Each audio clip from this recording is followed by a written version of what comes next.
Well, good morning, and welcome to Finals Day at the IFMAR 1/8 Nitro World 2022.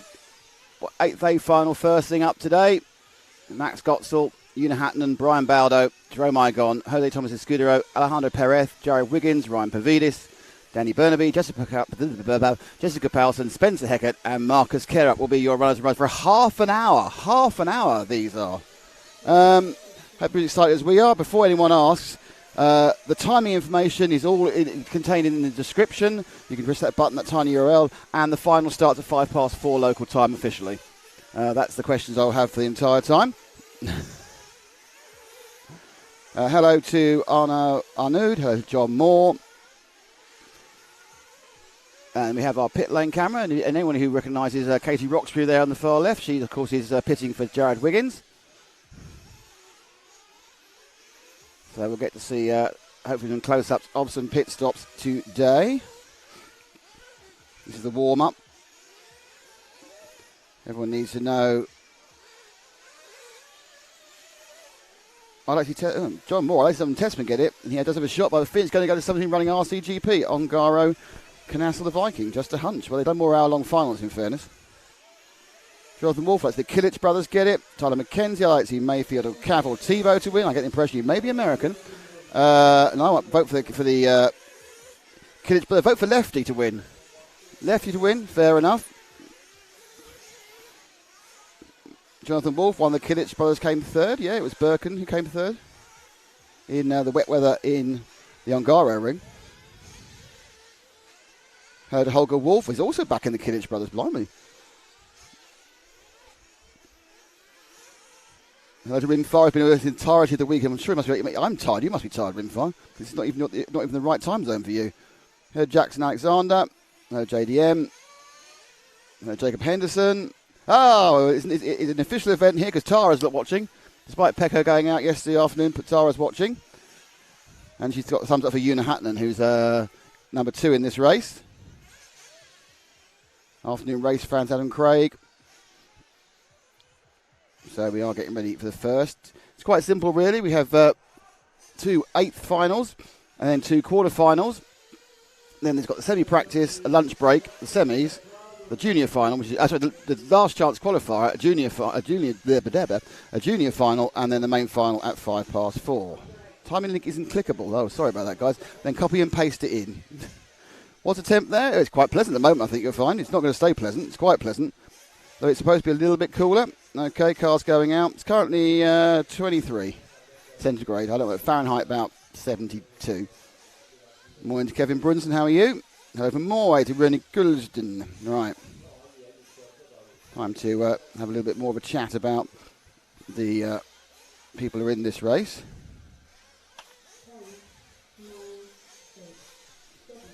But they get going.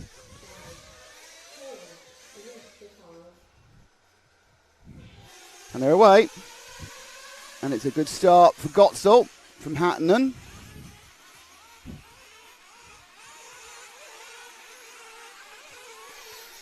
And that go all in 1, 2, 3, 4, 5, 6, 7 order here at the quarterfinals. And they've kept a very clean start. They run down the roller coaster the first time. A great break for Gotzel, looking particularly good.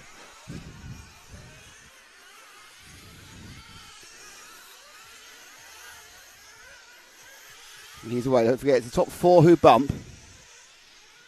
And we're looking at the kind of battle down. So there's 2 have got away. I think it is Unihattan behind him. I'm just going to check. It's not. No, it's the 5 car actually in second place of Jose Thomas's Scudero. And then there's this gaggle of cars going through the time and scoring for the first time.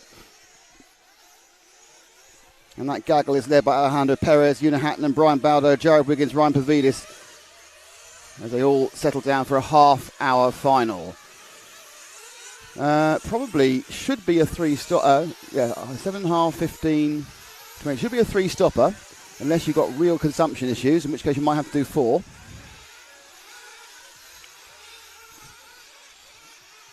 Powson at the back at the moment. One of the bump-up drivers. The other one's Care Up and 12. Problem there for early on, as Oscar Baldo does a bit of a marshalling. That early lead has disappeared. So, mistake by Max Gotzel. Dropped him right down the field. That was who was being marshalled by Oscar Baldo. Sometimes in the eyes and the back of your head, really, because I'm looking at the time. I'm looking at the cars, I'm looking at the track, I'm looking at our remote screen. Another problem. This time for the 2 car of Unihattan. So, much to be expected. It's as much about keeping it on the island as going fast. 5 from 6 at the moment. So, it's Spain from Spain. Jose Scudero from Alejandro Perez. We're down the 3rd, 4th, 5th, nearer the bump-up areas. The orange car 7 on the screen now. That's Jared Wiggins from the States with the Techno. And behind him, not quite sure if that's Pavidis or it might be Gotzel recovering since the coming up the inside. Oh, coming up the inside.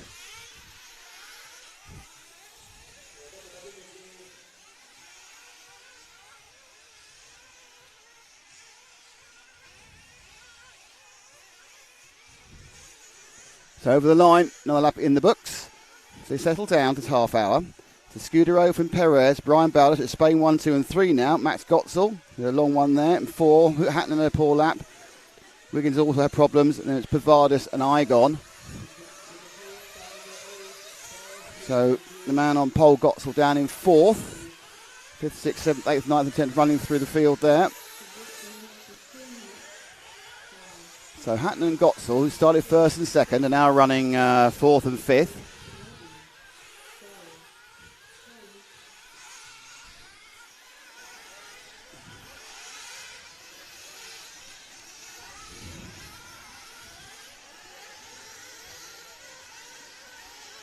And they settle down now. It's not particularly good news for Powson or for Care Up, who are being dropped a little bit off the back, the bump-uppers. But a long way to go. Tyre wear will be an issue in this half-hour 8th final. It's still a Scudero from Alejandro Perez and Brian Baldo, Max Gotzel, Unihattan, Wiggins. We sweep round with the 2 green cars, currently running 3rd and 4th. 1 and 2. Gotzel and Hatton. Gotzel beginning to bridge the gap a little bit. Oh, it wasn't until now. Another mistake there for Hatton. He's got collected. He fell over and got collected by Jared Wiggins. A mistake further up from, I think that may be Baldo, who's also just rolled the 6 car. No, it's Alejandro Perez who rolled. So Perez now in 4th. That's the car you can see going around the Contramar corner. And they all settle down again. So this track, constantly waiting to bite you, throw you off the circuit. I'm watching now, just everywhere I look, people are having a bit of a roll.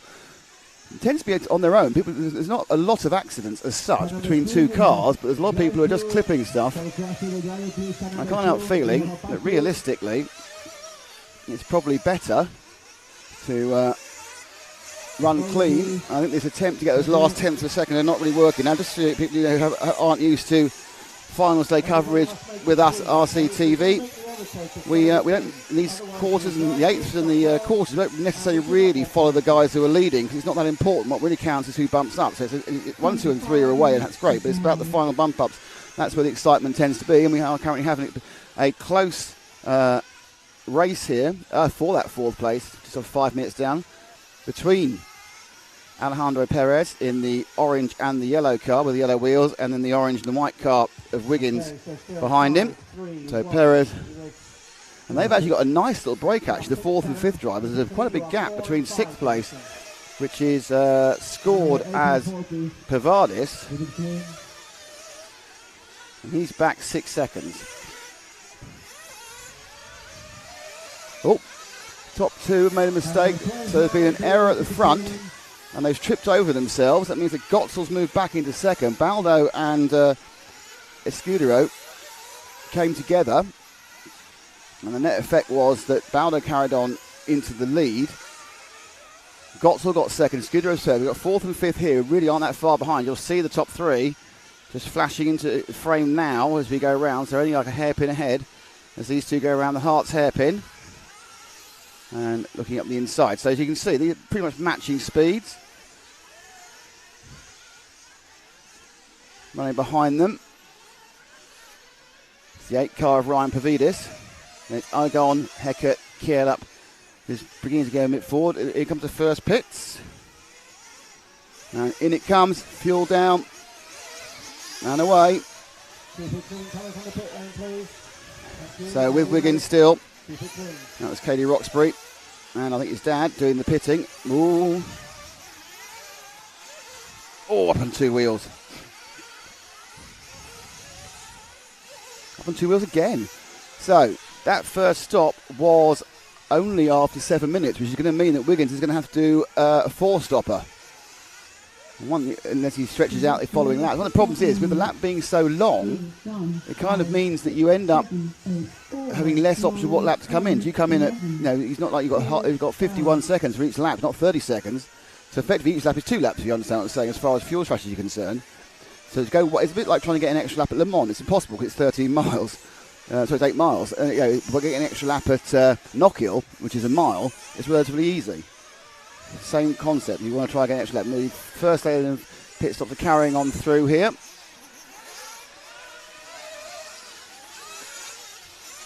Anyone who stops now is going to be able to run a bit longer. But what's happened is it's Wiggins is now back on the tail of Alejandro Perez. There's been a bit of a shuffle about during this pit stop environment. I'm not quite sure everyone's stopped yet for the first time. People who are stopping at this point are absolutely fine for a 3-stopper. Wiggins may be suffering from the 4-stopper. Well, he's got a place there because Dara's made a mistake. Oh,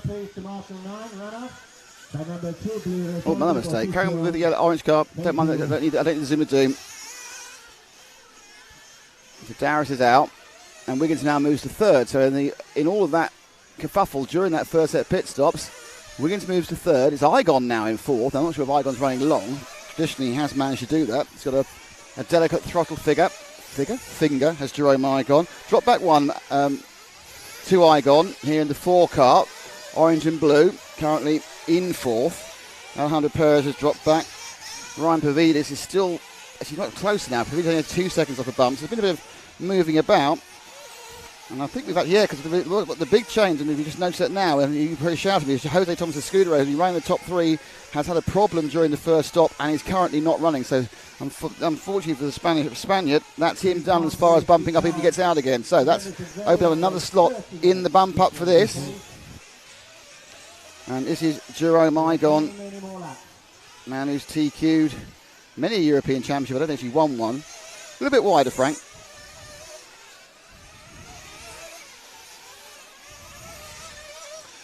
And coming round the hot race hairpin.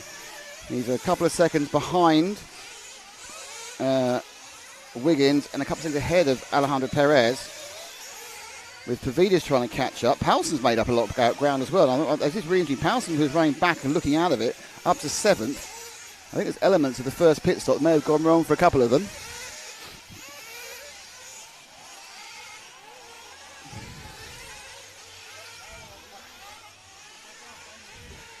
Ten minutes gone.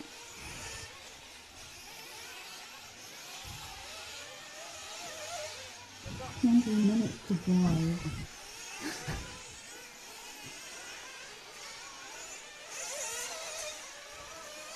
So settling into the meat of the middle of the race at the moment, it's still Brian Baldo who's got himself a quite large lead, actually, I think, from about 8-second lead from Gotzel. Wiggins back a second. He gets made a stop. 2 seconds further back than that is Igon, and then 3 seconds from that is Perez. Powson moving through the field now after a slow start.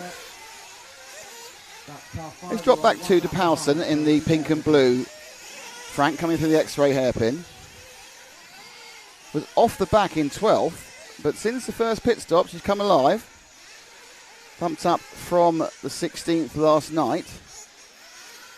And lap time wise, yep, absolutely on it. The laps are, the 53s we saw. Essentially the race laps are not the same as the qualifying laps. It's about a second slower across the board. Behind Powson now is Pavidis. I think Pavidis may be running an interesting strategy, to put it mildly. Powson goes down the pit lane. 12 minutes down, 18 to go. And now we've reached this, let's say, quieter section of the race. Coming to halfway, I guess it's a chance for me to introduce my co-commentators. Keenan White, Lefty. Morning, Lefty. Morning, morning, Lefty. How are you? It's a great start. Morning, Nick. How are you? How's it going? Good. Was the guy nice to you last night? Well, it was a great night, and then I watched him run past security just now to sneak in. Right. Which was always entertaining. Was the guy running? That is entertaining. He should have seen the girl. The girl was like... Yeah, she's been given instructions you can't get in without a lanyard and a wristband. Have you got? You haven't got a wristband? I just walked through. No one's going to stop Lefty the Great, are they? Well, they did the first day, but I think it's a little bit of an overkill. We have people literally standing out there waiting to come in to watch, and they're not letting them in. Well, that's not our problem. Nope. Sounds a bit severe, but we're in, and I'm not leaving now, so that's fine. We are nailed in for a day of racing. Drop back one more, and we'll have a look at Pavidis during this point of the race. Oh, we've got a pit cam. We've got no one else can see that. Yeah. You're talking to yourself now. But I can see Kate is calling in Wiggins. Yeah, we've already seen that. Sugar. Sugar for my tea. Yes. I love the way you're still surprised by this whole broadcasting thing. Well, we haven't seen this all week. I know, because Matt and the team are constantly working. There we go. We're never satisfied. That's why we row so much. So Pavidis. As we see, we have people out there in the grandstands. I expect this to be full. Well, it's just the people who because don't forget, we started with 178 drivers. We're down to 56 now, so there's 122 who've got nothing else to do and their teammates. So if they're dedicated, they'll come round now. Pavidis out for his second stop. Comes out behind the 9 car of Burnaby. Okay, let's see if we can try and... You keep going, Frank, and I'm going to reposition you, so keep filming what you're filming. We're going to find out, perhaps move a little bit more towards the front.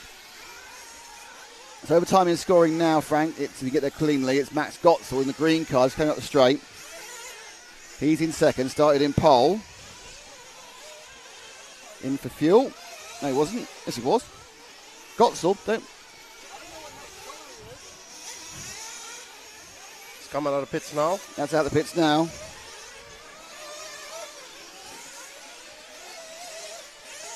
So Gotzel running second.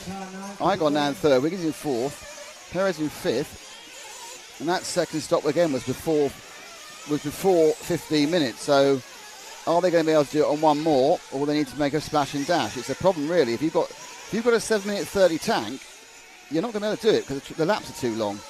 You need to have about 8 minutes. I reckon you need to have about an 8-minute 10 to 8-minute 15 run time to confidently go round at 7:30 and 7:40 because the laps are so long, your window's very narrow.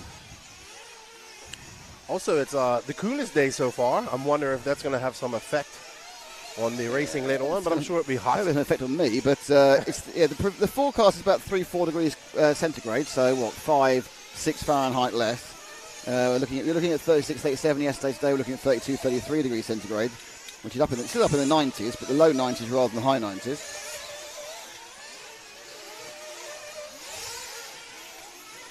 As we see the technical wizard, Matrick. No one sees that, just you. I know, I do, but I'm watching him hook up our selfie cam. Makes us sound very vain. So just over halfway in this half-hour final. Baldo's out and away by some distance. In fact, he's already completed the next lap. Brian Baldo, we had a long chat with Brian actually on Thursday. Yeah, I can see that. Had a long chat Thursday evening, and he said, even he couldn't find a tyre to work on this track, and he lives here. And he's been struggling the whole way, but it looks like he's had a bit of a road to Damascus moment. He's found a lot of pace overnight, or over a day and a half, and is leading now by 16 seconds.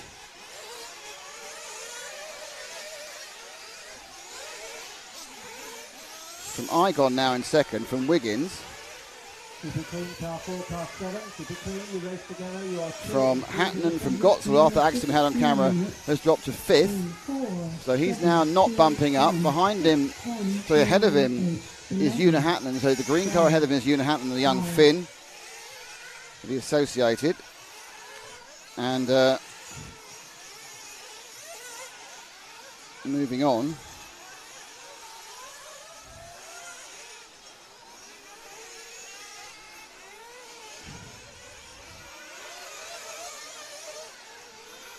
So, Gotzel not in the bump up. Powson is in 6th, 4 seconds further back. And 4 seconds behind that is Alejandro Perez.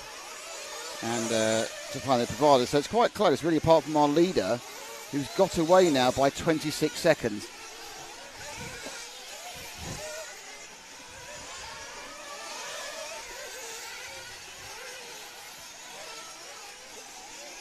Okay, so now to between cars 7 and 4.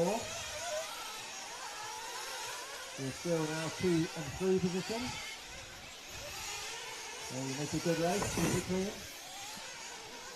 All the finals stay half an hour. This is the 8th A, next the 8th B, and then there's virtually no break before we go into the quarters.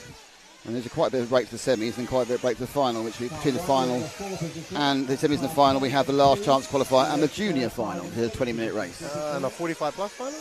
No, not programmed. The old boys just get, I think, a medal, but don't get a final. Ah, I thought they had a 30-minute final. But it wasn't in the time schedule yesterday. Also car 11 and 8. It is in the time schedule now. Oh. I think Greg thought he had a 30-minute main sometime today. Not including the timing here. So, if they surprise us and change everything, well, that's great, but not actually in the thing as it says. I mean, they did have one at the previous Worlds. Oh, yeah, it doesn't mean anything. Rules change. I mean, there's no reason that they could have one, but it's not in the timetable at the moment.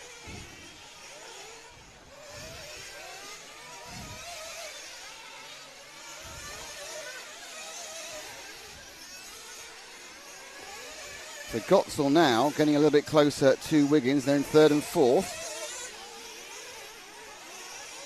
So as we go through another set of pit stops, just shift forward to Wiggins. Now Wiggins is in the orange car. I think he's only just behind Igon in 2nd. I mean, but Baldo is so far ahead. He's actually competing in a different race as well, somewhere else. So after a difficult qualifying, Baldo, who of course this isn't called it, this is the Baldo ring. It's owned by the Baldo family. But Brian looked incredibly stressed all week as he's trying to organise a meeting and race. Perhaps the day off yesterday to get his brain in gear. Yeah, and the younger Baldo was expected to be the faster one. He also struggled in qualifying, but find some pace on the second day. As we see Team Wiggins there, his father and his significant other, Katie, doing the pitting duties for the techno driver. One of the drivers to make the trip out here for the warm-up. There you go. There's a replay for you, all the fuel gun. Apparently that should go on the. Apparently now all we ever see on the internet is pictures of people doing fuel stops. So there we go. Girls doing fuel stop, 1 million views. But so Wiggins now out a little bit further down. And with 10 minutes to go, he's going to need to stop again. So it is a 4-stopper for Wiggins. Not doing any harm at the moment. He's got a bit of a lead, but I'm just wondering whether Powelson might be able to capitalise on that if she's running slightly longer. Powelson just dropped a position. There's actually a bit of scrap going on there. Drop back to Powelson in the pink and blue. It's just wait there, a couple of slots. Because it's the 5, 6, 7, 8, 9 scrap. I'm saying this. I think 7 of them went. No, they didn't. So I think behind her is Danny Burnaby in yellow and orange. Danny Bernabé, the Spaniard, who, as I said yesterday, for a brief period, I think 2016 was the coming thing, and won a couple of nationals, and I think he TQ'd the Euros. I think he TQ'd some rounds at the Euros, and then it all just disappeared again. I do remember when he TQ'd that round. So, he was driving the Saw buggy, believe it or not. I remember. That was one of a number of very short-lived chassis we've had in if you could Still name all the... Are they? Yep. Well, not saying new ones, though, are they? There's always things in people's sheds that they have to, but No, they're still around. They're not as big as, not to what they used to be, but still around. I believe Gene Hickerson runs them still. But So Powson running in 6th. Still bailed out by a mile from Igon. Igon they just hit a Gotzel. Gotzel's got a big lead over Wiggins. Wiggins and Hatton are battling out over 4th and 5th at the moment. So let's move forward to 4th and 5th battles. It's leaving the rumble strips, Frank. And so that's your battle for the bump up. Wiggins in the orange and the green. And Gotzel's right behind them. That's not Gotzel, that's Hatton No, in 5. Gotzel's right there. And then Gotzel's one behind that. So Gotzel's obviously got a fuel, and Gotzel's dropped that to 5th. So interesting, that one.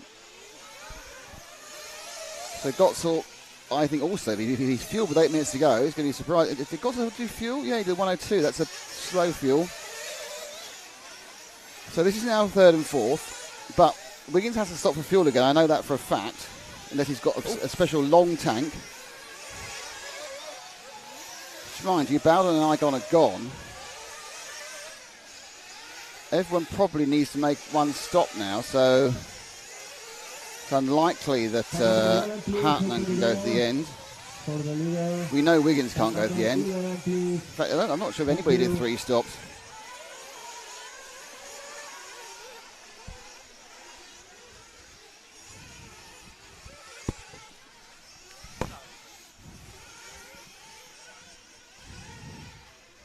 Please go to the 6th position, please.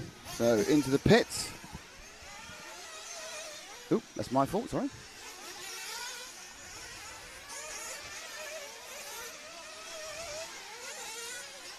Wiggins carries on going.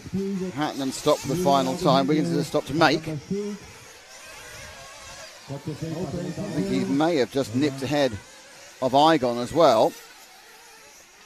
And Gotzel. So Wiggins running in 2nd.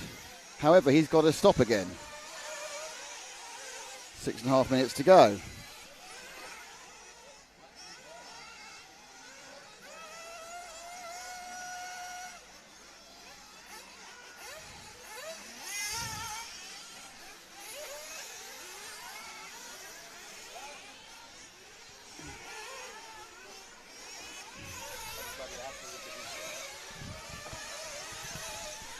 So, coming through. Wiggins now only just ahead. Or just behind, sorry.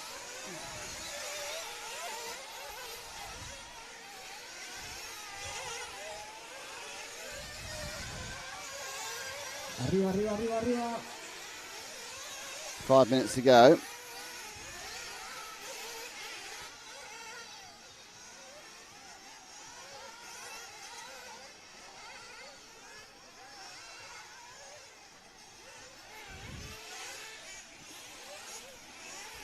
So, as you probably saw it, I was trying to sort something out with the team. Wiggins crashed, and that's cost him a lot of time. And that's probably going to mean when he does come in for fuel, he's going to drop and have a bit of fight in his hands. He's coming for fuel now. No fumble there from the team.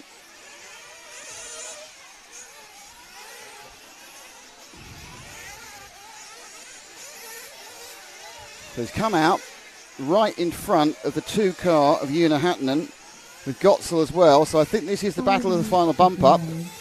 Hattonen and Wiggins. Hattonen has made a mistake as well. I think I can see Gotzel ahead of both. Oh, Gotzel's made a mistake. He's upside down. Oh, wow. He's done a dance of the 7 revs. He's managed to get back on its wheels again. He's lost a few seconds, though. So it's green, orange, green. Don't forget, out and away is experience over youth, because you've got Brian Bowder and Jerome Igon. Igon definitely the wrong side of 40, so absolutely my favourite driver. the Frenchman.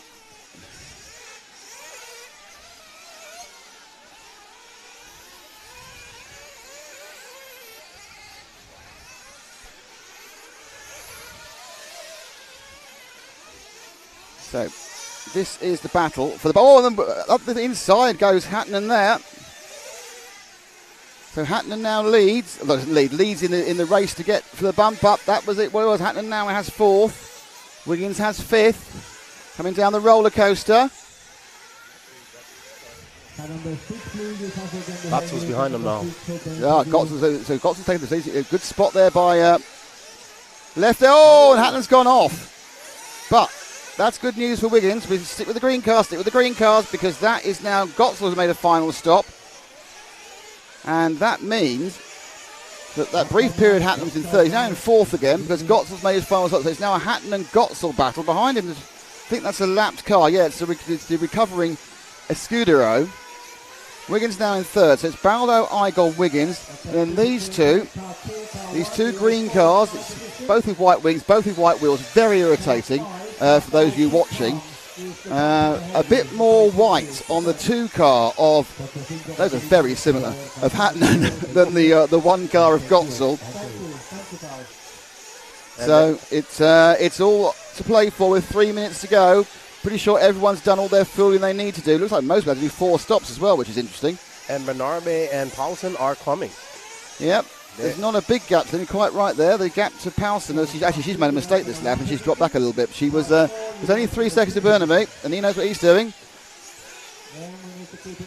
Wiggins has a nice lead. There's a car in between, which I think is that's the Pavardis car. It's not working for Ryan here in this 1/8 final.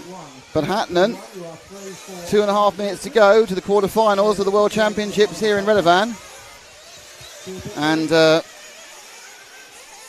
can he make it? He's got the pressure. Gotzel with the X-ray. Spoke to him yesterday. Very nice lad. Very nice guy. Great English for a Czech speaker. Czech native, sorry. But being nice doesn't really count for much in IFMAR events. So what you've got to do is get put on Hatton, but Wiggins isn't really pulling away, actually. So with 2 minutes to go, 3rd, 4th and 5th are covered by no distance whatsoever. Oh, lucky. Gotzel was very, very lucky there. He rolled off the mud steps and then rolled straight back his wheels again with perhaps half a second of loss. The car behind, that's Pavardis, is not a challenge. But this is the challenge he has got. The gap now between himself and Hatton is up to 1.7 seconds.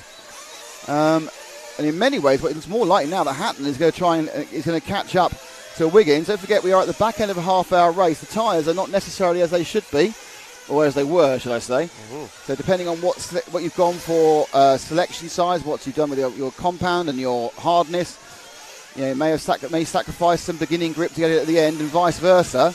Or you may just find yourself a lot more time where you thought you were going to have. Wiggins seems to, I don't know if Wiggins has slowed very slightly, or the 2 green cars of Hatton and Gotzel have speed up. Don't forget, 1-2 is out Baldo and Igon. We've not even seen Brian Baldo on this shot in his entire race because he's just been so far ahead. So his median time is 0.7 of a second. He's getting 0.7 of a second a lap in average. Right, Wiggins goes up. It's very, very close now between Wiggins and Hatton. And Wiggins is definitely the slowest of these 3 cars. As they come around with 40 seconds to go. Now it's going to be quite touch and go. They get another lap. I think they probably will. It's so close. I'm not even certain that all 3 of them will get another lap. And Hatton is on the move. So really, Gotzel's got him. If Gotzel's got another lap, it's possible we're going to see it. At the moment, you kind of think they stay in this order. We've only got a few corners. 17 seconds to go. Are they going to get another lap? That is the big question. Are they all going to get another lap is the question. Could be just 2 of them do, or just 1 of them do. But Wiggins currently in 3rd. Hatton in 4th. Gotzel in 5th. And they're getting Hatton in 4, 3, 2. Ooh, did he? No, Gotzel's got called. Gotzel will not get through. So it's now between Hatton and Wiggins. But they've both got the bump up. So 3rd and 4th, they've got the bump up. Gotzel missed getting another lap by 88 thousandths of a second. 88 thousandths of a second. He missed getting the lap. He got caught by the timer by 88 thousandths. Brian Baldo has won this one. Jerome Igon is second. I'm not quite sure. I think it looks like Wiggins now is going to be third. I think Hatton and Sully, I don't really care if I'm third or fourth at this point. So that's Wiggins. Let's see if we can see the joy on the face of the Wiggins team. And the rest as the car comes in. Yeah, Team Wiggins will be happy. Congratulations to the... I think Team Baldo will, as will Team Igon. Yep. Great race to the end there. Unfortunate for the young Czech. He drove well. Round of applause for their own car there. There you go. The Techno RC driver bumping up, and his world lives another main. Certainly does. Just get the lock-off picture. There's the car. All the cars go to tech inspection. So that's the first 8th final certainly delivered. Max Gotts is going to feel a little bit upset about the fact he didn't get the... I mean, there's no actual problem with it. He didn't get the next 8th because he missed it by 800. But it was so close. He was moving all the time. And there's a very close amount not to be able to come up.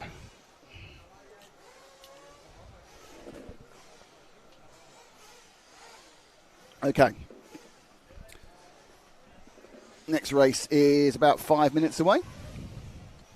So let's see what you've all been saying.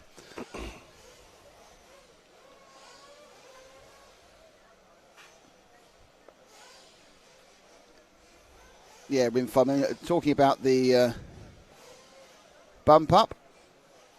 It's 4 for this 8ths and the quarters. And then it's a 5 and a 5-5, 2 fastest out of the 2 semi-finals, and then, of course, the last chance qualifier for the main final. We got Mrs. Ivanen cheering on Una. The ridiculous one, Jay Smoker. What's up, Jay? How you doing? Jacob says, is the track wet? No, it's not wet. It's just shining with the sun. We'll see the sun coming across. There's a bit of cloud today. There is some cloud cover today.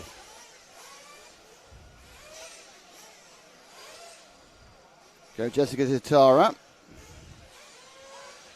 Off-road RC, are these paid marshals? No, they are not. They're the drivers are marshalling the race before their race, or not the race after. Good morning, Lefty. Say Windfire and John Moore. Morning, Mike Keenan says checkered past. Good morning, everybody. How's everybody doing? Ben Johnson, Nick, are you doing interviews later? Actually, Matt's going to do some interviews, and I will probably be chatting to the drivers prior to the race. The main final itself on the Voldemort. If you saw our European Championship coverage, we'll try and do the same thing as that. And we'll get down and dirty on the where they get introduced. I'm not sure they're going to get introduced. Sometimes they get introduced on the roster, sometimes they get introduced on the track. They'll probably get on the track for the photos, won't they? Yeah. So we'll chat to them then.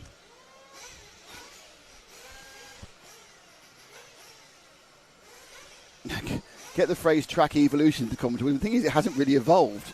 It's just been as it has. It's not getting grippy or anything. The temperature comes up, it does change very slightly. Ryan Donovan. Good morning, guys. Hope you guys enjoyed the donuts. I'll be there shortly. We certainly did. The donuts were an excellent addition to our day a couple of days ago. I think I'm going to have a Red Bull today at some point. Well, that's just giving up. No, I'm all right. As we see the... Nigel W., morning to both of us. Morning, Nigel. Someone stayed at someone's house. There's Bartek's out in this one, so Poland's tuned in. Yeah, the young man from Poland made the bump up to this race yesterday from the 16th. I think he bumped up twice, I want to say. Yeah, he's bumped up twice. So they were very happy about that. Got a go-go Theo Lemarie from Damien Boudet. Kirsten Bezer, how are you doing? She's saying go for the Germans. Being Germans, that's fair enough. Pavel Gatt says it would be third time to bump up for Zalewski. Morning, Lefty and Nick. Thank you very much. How are you do? Shout out for the Hearts GP. Absolutely. It's the Emperor of everything, Martin Owen. What's up, Beladi? What's up, Beladi? How you doing? Good to see you. Hello. Oh, Scotty's up early. Hi, Scotty. How are you? That's dedication. Actually, I don't know. I'm assuming he's in the States. He could be anywhere in the world, couldn't he, Scott? You never know. Yeah. They just have a book, don't they? Where's Scotty? Like, where's Wilder? He could be anywhere. Anywhere. It's good to see Scotty tuned in. So I'm assuming it's 3 or 4 in the morning. But actually, he might be swanning out in Bangkok, or he could be in somewhere in Japan. You just don't know, do you? It could be anywhere. Hello from Australia, Gareth Fry. How are you doing? We got some people rooting on Cavallari. I'm sure he would. This is where Cavallari shines, in these long mains. This is what he's used to. He is oodles and oodles of experience in situations like this, so I expect nothing but greatness from the GOAT. And we have Born Horse in this as well. We've got people trying to direct us here. Scott Bass, when did the world stop providing their own marshals? I don't think they did. It was a couple of events they did. They did in Bangkok. I think, I'll be really honest with you, I think where Labour's cheap, Yes, they've been providing their own marshals. I would say that. Where Labour is, how can I say, more expensive than the drivers do it themselves. I can't remember what they've paid marshals. I wasn't in Australia. 2012 in Argentina was the last time. Right, so again, where Labour's cheap. Yeah. Well, when we went to Argentina, they also had paid marshals for our race when we went there, their national race. Lefty for IFMAR president. Well, I have actually found out that the Raw presidency is up this year. Apparently he's not staying on. Yeah, Clayton Young's looking to take that position. I'll have him on the podcast sometime this year. But yeah, the IFMAR president is Jeff Parker, I believe. Yeah, definitely. Here we go. Look, changes. No. Guess where Scotty is? Did you read that before? No, I didn't. I'll tell you now, he's not in America. Where do you think he is? He's in Asia somewhere? Yep. Philippines. Yes, he's in the Philippines. Philippine Nationals. Brilliant stuff. Oh. It's pretty. Realistically, now people can travel again. How often is Scotty going to be in America? Virtually not at all. I'm sure he missed it traveling. Well, he must. I hope he kept all. I hope he kept all his privileges on the airlines. He must be like gold status and everything. Yeah, he must have a lot of miles. And then of 2 years, they can be viciously taken off you. Hey, Scotty, can you send us some video of the new track down there in the Philippines? You can't. If you do that, you suddenly make yourself incredibly loud. Oh, okay. I'm so used to controlling my microphone. I like to see the track. It's I know they did a new one, so I like to see what it looks like down there now. Okay, let's talk about the race now. We've talked to everyone else. A couple of minutes till the race starts. We have Leonardo Valenti in 1, Ryan Cavalieri in 2, Italy, America. Joe Bornhorst in 3, Misha Widmeyer in 4, Alex Anchetin in 5, Aaron Ronick, the young German, in 6, William Skidmore, Skidmore brother William, obviously, from Britain in 7th, Theo Lemire from France in 8th. The bump ups from the yesterday were was Jackson Brunson, who won quite convincingly actually his 16th, so I wouldn't say he probably has the pace for this one. Lee Martin with the Agama N1 with the flat end. Martin Valanka, another veteran. And, of course, Bartosz Zalewski, who has a massive fan club already. So, Valenti, Cavalieri and Bornhurst, I think, are all S-Works. Widmeyer are all S-Works. You've got 4 S-Works at the front. Then you've got Zanchetin with the Mayarko. Don't know what Ronick's got. Skidmore's on an X-ray, obviously. As is Valanka. I think Zalewski's on the X-ray as well. Lee Martin on the Agama. So the only chassis I'm not sure who is Aaron Ronick and Theo Lemire. I'm not quite sure what they're running with, and we haven't got the information in front of us. I finally found Aaron Ronick, and I was like, "Is this your mom or your?" And he was like, "It's neither of them. It's a friend of mine. It's right. a dude. What? It's a guy. He's like, my girlfriend's here, my mother's here watching." You mistook well, he had a guy for either his mother or his girlfriend. Yes. Right, I have a number for an optician's. Well, the name, it was Marcus Olivia Dirks, and I was like, okay, I just saw Olivia. But he's in this race. Maybe I'll get a chance to go up and talk to him later on during the lunch break. Yep. But we have a race to call, and he's in it. Certainly is.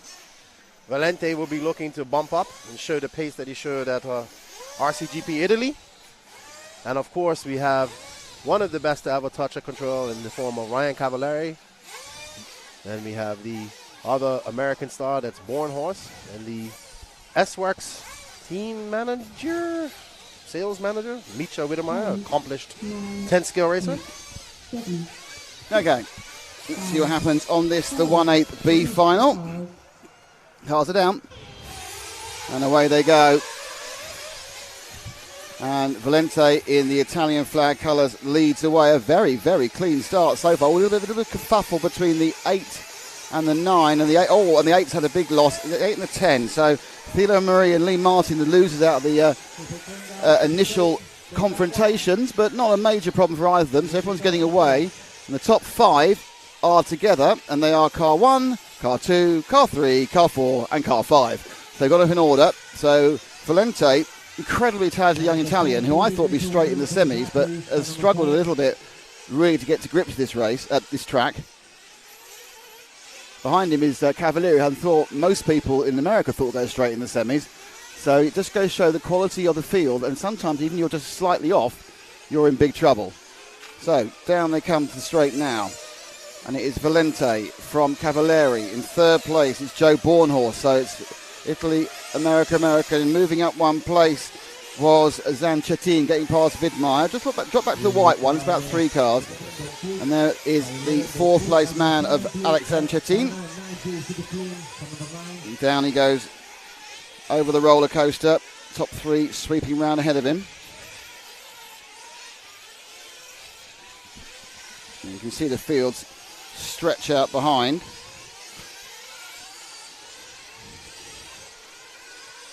Remember, the top 4 bump up. We still have 28 minutes to go. We have 3 pit stops, I believe we're seeing. Well, I think it's 4 a lot of them are doing now. Okay. I mean, I'm sure there are people doing 3 without like a person doing a lap chart. It's very hard to tell, but it does seem that most people did 4 that time. There he goes, up and round. So, moving a bit closer to Bornhorst is Zanchettin. It's now still Widmeyer in 5th. Brunson up to 6th from 9th. I think Brunson's a good tip for a bump up here. He was a lot quicker than the rest of his final yesterday, and I get the impression he's one of these guys who struggled, like a few of the Americans, who struggled at the beginning of the week and have slowly been getting it, and every day they've been getting better and better and better, and Brunson did seem a lot quicker than those around him, and so I'm not surprised he's already doing well in this final, and has a chance to bump up for a second time. Neither am I. Slightly eased out there. Problem there, and that's taken out. And that's taken out Machete. It's taken out, and it's great. That was great for Widmeyer, because Widmeyer benefited from an error by Bornhorst, which hit Machete. Wasn't deliberate. Hit Sanchez. It wasn't deliberate at all, but slowed them both up, and now 3rd, 4th, and 5th are together. Widmeyer, Zanchettin, and Bornhorst. Now behind them, it's the 6 car of Aaron Ronick, and then you have the 9 car of Jackson Brunson. Currently, the Polish Wunderkind is in 10th, so he's still, and certainly still in it, because there's a lot of time to go with 26 minutes left and no one's stopped for fuel yet. And off camera, Cavalieri has gotten past Valente. So Cavalieri now leads. So Cav also showing some pace. This doesn't surprise me either. I said to you before, form is temporary, class is permanent. And I think Cavalieri was the first person to admit he was off form during the qualifying, but now he has the experience to start moving up. So 3rd and 4th on camera, which is Widmeyer and Zanchettin. 1st and 2nd are quite close together, but it is currently Cavalieri leading from Valente. Still 6 from 9. I think there was a little bit of time lost by Aaron Ronick in that one, and Brunson, and then trying to come back through the field is the 3 car of Bornhorst. So there's been a kind of a splitting of the ways. You've got a 2, and then a kind of a string battling for 5th, and we're with the 2 who are 3rd and 4th at the moment.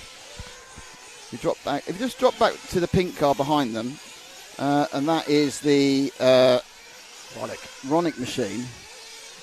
He's got a little bit of a gap to Brunson. In the UK, there's Kevin Brunson, his brother, who it's very hard for me to say Brunson, because I want to say Brunson, because that's what I'm used to saying. So I apologise to Jackson, but I will say Brunson more often than Brunson, which is, what can I say? We have our verbal stickage in our brains. Everyone's still really... No one's really out of it. There's no big break like we saw last time with Baldo. So, a couple of cars are struggling a little bit towards the back, and that's going to take a bit of luck for them to come through. And interesting, that's the 8 and the 7 cars. That's the cars who bumped straight. So it's actually the William Skidmore in the 7 and Marie in the 8. But actually, I think that may be because Marie's taking fuel. So what we may be seeing is some people doing early fuel stops. They know they're going to do 4. They'll do early stops. But anyway, let's see what's going on. Big crowd watching on. I can see David Ongara, our TQ, watching this one.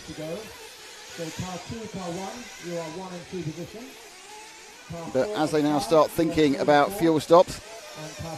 Oh, and that's all gone wrong. Now, was that? That was the pink car. That was the 6 of Ronick's. Loused that one up. So So you need to. So if you can move forward a couple of cars. That's it. Down to the number 3, the big orange and yellow car. That is now trying to go back for Bornhorst, and Bornhorst with the Marie. I get the impression actually here that there's been that people are stopping for fuel, not telling us. We wait for that to unwind. Bornhorst is a bit wide there, and Theo goes past him. He's going to put him into, I think, 5th place. I think it was for 6th. He's gained a couple of places during the course of this lap. Yeah, he's going to be in 6th now from 8th to start. So the Marie from France, the yellow wheels, kind of multicoloured car compared to the straight yellow and orange of Bornhorst. Into the pits goes Le Marie. The sun now does come out onto the track. Bornhorst carries on. So Le Marie came in at 6.5 minutes. So there's not many doing even 7.5 here. So could have a real pit stop battle in the main final over an hour. So I know that certain drivers like to stretch it a bit. And you could see people with a pit stop in hand or 2 pit stops in hand or not. This 51-second lap makes it way more difficult to do that than a 35-second lap or a 30-second lap. And this is a fast track. It's a lot of wide open spots, a lot of corner speed. And it's hot. Yep. All bad for fuel consumption. Big, hot, fast. Like my favourite girls. No. And so off screen you can just see okay, so Bornhorst comes in for a stop. We got Tanner Denny doing the pitting for him. Is that the king? No, that's his dad. Team Denny helping out their S-Works teammate. And there he is out again. And the big winner of this is Cavalieri, who's out to a comfortable lead. Leo Valente is behind him, but he's only leading by a second. Not on the track. Obviously, they've had to pit stop since then. Yep. There's been a stop since then. One has stopped, one hasn't. Maybe he's coming in for a stop now. Let's see. Yep, you see Dunford getting ready down there in the pit lane. Let's see if Cav's coming up. Oh, there's a problem. One of the cars flamed. Uh-oh. So one of the X-Rays is... Oh, it's Bartek. Bartek has flamed. He's back going again now. But unfortunately, Bartek has flamed. I'm sorry to Poland. Looks like Zalewski's Worlds is over. But you've still got Orlowski to come in the semi-finals. Uh-oh. Right, Widmeyer, 4. And now this is 5 and 6. Because Theo Le Marie, and who's coming to Widmeyer. So if you just move it forward 1 to that pair of cars, Ricardo, that is now the battle for 4th and 5th. Widmeyer with the red and green car and the blue, yellow and pink machine of Theo Le Marie. So Germany v France as they battle for 4th and 5th. 1, 2, 3 is Cavalieri, Valenti and Zanchatin. So USA, Italy. And now we have Germany and France battling out with the Big Joe stalking them both. While these guys battle it out, this is allowing Cavalieri, Valenti, and Zancatin to follow. And Joe makes a mistake. Makes a mistake. It's kind of who's going to marshal it. In the end, it was a bit of a slow marshal because it was kind of, was it position 3 or was it position 9? So I think Joe's probably fuming up there now. Bornhorst last lap was like 6 seconds. That was a 6-second error, and it was very unlucky because it was just kind of a slide. So anyway.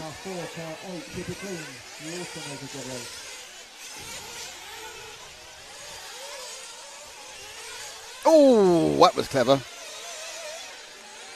Let's watch that one again. That was Le Marie going past. Look at this. Slides through. What a pass.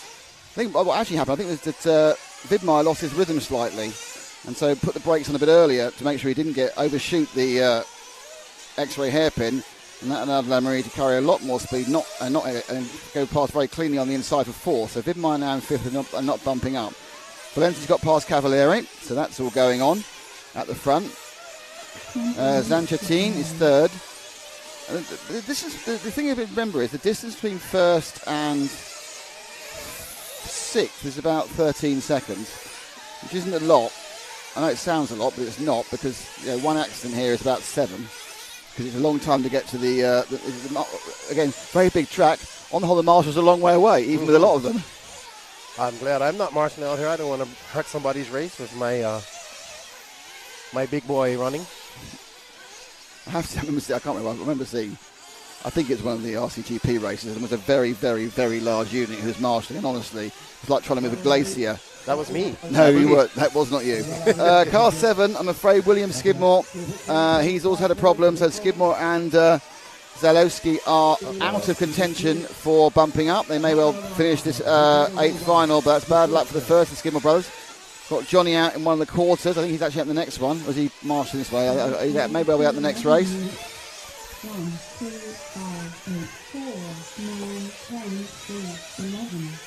It's still Valenti from Cavalieri, from Zanchettin, from Lamarie, who we're with, and who's actually now gapping Vidmar. Drop back one, and that's Vidmar in the green, because Vidmar is now coming under a little bit of pressure from Jackson Brunson. Just point out, we are sitting here going, we're actually about 40% of the way through. We're not even halfway yet of this half-hour final. It's settled down. The other one was a bit more kind of movie about. This one settled down. We know 2 cars who aren't going to bump up. The other 10 are all in it. Bornhorst trying to come back from that accident. Lee Martin, who started badly, but he's still running around in 7th, so it's not like he's out of it. Because a lot of things can happen in the next 18 minutes and 12 seconds. And Lee has the experience to know that. He certainly does. Oh dear, oh dear, oh dear. So that was an interesting one. That's good news people following, because that's the 4 and the 9. Making some mistakes there. Now was it, so the leading car, that's no one's fault, that one. That is the definition of a racing incident. So they're still going for each other, aren't they? So it's not helping them. Brunson and Vidmar are effectively just slowing each other down. Brunson's got past now and gapped Vidmar. So if Jackson can get a few laps in, he's got a chance, possibly, to get back to Theo Lemarie. Not certain. There's a chance to say thank you to X-Ray. No, go with the leading car. Go with the one ahead. One forward. He's disappeared. Has he gone for fuel? There we go. Fuel stop for Lamarie at the... Oh, blimey. It's my fault again. Always got to remember, but we replay, then have to press 4 again. He had an accident. Oh, no, that's Zanchettin flamed out on the... So that's big news. Big news. One of the top 3, Zanchettin has flamed out. This makes everything way more open than it was. And just halfway through saying thank you, X-Ray. Thank you, J Concept. Thank you, Hot Race Tyres, Hearts RC Models, InvisibleSpeed.net, and Clinic RC. Because without you, we wouldn't be here and you wouldn't be watching.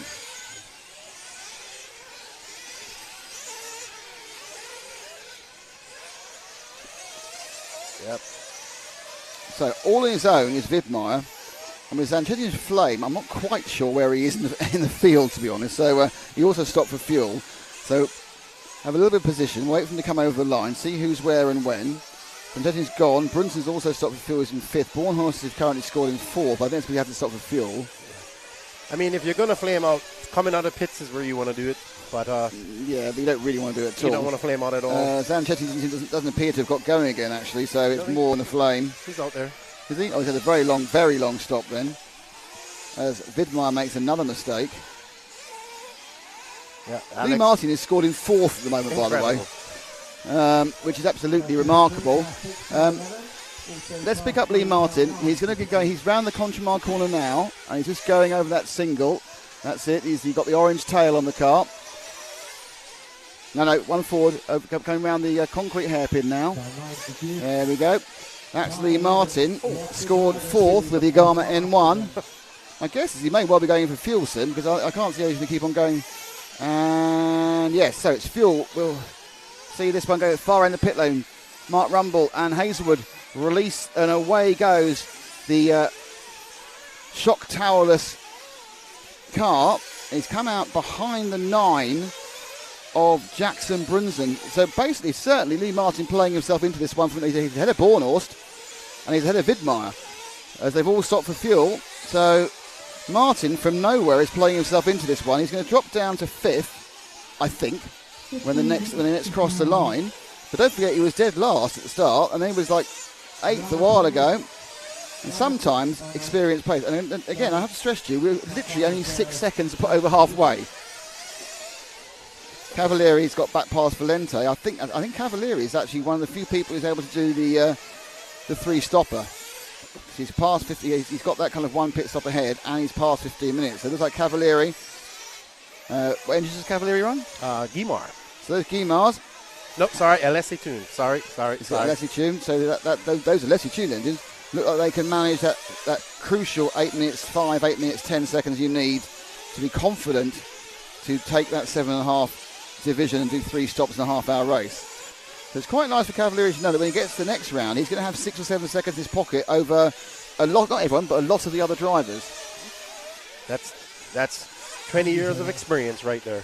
Well, it's Danny Lazy. He's got about 50 years of experience. He's not old, about 30 years of experience in engine tuning. And I'm sure actually Cavalieri also is driving in a style that is saving fuel. Yeah, you can never count the good out. Never count him out. But this is the 8th final. There's a quarter and the semi and a final to go. He's just practicing.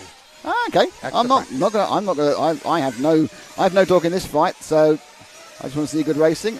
And you see poor Alex Zancatine, his race goes from bad to worse as he gets a stopping code penalty and he has to literally stop in the track for 10 seconds. And, it doesn't really matter. No, it's over for him after that. It's flame out. It's that. Well, I think it's over.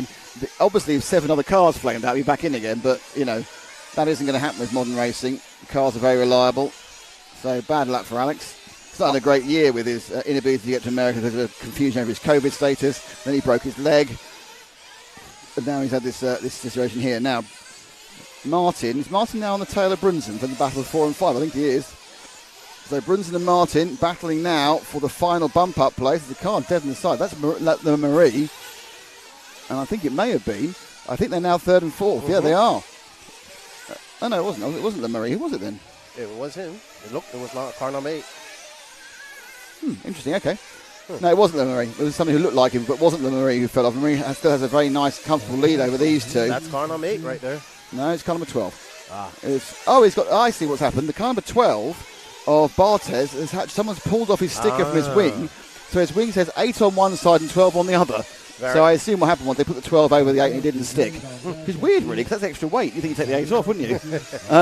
Yes, so that's the confusion. You were absolutely right. At the same time, no, you weren't wrong. You were right. You read the 8 number. It wasn't the right car. Anyway, so that's why we both thought it was him. But it was actually not that situation. Valenti now ahead because Cavalieri has taken that stop he's got in hand. But the fact is that he's taken that stop, but he has a stop in hand, so he will effectively be a 4 or 5 seconds ahead. Marie actually isn't too far off the top 2. The Frenchman, so he's got a good run going here, and that is now the man in 4th place, Lee Martin, as Brunson has stopped for fuel, I assume, because he's not there anymore. Oh no, Brunson might have made a mistake actually. Yeah, he made a mistake going on, he flipped over. Interesting, the time he lost the mistake is exactly the same time as a fuel stop. Yeah. So Brunson now is cast adrift a little bit. He's not even in 5th. That's Big Joe in 5th. As you run with 11 minutes to go. Oh, mistake by Lee. Don't want to do that, Lee. You've got yourself a nice little cushion. Don't start blowing it. Now, Valente continues to lead. Let's take a little. We've got a bit of a gap. Let's take a little bit of rate with Valente. Can you wait on the rumble strips, please? We'll take Valenti. We'll have a look at Valenti and Cav for a couple of laps whilst we cover. It's stretched out between 3rd, 4th and 5th, and it's the story won't really wake up again until final pit stops are done.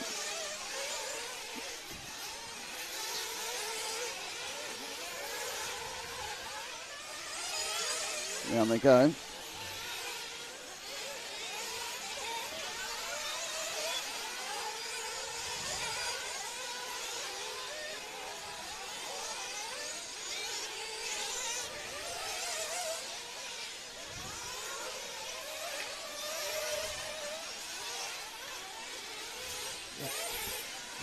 So Valente finally sort of showed the problems we thought he'd have.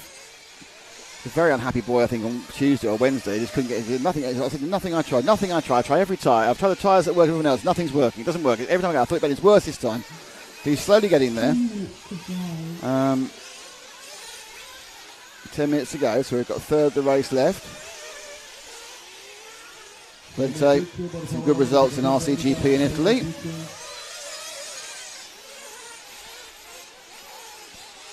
And then, okay, drop back one. Just hold now for the next car, which is the 2 car of Cavalieri, and I will let Lefty wax lyrical about Ryan Cavalieri.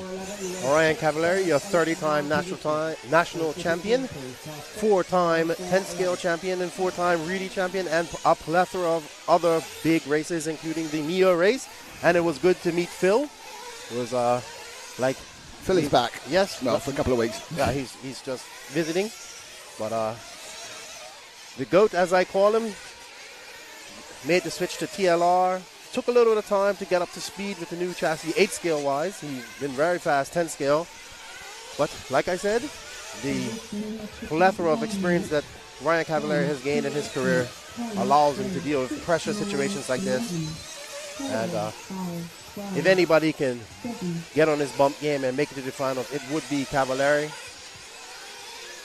Said he's looking forward to heading over to Serbia after this to see his family. So he's going to extend his trip here in Europe, take a break. So I didn't realize he was Serbian American. I didn't know. No, his wife, sorry. Ah, his wife's Serbian, okay. So, with the iconic red, yellow, and blue, he's had that paint job for many, many, many years.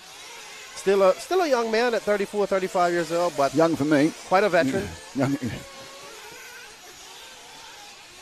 The only problem is there's now lots more young people out there, people younger than him. This is true. And the hunger is there for him and the others. But when you think of iconic names, he's definitely one. Him, Tebow, Mayfield. I don't think we'll ever see a trio like that in RC again. The accomplishments that they have. I'll give you a trio. Who's that? Ongaro, Canas, and Monofalk. Yes. That's a developing one. But I think out of those three guys that I mentioned, Cavallari is the most decorated. He's got his own painting and decorating company. I mean, it's interesting. We look at what's actually happening is that Valenti's made his stop now and has come out right behind Cavallari. So this is them both need to do, I think, one more at this point. So whilst we were away looking at the front, it's all moved round again. Bornhorst now has picked up 4th place. I think it may be because down to stops, actually. It is. Okay, let's leave these guys at the front. We're going to move down to the hay bales corner and pick up the next car, which is Martin, because he's got Bornhorst on his tail, and that's the battle for 4th and 5th. Thilo Marie, by the way, French fans, is very happily in 3rd as far as I can tell. Brinson's trying to catch up from an accident, but at the moment it's Martin versus Bornhorst. The yellow and the orange at the back there, that's Bornhorst. And you've got Martin to do with. We saw Bornhorst lose about 7 seconds on an error, so you would think, therefore, he's been showing a little bit more ground speed than Martin. And perhaps Bornhorst has got his car tuned in for the back end of the half hour. Because you can't, that's something you have to think about.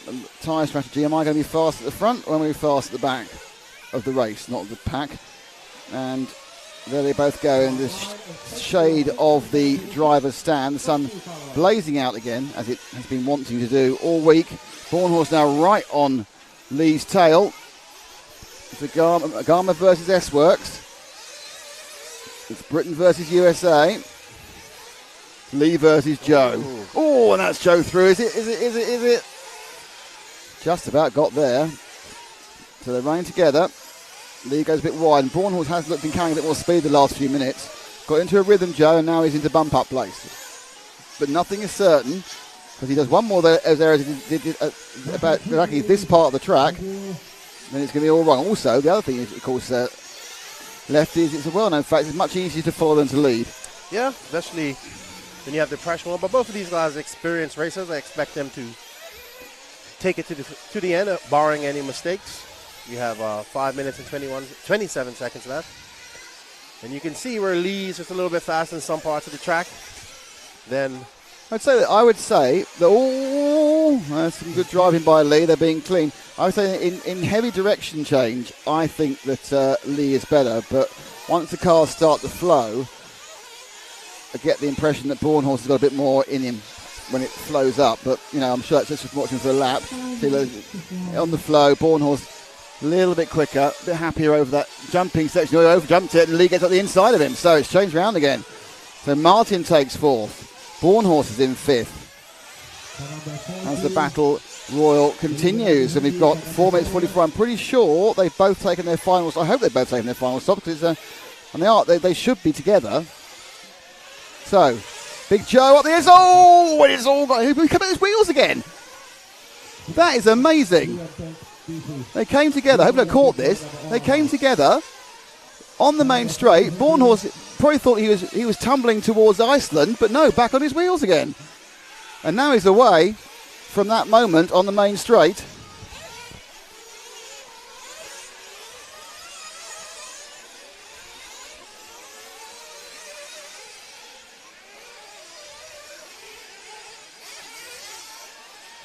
As you see, Lee Martin can close the gap right here in this part. Oh, and he makes a mistake just as I say that. That's not going to help his campaign. Well, that could be the end of the run for Martin because he's not quite got the speed, I think, of Bornhorst. And now he's given him 6 seconds. And he'll be cursing that one with 3 minutes to go. Valente, Cavalieri, Lemarie, Bornhorst, Lee Martin in 5th, who's on the camera at the moment. Jackson Brunson in 6th. Aaron Ronick in 7th. Martin Valanka in 8th. Misha Widmeyer fading a bit now down to 9th. Alex Zanchettin, who's had some problems, is in 10th. Bartek Zalewski, who had some problems in 11th. And William Skidmore has some problems in 12th. So 3 cars, unfortunately, timed out due to reliability as Cavalieri moves to the front again as Valenti makes his final stop. Martin, though, let's see if he can begin to get a bit of progress back towards Bornhorst. Bornhorst just having a kind of a kerfuffle with, I think that's with Zanchettin. Somehow Zanchettin's car's got incredibly filthy. I don't know how that happened. Well, he was jumping off the side of the back doubles at least 3 times. Okay, so last time round, Lee gained 7/10 of a second. And the gap between them is now quite large, actually. It's 4 seconds. So Lee is going to have to give it, as we say in the UK, full send. Good full send, Lee. Do it for the... Oh, do you know what? I was about to say do it for Queen and Country. Do it for King and Country. The UK...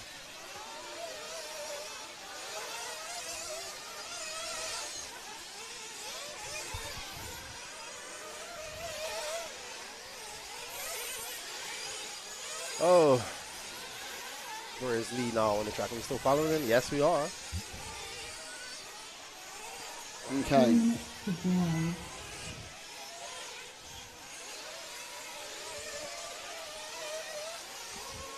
So we're going to see what the Martin, that time round Martin did a 52.9. Bornhorst was a bit quicker. Let's move forward to Bornhorst. Move 2 forward to the yellow car. Just going down the roller coaster now. Because really at this point it's going to be a mistake by Bornhorst that brings it through. So you've got Cavalieri, Valenti, Lamari. They're through, they're fine, it's not a problem. And then you've got the others.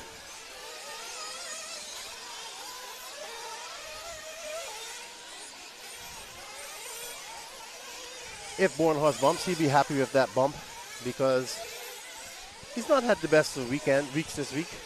So he'll take some victory out of this and see if he can extend his Worlds campaign to the semis, which will be difficult because the quarters will be stacked.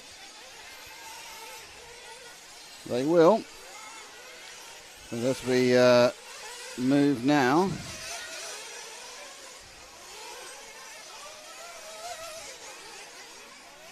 Into the last minute. Bornhorst needs to do this and one more. And I think Lee's made another mistake, actually. In fact, Lee's now behind the 6 car of Aaron Ronick, so Lee's had a bit of a nightmare.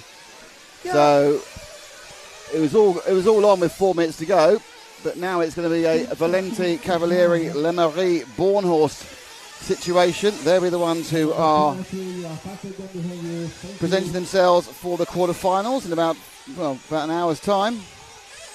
That's a bit less, 3/4 of an hour time, actually. And Bornhorst, after a pretty sort of a dodgy middle section, has looked very quick towards the end of the race. I would agree with you there. Very comfortable. He'll use this 30 minutes to as practice going into these quarterfinals. And let's see if Big Joe can keep the bumping going and get himself into the semifinals. I'd say Lee Martin should be, he'd want to bump up and make the... Yeah, I think he'd probably be disappointed with those mistakes, but I think actually at the end of the day, Joe had more pace. So I think that even without mistakes, I think Lee would have ended up not able to keep up with Joe. but obviously you always want to put pressure on them. It looks like we have people celebrating in the pits. As the cars come in now, I'd like to Bartek. There's his dad. So Ryan Cavalieri actually won that in the end. He beat Valenti by 2 seconds. Theodore Murray was third. Joe Bornhorst was fourth. Aaron Ronick was fifth.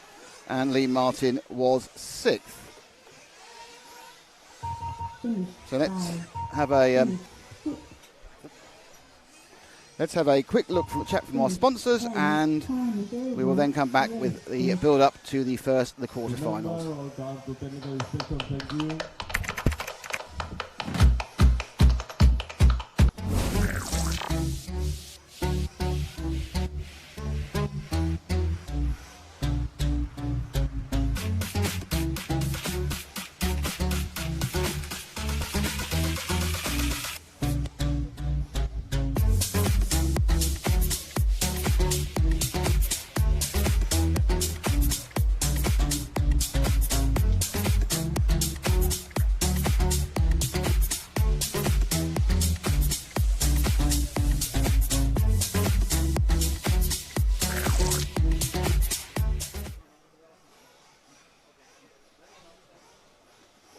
Marshall, semi-final A, please, at your place. Thank you.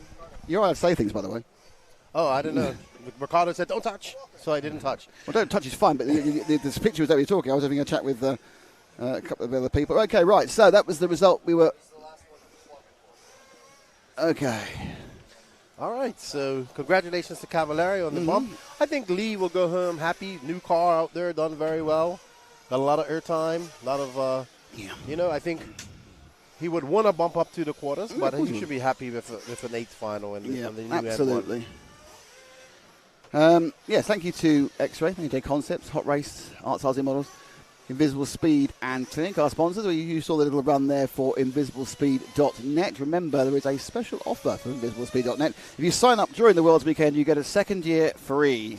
Yeah, I believe that ends today. So get it while you can. 1 year, normally sign up for a year, you get a second year of all the interactive, the world's review, all the online courses, all the online videos, and the whole lot. So it's a pretty good deal, actually. 2 years the price of one. So there's no special code. If you just go in and sign on during the World Championships, you will automatically get that. That's correct. No word of a lie.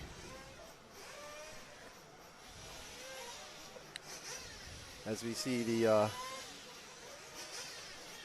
Frank getting us a good shot while he's adjusting his camera. He's always getting us a good shot while he's adjusting his camera. And the stands are starting to get full of people. We have umbrellas out. The heat is on. The sun is out. You see up in the pits, the pit area is lined with people watching the racing. I'm sure there will be more this afternoon. Oh, yeah. There's not going to be less, that's for sure.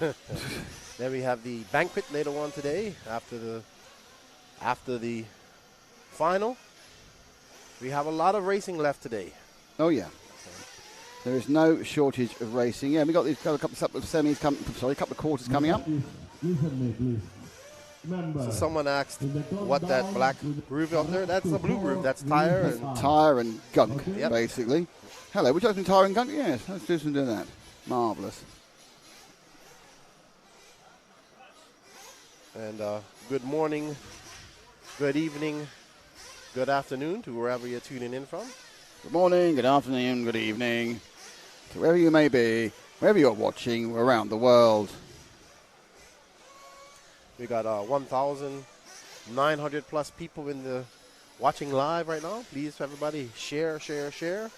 Let's help get this out into the algorithm. The more RC out there floating around, the more of a chance of somebody picking it up and seeing it for the first time. Absolutely. I had a great chat with where we eat. We've been eating every day, and at the hotel, and the bartender / waiter asked, "What are we doing here?" Because we ain't playing golf, and I had to bring out the cell phone and show him what we were doing.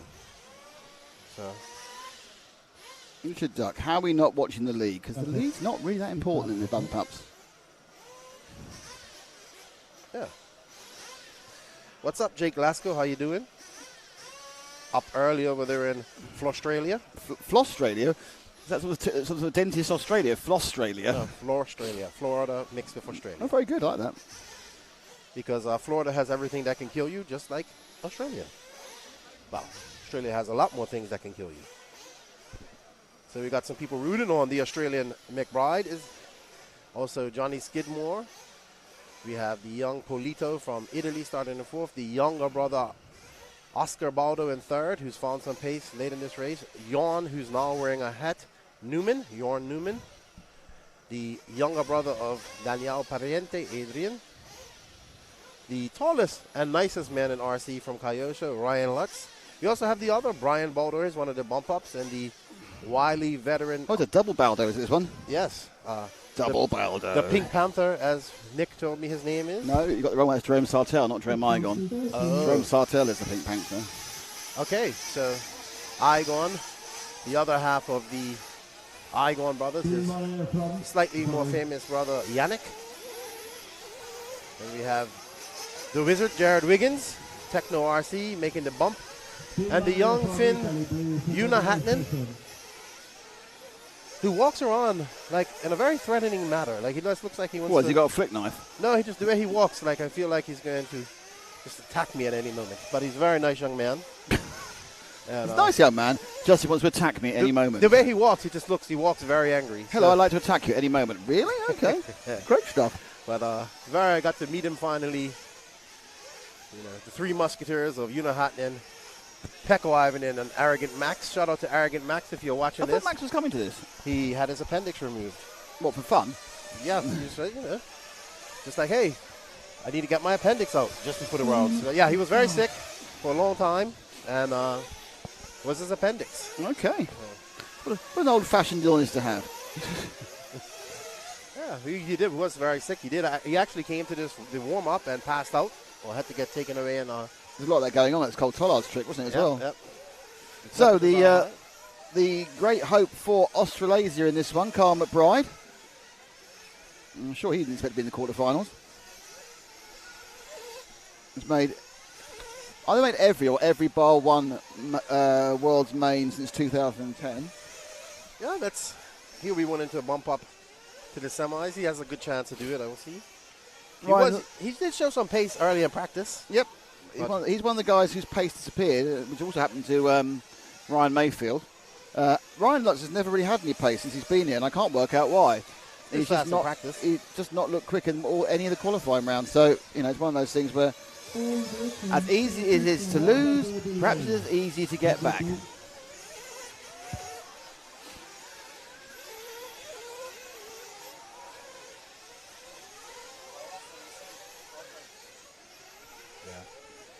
Frank tells me that he says he's struggling, which I think is pretty much obvious.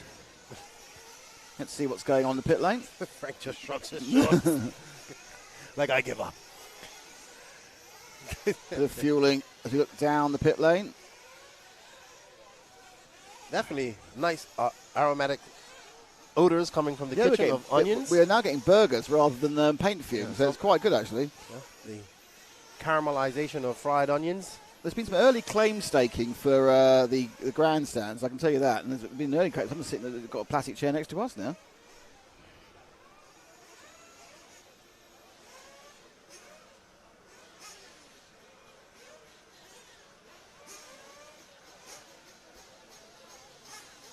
One medal by Charles goes to starting grid. Thank you.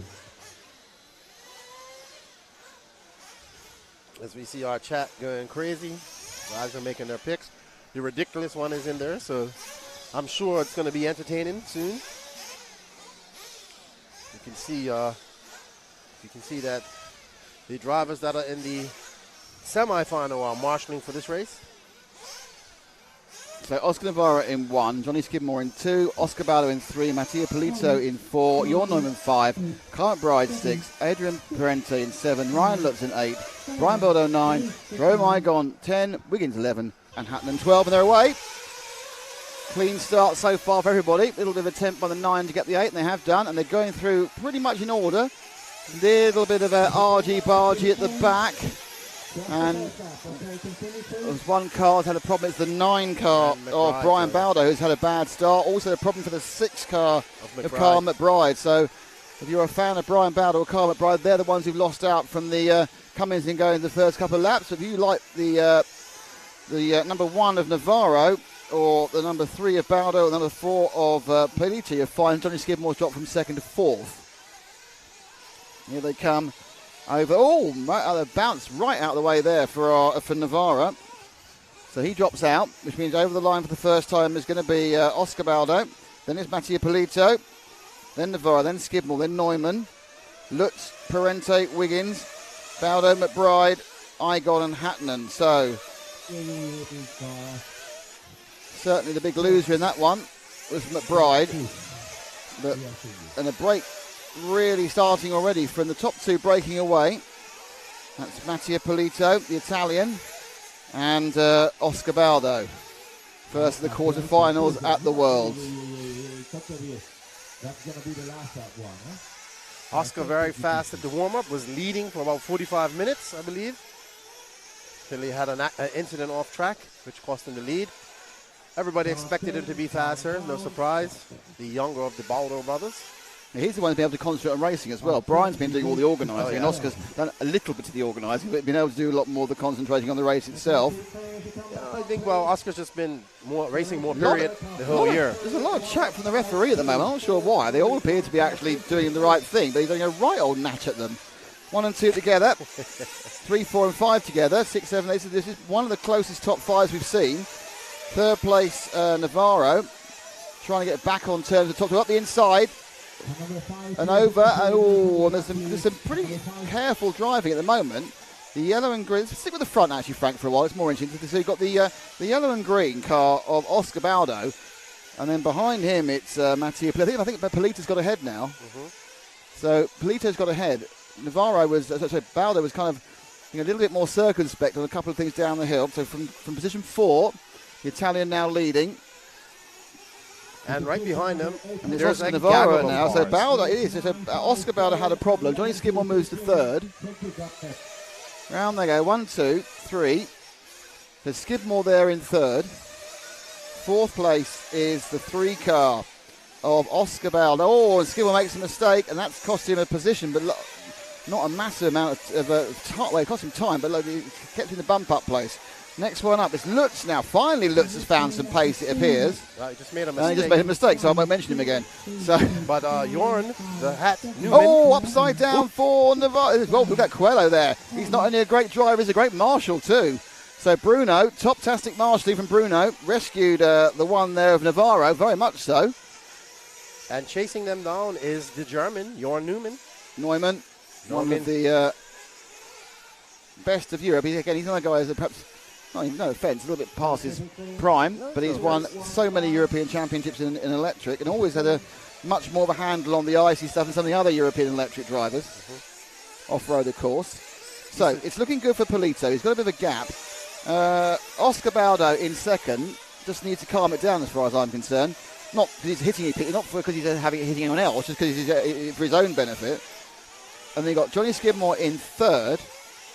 Oscar Navarro in 4th. Skidmore's made another. Skidmore needs to just. I think Skidmore needs to just ease it back. Oh, sorry, it wasn't Skidmore. I'll have a go. That was 2 orange relay cards. That was Neumann making a minor mistake in 5th. 6th place is Brian Baldo up from the back and a bad start. Then Parente, Wiggins, Lutz, who we said was looking good and then wasn't looking good anymore. So quite the moment, there's lots of time to go, but it's looking quite more positive for the Europeans than the Americans, but a long way to go, and Wiggins and Lutz can still come through, and it's obviously the Australian who we're all interested in, a little bit mired down in 10th at the moment, so McBride needs to find a bit of pace in that S-Works. Really bad start from McBride. Unfortunate for him. He's going to have to put his head down. He has 25 minutes to go. That's the big thing. The only main advantage is he's got a long way to go, and he knows how to drive a long race.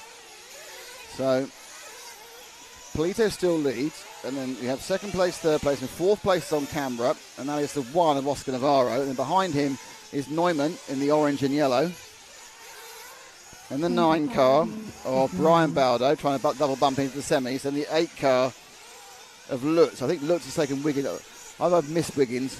I think I did miss Wiggins actually. I don't think Lutz took Wiggins. Oh, but Wiggins actually may have fueled already. He fuels quite early. Just over 5 minutes gone, 25 minutes drive. 10 car of Jerome Igon having a lot of problems. 4, car 3, car 1, car 5, car 2.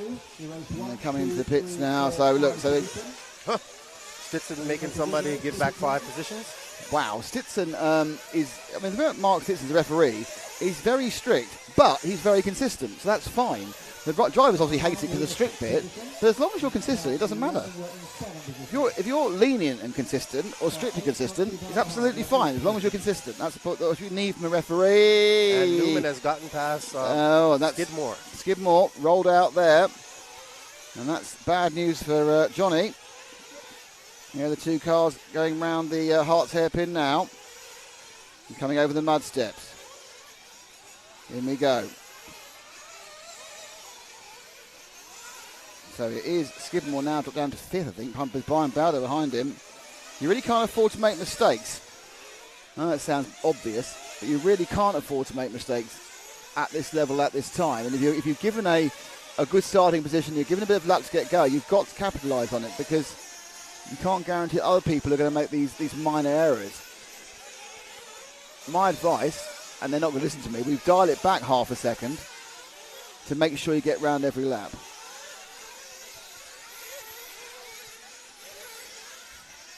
So the order remains Polito, Baldo, Oscar, Navarro, Neumann, Skidmore.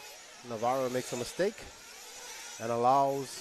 Oh, Neumann's made a mistake as well. So Neumann's rolled out. Baldo made the mistake, sorry. So Baldo's Neumann, so round they go. And Skidmore moves back into 4th place.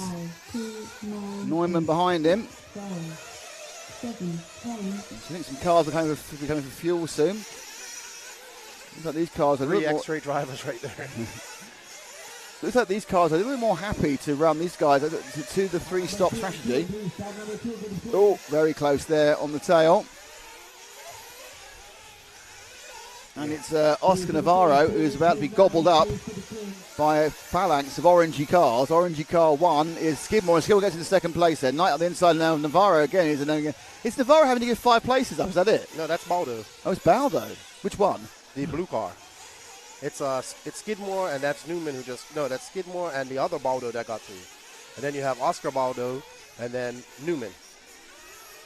I'm not sure. I think it was Navarro looking at place, actually. It was, yeah. No, it was Navarro. I think really? Navarro's been called and had to get the 5 places back. Ah. So Navarro had to get the 5 back, which is why he suddenly dropped down those 5 places. It's a pretty aggressive penalty as they all come through the fuel.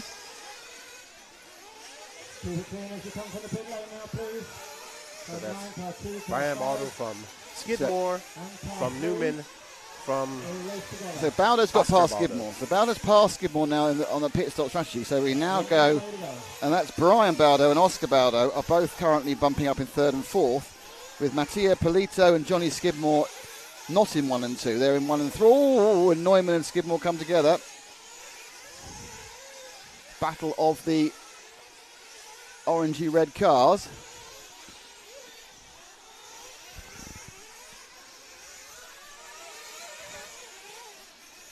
Car number 2, 5.3, please keep it clean. Polito out front, cruising. The young Italian driving Kyosho, 2019 Euro finalist. Broke on like the first lap, I believe. Oh yeah, still the final though. So Polito, they're not even 10 minutes down this one. It's been going on for a lot longer than this. There's been a lot of toing and froing. It has no intention of settling down at all, this race. As we see the 2 cars coming to the X-ray hairpin. And that, of course, is catching up. So Skidmore has now been caught up by the 5 of Neumann. And then behind him, it's the recovering Oscar Baldo in the blue and white. But currently, Polito from Oscar Navarro, from Brian Baldo, from Johnny Skidmore, from Jorn Neumann, from Oscar Baldo. As they rotate through, 10 minutes just about done.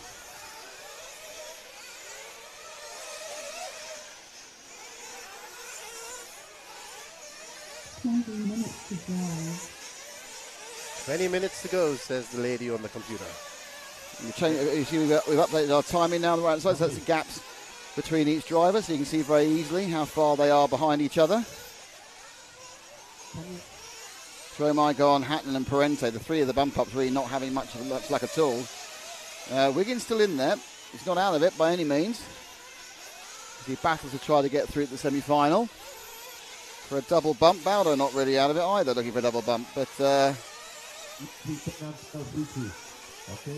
these cars are all over each other. Three of them basically push each other over the line at the moment. I mean, Skidmore, Neumann and Oscar Baldo. Coming up past underneath our position again. Only one's bumping up though, because the three positions like Polito, Navarro and Baldo, Brian have the main positions. They come through the hay bale hairpin. Oh, nice one from Oscar. Got up the inside of Neumann and into fifth. So he now has attempt to get towards Johnny Skidmore. Lots of X-rays there. 2 X-rays and a S-Works. X-ray for Skidmore, X-ray for Baldo. S-Works for Neumann.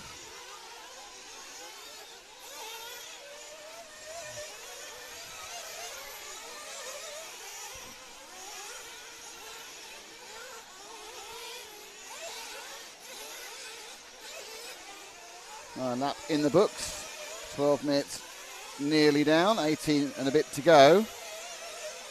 Temperature noticeably coming up now. Definitely. So much for having a nice cool day. Just cooler, but still blooming hot. Humid. I have a sheen on my forehead.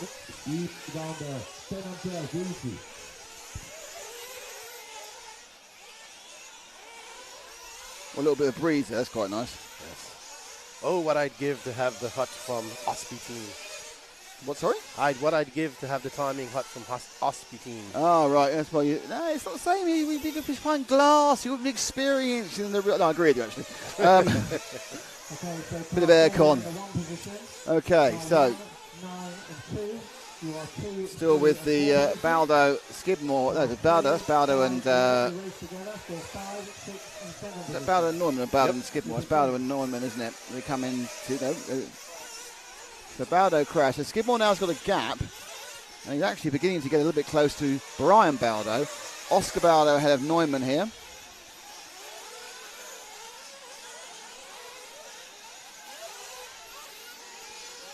We're currently with the Skidmore. And this is the second of those two cars. There's too many orange cars. I think it'd be a ban. I think nobody coming new into the sport this year should be allowed, in the next 2 years, should be allowed to paint their car orange in any way. Orange is a banned colour. If you've got orange now, fine, but no new oranges. So quite close now between Brian Baldo and Johnny Skidmore for third and fourth.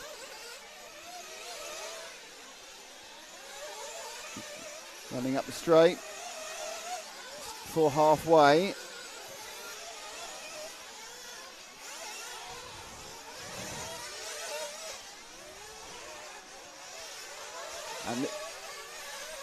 And this one's close as anything. But yeah, hang on, this is the sound we love. Oh. That will put out the fire. It will temporarily just cool it down half a degree.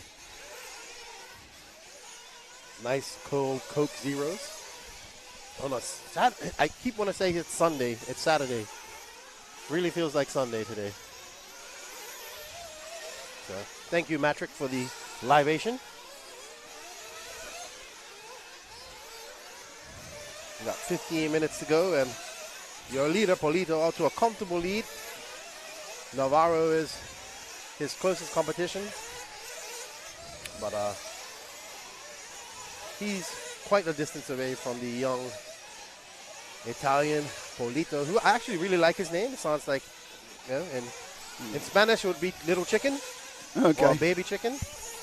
A chick then. A baby chicken is a chick. Oh!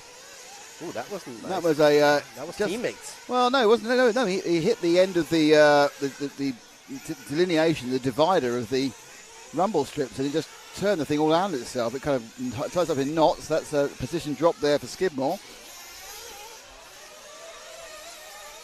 Well, actually, didn't drop, actually. Position drop for Baldo, actually. Timing's a bit slow to tell me who was who. halfway through. And the car going on is though Skidmore has stopped for fuel, I think. Yep, Skidmore stops for fuel. As has the 3 car of Oscar Baldo and the 1 car of Navarro and the 5 car of Neumann. So everyone apart from Brian Baldo, I think, stopped for fuel there. And the leader, I don't think Polito stopped for fuel either. On the 15 minutes means they should be able to get one more stop, that'll be it.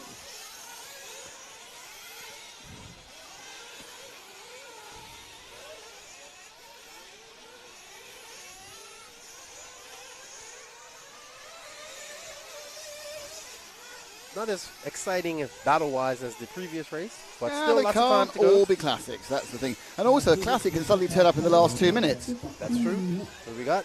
Oh, a bit of fumbleation there, wasn't there? So who's that being fueled in a fumbly way? I believe that is...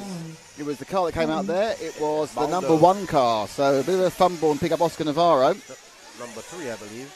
No, it was number 1. I just saw it come out. It's Oscar Navarro. So if you look there, you can see him come out. No idea. I can't see. And it was a blue car. So this is not CSI Redovan. It was just like, And he kept saying, is it? No, it's not. No, I saw it. It was that car. I think I'm going to have number plates in my dreams from here on out. But I would suggest that we have yellow-backed number plates at RCGP. Makes things so much easier to see. Absolutely. Car upside down the 5. So a problem there for Jorn Neumann. He's lost some time. Bruno not happy with Jorn. I think Jorn was revving it while he was trying to pick it up. Yep. He So, gave him the... Gave him the, my hands, they are my business, they are my life. Why are you revving, you fool? But he gave that in Portuguese. So we are with, this is the 9 car, I think, at the moment. So that would be Brian Baldo scored 4th, Dwayne Skidmore scored 3rd, Oscar Navarro scored 2nd, and Matthew scored 1st. Trying to work out who's behind. I think is it 11 car? behind. I think Wiggins currently may be running.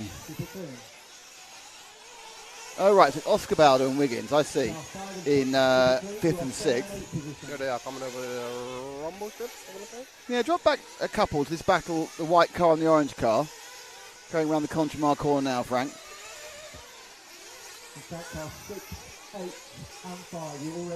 Wiggs looking to get past Baldo and get up into that bump position. The Techno driver. Yeah, Wiggins doing well from the bump ups in 6th, and then obviously so is Brian Baldo. But you've got 2 Baldos, only one that's bumping at the moment, so there could be a Baldo battle for bump ups. Baldo, that you bet you can't say that. Fast 5 times. I don't want to, but I'm quite pleased to get the alliteration in the first place. 12 minutes to go. When this one's finished, there's going to be a bit of a break in actual moving camera coverage.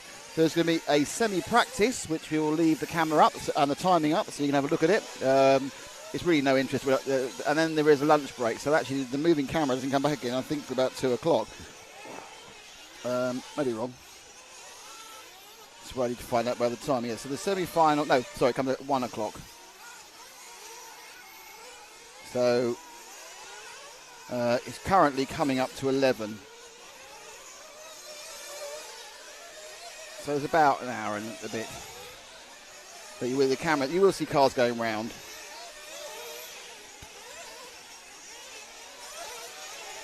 As we take a well-earned rest for the semi-finals.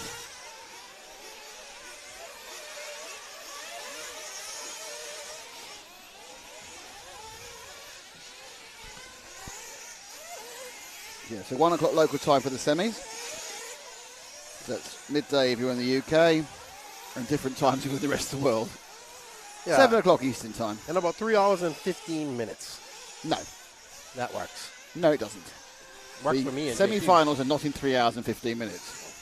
Yeah, they are. No, they're not. 1 o'clock is 3 hours and 15 minutes from now. I am really... 10:43. Yeah, that's UK time. I follow that myself. My computer stays on UK time. Anyway, let's get back to the race. And let's get back to the battles. Skidmore in second now.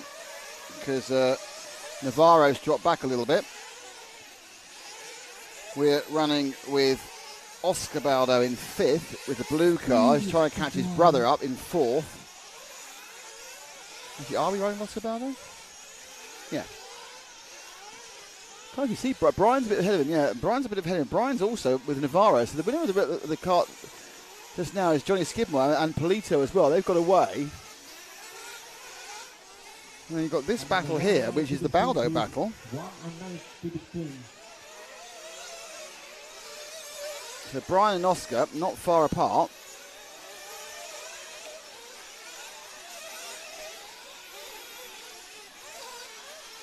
But also, as you can see, Brian is right on Oscar Navarro. So there's two Oscars. Oscar Navarro is that one car. Blue tail, white front. The yellow and orange, that's Brian Baldo. They are currently both bumping up in third and fourth. But coming behind Brian is his brother, Oscar, just made a little minor mistake. So that is third, fourth and fifth. That's yes, yes and no to bumping up. 9 minutes. 4, 2, 1, 9, 3, 6, 8, 11, 5, 7, 12, He's looking. 10. Just realised I've realised I've completely forgotten there's another quarter final. Yeah. So we have another quarter final. We aren't going to have a break next. We've got another quarter final next. So sorry about everyone. There's another quarter final first. Nick's jumping through time. Yeah. There's a B quarter final. Then we have about an hour and a bit off while we don't show anything. But there's a B quarter final. So we don't go anywhere. There's a B quarter final next. Honestly, my brain very hot. It is definitely warm here. We are.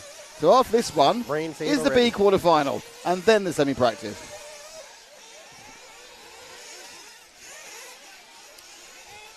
What's wrong with him? What's wrong with his brain? He needs the Coke soda hasn't reached it yet. Yeah, it's not cooled it down. Anyway, it's cooling hat head thing. Yeah. Cooling hat head. It's definitely extra hot today.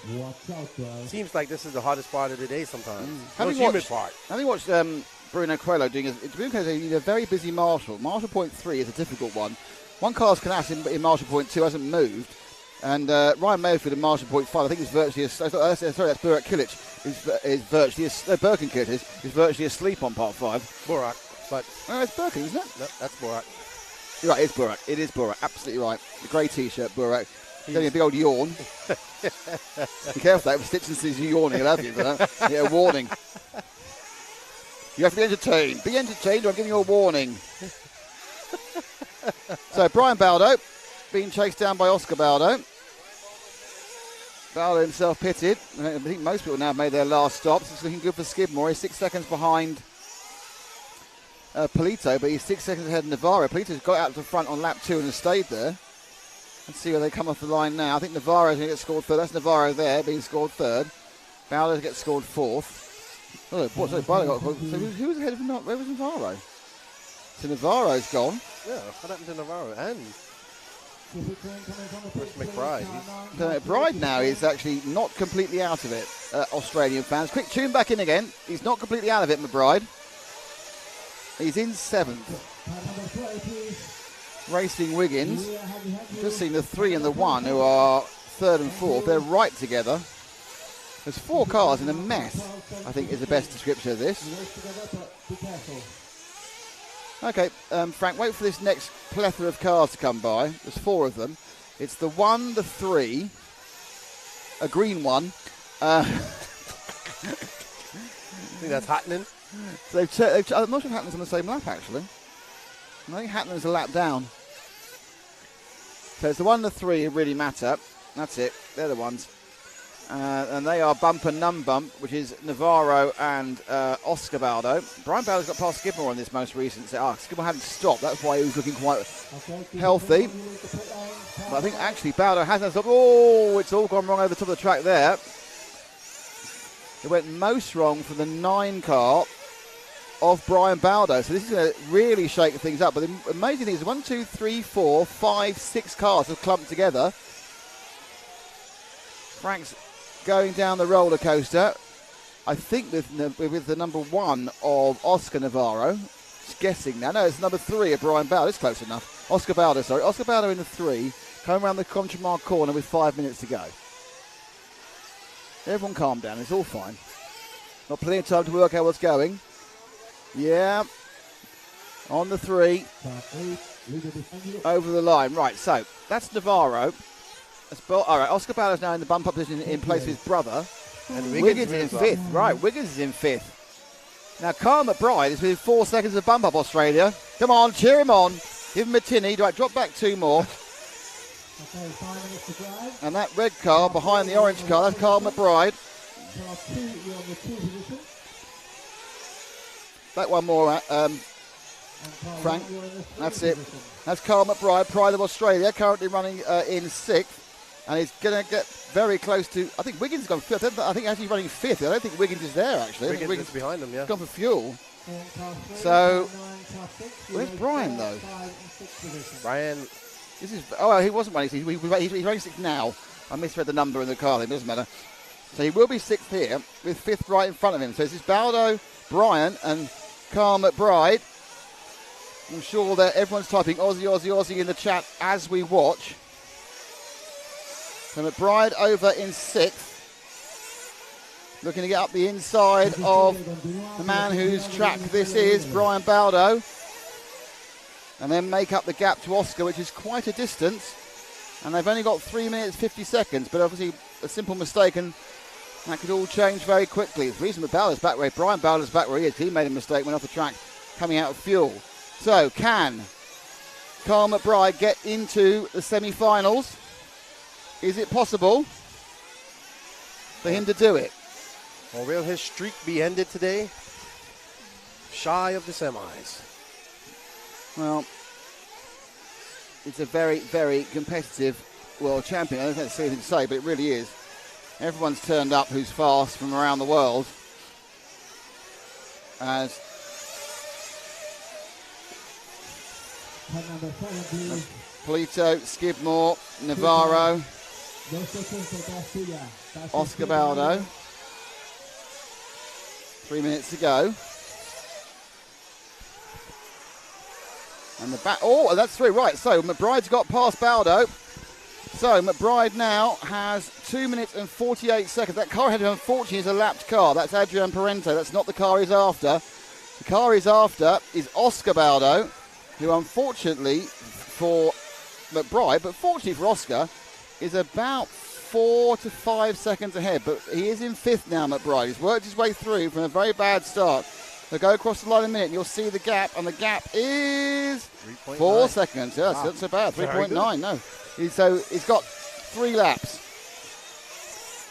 So Australia holding its breath for a potential bump up for their hero, Carl McBride. He needs to get around this car. This car number Well, that 7 car will is be moved out of the way and has been moved out of the way by Mark Stitson. This is one thing about having a great referee. They move the other cars out of the way. So And McBride has the pace. McBride is gaining. He's gaining fast, but he's got this and 2 more. I'm saying it's One 2. mistake by Baldo and he will be there. Well, Baldo's going to, I think Baldo, if I was Baldo's pit man, I wouldn't tell him that McBride was coming, because he should be able to run relatively relaxed. You start saying you're being hunted down by an Australian, it's not quite so good. Call this a knife exactly? You know, that's the sort of thing. Right, so McBride crossing. Oh, he's got them right together. Oh, so it's Oscar Baldo and Carl McBride right together for the final bump up. And there's Oscar there as well. So we've got 2 Baldos. We've got a McBride, and they're all going for the final bump up with this and 1 more to go. They sweep round and down to the corner of the hay bale. Oh, trying to even jump over the air. Can McBride bump up? Will it be which of the Oscar Baldos? Will we lose both the Baldos at their home circuit at the quarter-final level? Will we get an Australian into the semi-finals? Australasia, an entire continent represented by 1 car, 1 red and white number 6. Brian there being careful not to clip the back end of Carl McBride. But any one of these 3 cars, the final bump up, it's Polito, Skidmore and Navarro are fine. McBride now, he's got this and 1 more lap at the end of the quarter-final. Can he do it? Can he get past? He's got the inside there. This is where the mistake that Oscar made to put this in there. Baldo being very, very clean so far. The 3 of them absolutely together. Fire up the straight. It's obviously advantage Oscar. He's got the lead. Carl McBride, and look, he's already, no, he's taking, the thing about, the problem for McBride is he's trying to stop Brian getting past at the same time as trying to get past Oscar. And Oscar, Brian looking at the inside, looking left, looking right. This is where it can go wrong for anyone, braking hard. They're right together. There's about half a lap to go over the rumble strips for the last time in the 1/4 A. Baldo B trying to get past McBride K. Oh, but what's happening is Oscar getting away. Oscar now just he keep 4 wheels down. He's going to break Australian hearts. He's got 2 corners. Oh, he's thrown out. Now it's a Bolo battle. Can Brown get past his brother on the final corner? No, he can't. Oscar takes it. Oscar takes the bump. Oh, man. That race took... Oscar takes the bump. Congratulations to Oscar Baldo. Thank you to Kyle McBride for making it a race. Unfortunate for the Thunder from Down Under. Thus ends his streak of making every final at the Worlds since 2010. And that is the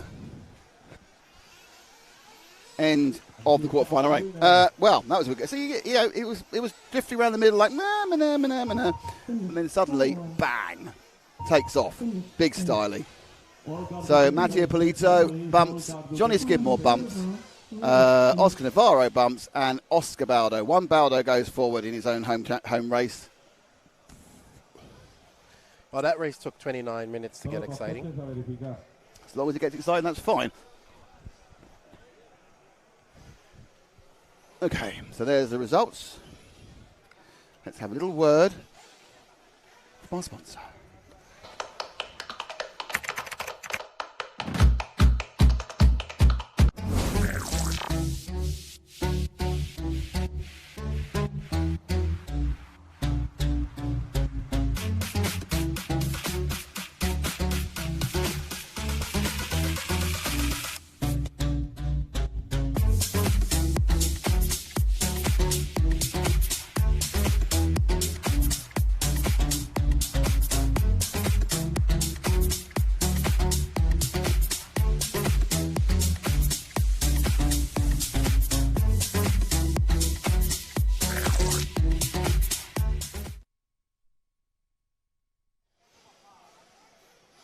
So a large amount of excitement there, and now we can all calm down. Yeah, we got some people congratulating Skidmore. Yeah, good drive by Johnny Skidmore. He's now in the semi-finals. We have the next quarterfinal to go.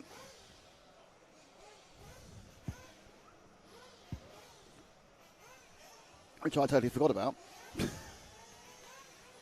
Nick was getting a little bit too excited. He already jumped forward in time. I know. What can you do?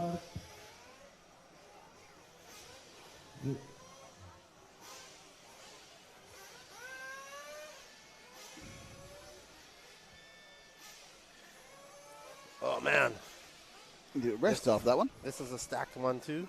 But the Well, they're all stacked, aren't they? But we got the young talent of Mason Fuller, Brandon Rose, and Spencer Rifkin, Tater Sontag, Cavallari, Born Horst. So at the actual run, this is the runners and riders are. It's Daniel Parente in 1 from Spain, Hal Figueiredo from Portugal in 2, Renaud Savoya, the Shark from France in 3, Ricardo Montero from Portugal in 4, Mason Fuller from the US of A in 5, Brandon Rose from USA in 6, Spencer Rivkin from the USA in 7, Taylor Sontag from the USA in 8, Ryan Cavalieri from the USA in 9. So it's quite American, this one. Thielemir from France in 10, Joe Bornhorst from the USA in 11, and Aaron Ronick from Germany in 12. So we have 1, 2, 3, you've got 6 Americans out of 12. Yeah. So the Americans, they've actually woken up for this one because it's quite early in the morning still over there. Who would they root for? They've got so many to choose from. Let's see if the Iceman can bring my predictions to fruition. What are your predictions? That he would make the semi. I would think he would make the final. Okay. But the semis will be good enough, Jason Saffer says, I've got Rivkin and Cav. Of course you do. I think it's going to be hard for a double bump. The ridiculous one, J. Smoker.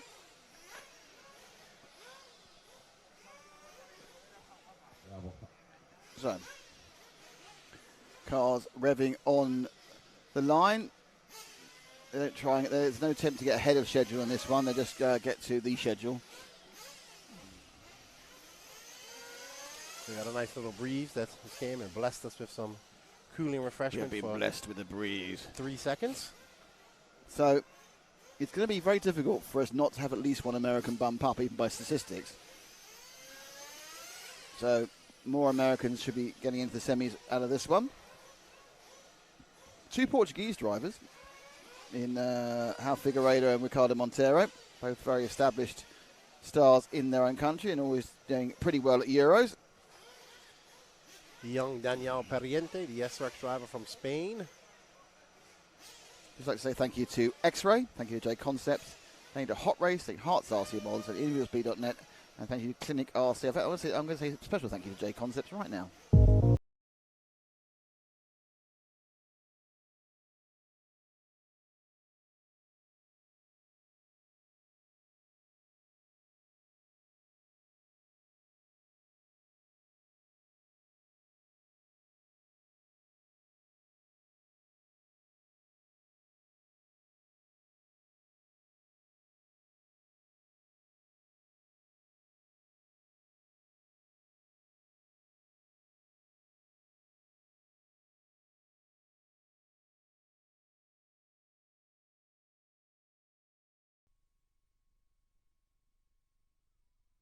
Okay, Lefty just spotted something that I hadn't noticed. Lefty, what did you just spot? I don't see Valente here. Yeah, I think Valenti's been eliminated effectively. Oh, no. What was it? Quarterfinal run? Or maybe... Did he bump out of the quarterfinal? Yes. I could have swore he did.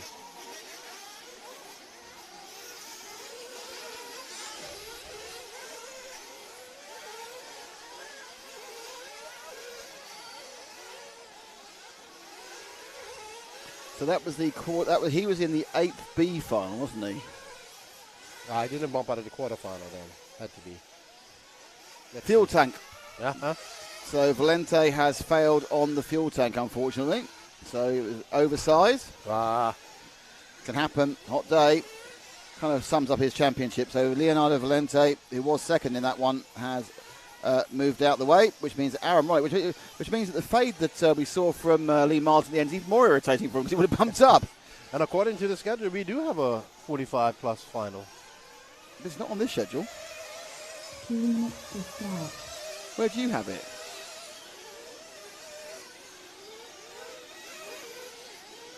Hey, look. Press it. It doesn't show, but I'm saying... Yeah, press the junior one.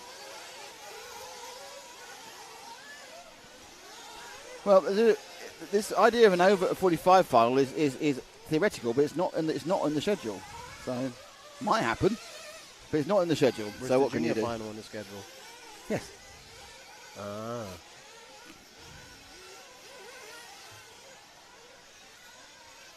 So it's a warm up now.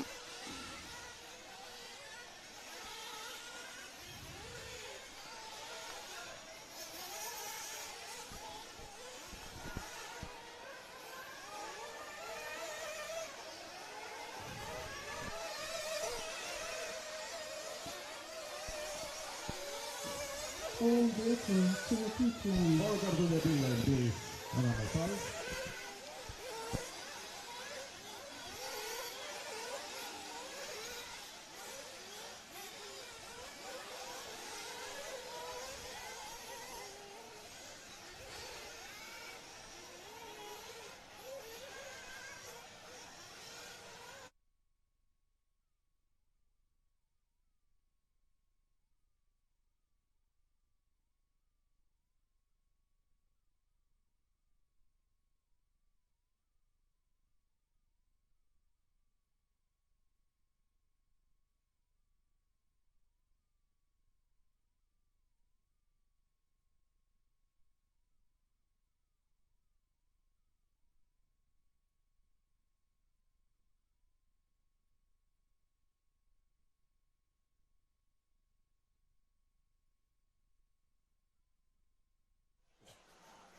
Jason is definitely asking, when is the 45 plus race? Well, there doesn't appear to be a 45 plus race in the schedule. The one the 45 plus competitor thinks he's racing.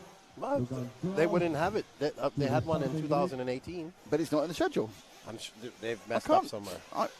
Either not having it or not having it in the schedule, I don't know. So Valente, not there. Let's get ready for this one. Cars come out. Parente, Figueiredo, Savoia, Montero, Fuller, Rose, Rivkin, Sontag, Cavalieri, Lemary, Bornhorst and Ronick. 4 of those will be bumping forward to the semi-final. Obviously, as long as we don't see any issue with People are asking about the fuel tank. It's very easy. It's hot. It could have expanded. He could have had too much fuel line. No, you don't. No one puts an illegal tank in. They're all so close to the edge. Anyway, go. And they're away. And it's a clean start so far. As I'm watching the problem tends to be this corner here. And at the moment they're going around all right. A little bit of a bounce. The 9 car had a bit of a bad bump, but not too much. And they're going away in 1, 2, 3, 4, 5 order at the moment. So it's a good start for Daniel Parente. So I don't think there's a conversation from the referee, but I couldn't see anything wrong with that one. I think David Ronefelt's got the difficult position 3 now on the marshalling. And they sweep round to complete the first lap. And it looks like Parente started well, as has Figueiredo. 3rd, 4th and 5th pretty close. So let's look at that 3rd, 4th and 5th battle. That's right, Ricardo. And that is Savoia, Montero, Rivkin and Fuller. Savoia in the yellow multicoloured car. Won the concourse in competition with that body shell. And it's a 4 car of Ricardo Montero. And then after that, we begin a train of Americans with Spencer Rivkin. And a mistake, and I think that was Rivkin who made the mistake. No, that's not Rivkin's car. That's the 8 car of Tedder Sontag who actually made the mistake, but down the roller coaster. But there's 1 and 2, and that's 3 and 4. Sorry. So across the line for lap 2 goes Daniel Parente, leading from Figueiredo. Savoia stays 3rd. Montero 4. Actually, Rivkin now has picked up 4th place. So Rivkin, your double world champion in electric off-road, running in 4th. 5th place is the green machine of Brandon Rose. So I think in the, to misquote the Revolution, the Americans are coming. Let's drop back to the blue car. So just drop back 1. There we go. And that is Rivkin from B Rose, associated from Agama. And then behind them now, I think it's Mason Fuller and Bornhorst as well. So Cavalieri, the one who's not made a great start, he was scored 12th last time round, and Lamari in 10th. Fuller got a penalty, had to give up some positions back. Yeah, dropped on a bit. I think that's because he just touched someone, and they moved out and they caused a bit of a kerfuffle. Good lead already. Good lead for Parente. Figueiredo quite happily in 2nd, and it's the Shark, and then it's this set of cars we have here. And it's actually Bornhorst has made a really good start from 11th on the grid. He's now challenging Rivkin in what is a triple American run there of Rivkin, Bornhorst and Brandon Rose. Sometimes I do like. You're playing with me, flow, love. And then you have Ricardo Montero, who's kind of dropped back. He's one who's dropped back from the start. He had a little bit of error, push back. Error at the front for Parente. He's lost a bit of his lead going round that time, so it's not as big a lead as he had. Maybe a 3-second. Oh, an error there. Who's that? That's a 5 car that's made a mistake. Can't be the 5 because he's not in the right place. So there's been an error off the line. Let's see how that changes things. Savoia now is ahead of the 2. Yeah, here's Figueiredo who made the mistake. Or was it? Figueiredo is still in. No, it wasn't. It was actually further down. It's number 5. It's Fuller. And Cavalieri is in the move, right behind Fuller. We can't see it. Cav's up to 10th. Yep. Ooh.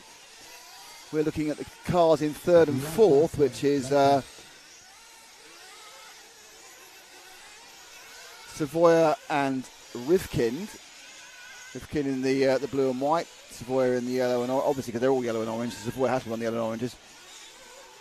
Now behind them, I think now is B Rose. Yep, in 5th. Bornhorst is in 6th. And then Montero, Fuller and Cavalieri. Cavalieri moves to 9th. Another place up, problem for Lamari. So Cav moving through the field. Not out of it because no one's really broken away. There's a reasonable lead. The leader, the 1st and 2nd place, got a bit of a gap over these two, but you can see now that Rivkin's starting to pressurise Savoia. Savoia, triple European champion in 8, 9 and 10, 2008, 9 and 10, so he won 3 on the bounce. 25 minutes to drive.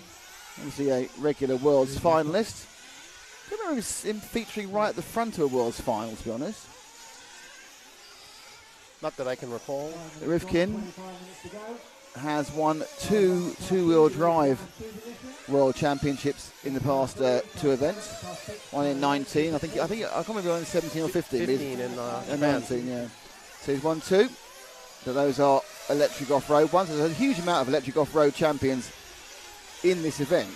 I mean, the reason being, of course, there's twice as many electric off-road world championships as there are 1/8 of them, because it's 2 at each one. There's your 2-wheel drive and your 4-wheel drive. Bruno in the next race, the semi-final, he's won the last 2 4-wheel drives. And the last 2, I don't think there's another one in 17. No, Mayfield won in 20. There was one. 17. He won in 17, okay. So. And then Bruno won in 15 and 19. So there's your winners. But that's electric, and we're at IC. Rivkin still holding off. Rivkin's now ahead of Bornhorst. They've started the fuel stops. As we were reminiscing about previous champions. Just moving slightly ahead has gone Savoia. Rivkin dropping back a little bit, and now he's falling into the clutches of Joe Bornhorst. So Big Joe looking to put the pressure on his fellow countryman. Makes a little mistake there though, and loses 2/3 of a second. Rose next, and then the 4 car of Montero. So Parenti, Figueroa, Savoia, Rivkin, Bornhorst, Montero. I think Rose has got past Montero again, so when they went there last time it was scored Montero, Rose. Now it's Rose, Montero. Bornhorst found some form, some pace at the end of his quarterfinal. He's transferred that over at his 8th final, he's transferred that over to the quarterfinal. His car looked good. He was confident, and he's challenging he's having Rivkin. He's having a think about getting into that 4th place. So it's the Bornhorst Rivkin show at the moment. Bright yellow and orange for Bornhorst, blue and white for Rivkin, going down the roller coaster. Brake hard to turn left into the hairpin now. And what's happening, actually, they're bringing Montero back into play as well. No, it's not. It's a 2 car. Oh, that's Figueroa who's stopped. So that's Figueroa behind them who's stopped for fuel. So right in the cusp of this fuel stops at the moment. As we are 8 minutes down, I would expect these guys probably to come in for fuel this lap, would be my guess. You may well see Rivkin driving in. Quite a late pullover. And yep, up they go. So let's see what happens as they come through for fuel. There's the Bornhorst fuel stop. Down they go. Bornhorst still behind. And out goes Rivkin. So that was pretty much the same, wasn't it? I think Rivkin may have got about half a second in that stop, Lefty, but no more than that. They've gone right back into the same order with Figueroa right behind them and Brown and Rose. Brown, Rose and Figueroa are having kind of a swapsies. They're each putting a lap ahead of the other.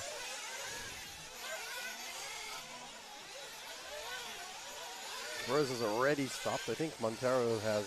Yeah, they've all stopped. Yeah. They've all stopped. Rose stopped a little earlier than the other guys. So I think Savoia hasn't stopped. Savoia's doing one of his long runs, so Savoia actually is currently leading. Savoia has always managed to get great mileage. I don't know what it is about Savoia. His engine is set up whatever he does, whether he uses a smaller choke on the engines and can still get the power out of them. But Savoia has always got great mileage. So he pitted a lap after everyone else, had a brief period in the lead, and now he's back down to 3rd again. Going to give him more flexibility, extra bit of a fuel run, gives him more flexibility. And the one that's running away with this is the young Daniel Periente, but he made a mistake here and allowing Figueroa to catch up to him for just to give you guys a little catch up on the front. No, it's good. Yeah, there are 12 individual stories going around here, and we can't tell all of them. We can only focus on the ones which are most important. And in the bump up finals, the most important stories are the ones in around the final place of the bump up, because realistically, if Parente finishes first and Figueiredo finishes second, or Figueiredo finishes second and or it's the other way around, we're only talking about a metre on the grid.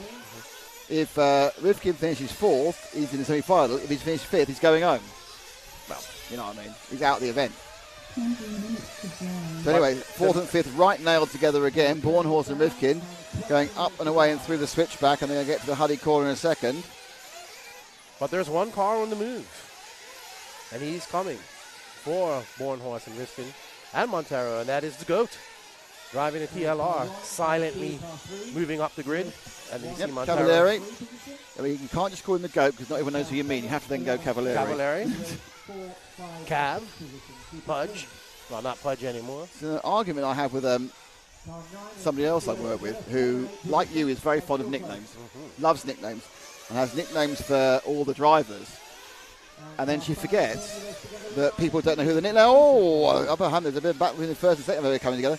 She forgets that other people don't know what the nicknames are. So she's saying this so and so and so and so, and they feel, well, if you're a casual listener, you've got no idea who they're talking about.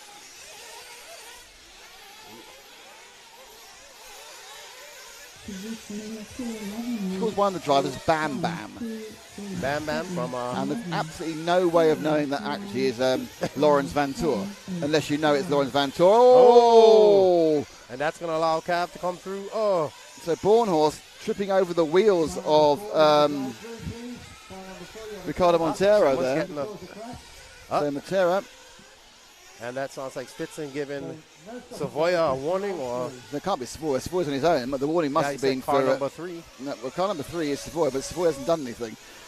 My guess is there's going to be a warning. It's much more likely to be car number 4, but you know I have been wrong in this. But look, Savoia's just out on his own. I don't know where. So I think you must. I think you heard the warning and misheard the number. So I think it's car 4 because that was the coming together that caused a bit of a problem. Now there's a kind of a flow of cars now, and you're absolutely right. The person who's really beginning to look like their main business is a certain car number 9 of Ryan Cavalieri, though he's ahead of drop back 1.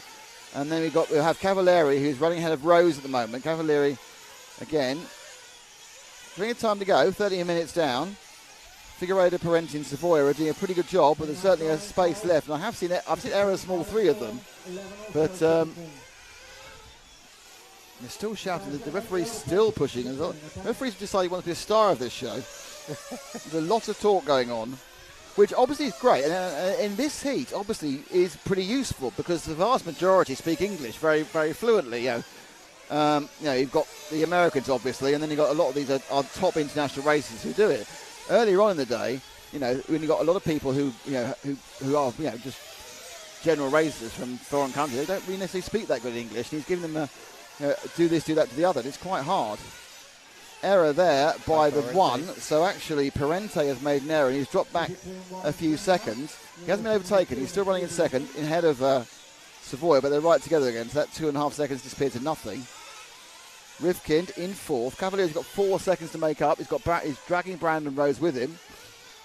There's a trio of Americans there trying to, I think that, I'm pretty sure that, looking at what's happened to Montero, I think Montero got to stop and go for that instant with Bornhorst.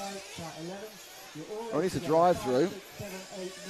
Everyone's been given their position. They've been told where they are. They're probably told there's 16 minutes to go.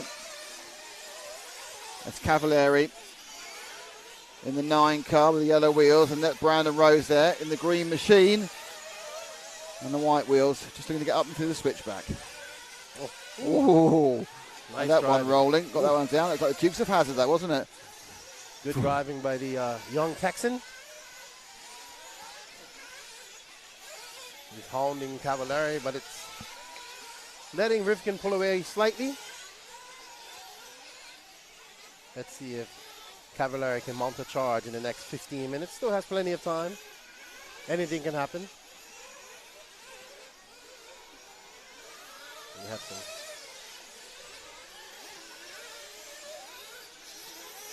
Keep it clean when you come from the pit, please. Car 7, car 2, keep it clean. Looks like Rivkin came in for fuel, so Cavalieri is new. No, Rivkin's still out there, sorry. But yeah, the fuel's they'll be stopping probably this lap. It's the halfway distance of the race. Rivkin actually, I think, may have bounced past one of the others. I think Rivkin currently is Yeah, he's ahead of the 2 car of Figueiredo. So Figueiredo was who stopped for fuel. Him and Parente, I believe. As we sweep round at the back of this queue. And I think we're still with Cav. Yep. So Cav up and over. 15 minutes to So go. Cav in 5th. You can see 4th and 3rd ahead of him. You can see 6th behind him. Not currently bumping. Car 10, watch the driving, please. Not going for fuel, Cavalieri. Brandon Rose has gone for fuel. Thornhorse trying to recover from that instant about 3. We had to do this last time, recover from a bad instant. So in the 8th final of his fall, in this final, it seemed to be a bit of a coming together with Montero, which Montero appears, and I say appears, because we haven't got a direct link to the referee, appears to be adjudged the at fault and received a drive. It obviously doesn't give Bournemouth his 6 seconds back, but means that the perpetrator does not gain from it. Okay, so Cavalieri getting closer and closer and closer to Parente. I think Parente stopped and Cavalieri hasn't. So actually it's Rivkin who they're on the similar strategy to. In for fuel. And Rivkin as well. They're both in. Huh. And they're both out. Rivkin makes a mistake on his pedal. Oh, now they're right together. So this is the battle for the final bump up place. Ryan Cavalieri and Spencer Rivkin. Ryan going for a double bump up to reach the semi-finals. I'm pretty certain was his target. And then he needs to have a really, really good think about what he can do to find an extra half second a lap. So like all the good drivers.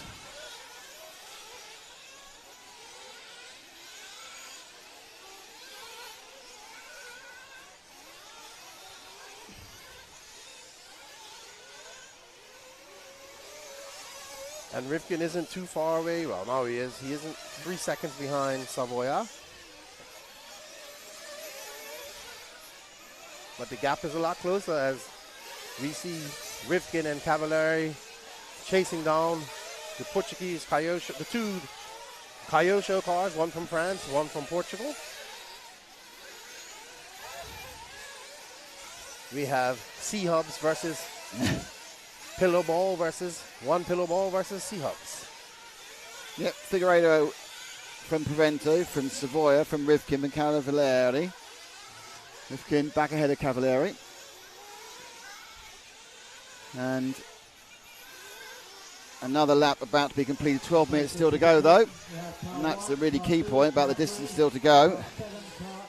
Oh, mistake for Brandon Rose in the background there. Unfortunate for the young Texan.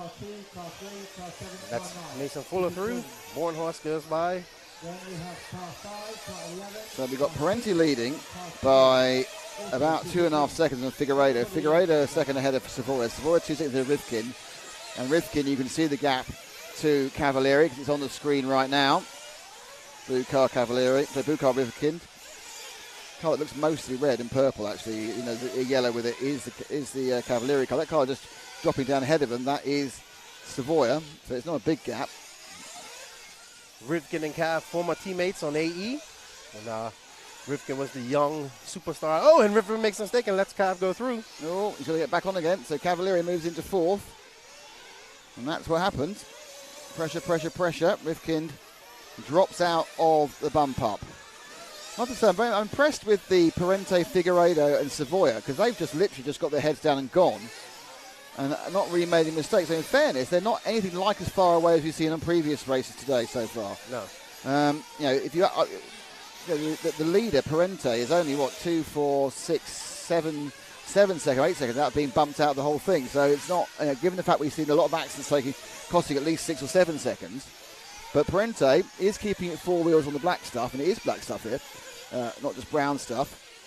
Figueiredo, always been a consistent racer. He's sometimes just not had the ultimate pace, but he's always been consistent. And then obviously you've got the Shark. You've got one of the greatest men of European racing, but he's obviously against a man you consider one of the greatest men of world racing. And Cavalieri is gaining on Savoy at the moment, and he's pulling away from Rivkin, which is bad news for Rivkin, because this is not just, oh, it's a position. This is carrying on in the World Championships or not. And Cav, that's the first mistake I've seen Cav make all race. He was able to capitalize. Rivkin gets a tiny bit nearer. Yes. But got to the point now where everyone's just turning laps. And you know who's on the move behind these guys? The Iceman, Mason Fuller. He's just coming around. He's in 6th. He's going to have to start putting down some lap time because he's in 6th. He's got 10 minutes to get past. A couple of cars having an argument on the rumble strips there, and that's the 4 and the 0. That's Thierry Marie and Montero's faded dramatically from a good start, Ricciardo. So Ricciardo Montero fades, and they sweep round. And, oh, no, maybe. There's 3 yellow wheels together, and this is now right together because what's happened is the one car of Parenti's taken his stop, not his last stop. Then you've got... Yes, Parenti's in the middle of this sandwich now. It's Cavalieri at the back of the sandwich, and it's Savoy at the front of it. So Savoy and Cavalieri are the bread. Parenti is the filling. And Spencer Rivkin probably is a toasting machine trying to come and clamp on both of them. But anyway, those 4. Now it is, and a mistake there by Savoy means that Parenti gets through, got a car out. Not sure who's out, there's a car out there. So we've lost a car. We'll find out. I think it might be. It might be Hal Figueiredo. I think Hal Figueiredo's dropped from 2nd. Oh no! So Figueiredo has gone. The Portuguese man has gone. He's been waved in the air, and we've lost Figueiredo. Where's Cavalieri? In fuel. Oh, It's fine. Don't worry.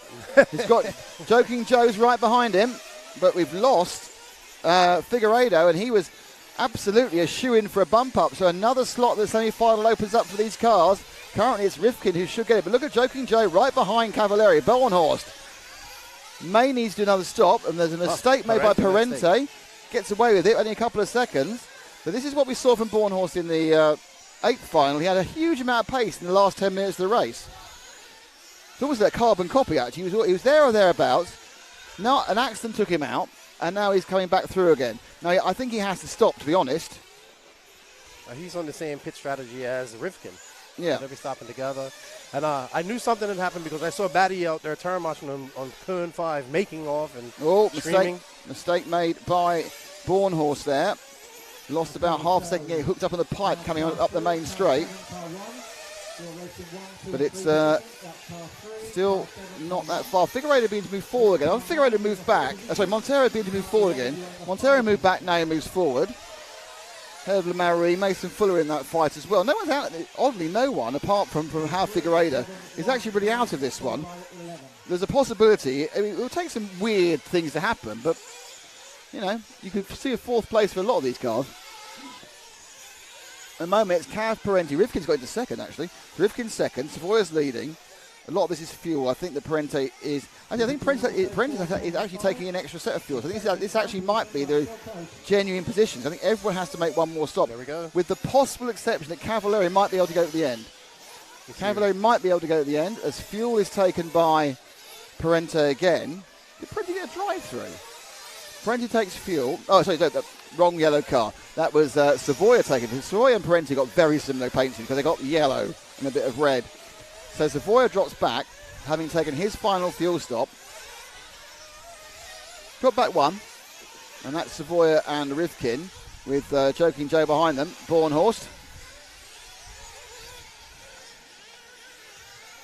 Around the Conchmar corner, the 3 of them go. And they can know that when this unwinds, I think Rivkin must have taken fuel as well because he was right behind Savoy and he's now right behind Savoy. My feeling is Bornhorst still needs a slurp of gas, and possibly Cavalieri may be able to go at the end. Round they go. Leading is Parenti, who I think needs to stop again. Cavalieri in 2nd, and I don't know. Yeah, he hasn't. Savoy and Rivkin. Well, I think Cavalieri's got some good mileage on this. Yeah. I think Cavalieri might be able to get to the end. And then you've got Savoy and Rivkin, who have definitely stopped and can run to the end of the race. And behind them is Bornhorst, who I think just made his final stop. and is a little bit out of the running at the moment. Now behind Bornhorst is Theo Lemarie looking for a double bump up, as is Bornhorst, as is Cavalieri. So Rivkin now getting closer and closer to Savoia. They're going to go around now in third and fourth. The main question is, does Cav need to stop again? In fairness, if he does need to stop again, he's still fine. Oh, well, look at that. As you say, Mason Fuller moving up as well, but he's in sixth. If fair enough, if actually in fairness, if Cav does need to stop again, I think he'll still come out ahead of Bornhorst. So at the moment, it's looking like a double bump for Ryan Cavalieri. I mean, at the moment, we've got 4.5 minutes to go. Anything can happen. So Cavalieri certainly managed to put right some of the wrongs of Wednesday and Thursday and qualifying, and got himself, and he's looking to get himself in the semi-final where we all thought he would be. Now, running together, and yeah, so what's happened now is Parenti's taking his final fuel stop. Cavalieri now officially leads, and the second, third and fourth are right together, with Bornhorst a long way back. No, that was a miscount. So he's now 6 seconds back. So that's where he's going to make up to bump up, unless. Now the interesting thing is that Cavalieri is only about 4 or 5 seconds ahead of these three. If Cavalieri stops again, he'll drop into fourth, but he'll drop into an open goal of fourth and stay bumping up. But I don't know. I got the impression he might. I use the word might to be able to get to the end. It may even be they decide that if it is a little bit, they'll bump him in for splash and dash because they think they can drop him into a place where he still bumps up. That's one of the advantages, of course, of this modern day communications where they've got headsets. They can have a conversation about tactics during the race. They haven't got to shout at each other really loudly. No, yes, whoa! No, I don't see any pit guys stirring up. I don't see Sontag or... No, they're all thinking about what to do next. Down they go. This is the out and away as Cavalieri. Cavalieri's actually is being closed down a little bit by the Savoia Rivkin. Rivkin and Savoia dropping Parenti slightly. I mean, it's 2/10, 3/10. It's not. Oh gosh, his car's no longer working. Bornhorst gap is 5.9 to Parenti, so he's gained about 7/10. He's got his own problem that Montero, who's been all over the shop as far as where he's been in the position of the race, is now coming back towards him again. And of course, this is all opened up because of the bad luck for Hal Figueiredo, who was very happily qualifying until his car just stopped. So, Rivkin looking to get up the inside of Savoia. Parenti in fourth. And he does, in fact. So Savoia see Rivkin pass. Not over his short. Savoia actually let him pass then. Didn't see much of a struggle. Savoia knows where he is and knows what the target is, and the target is bumping up. Now, if he's under the impression that Cav's got to stop again, then why not let Rivkin pass? As it is, he's dropped to third. Parenti stays fourth. So the blue and white car is Spencer Rivkin, USA. Then you've got the Frenchman, Renaud Savoia, and the Spaniard, Daniel Parenti. But leading the moment is Ryan Cavalieri. Minute 48. Looks like that fuel strategy is going to give Cavalieri the buzz he needs. Bornhorst is coming back to them at half a second a lap, but that's 10 laps to get back to them. That's too many laps. Bit of a fade, unfortunately, for Brandon Rose, who was there or thereabouts early on. Cav has driven. Oh, now a mistake for Shark. For Savoia. He just got past Rivkin again. And that now means that the 11 of Bornhorst is not far behind Savoia. So a minute and 13 to go. That gap that was 5.2 seconds is probably about 2, perhaps 2.5. We'll find out. They're about to start. They've got this lap and one more. It's pretty obvious at this point that Cav's not stopping for fuel, so his fuel mileage has made this a lot easier again. He's running one less stop than a number of the drivers, and that's forced him into a leadership position unless he takes a stop on the last lap, which is unlikely. Okay, so Savoia goes across. How far ahead is he of Bornhorst? And the answer is a bit too far. It's 2.7 seconds still. So he lost 4 seconds of that error. So the only person that can stop Savoia from bumping up is Savoia. So Rivkin's gone for a splash and dash, I think. Drop back one more because Rivkin's either had an error or come for a splash and dash because Rivkin and Bornhorst are right together again. So I'm not sure what happened to Rivkin, but he dropped way back there. Must have been a splash and dash. They also thought they could drop him into the space. That's quite risky, that was, because Bornhorst not that far behind. So Rivkin in 4th place now. Cavalieri, Parente, Savoia, Rivkin in the blue. And round they go, and they finish, and this one's going to finish with Ryan Cavalieri taking the quarterfinal. Parente 2nd, Savoia 3rd, Rivkin 4th. Those are your 4 bump-ups. A masterful drive by Ryan Cavalieri. I saw him make one mistake the entire main. That's what happens when you have such pedigree as Cavalieri. Pressure situations, you're able to handle it. Good job by Rivkin to hold on for the bump. Unfortunate for Joe. It doesn't look like he's going to extend his worlds. And I think the big surprise is Renault Savoia, who I did not expect to see him in the semis. Finish 12. Time is over. Race finished. So, I believe we're going to have semi-practice now. So, the drivers will get out there and get some laps in.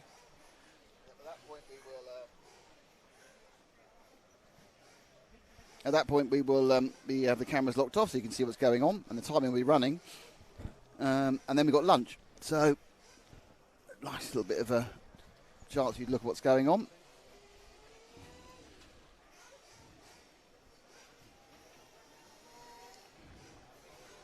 Jason Steffer says, bye, Joe. So certainly, good driving by Cav, and he's playing the extra, or one less fuel stop to his advantage. Yeah, Toby, keeping the flame alive by Polito as well, driving Kyosho. Won his quarterfinal. To bounce up, the young Italian.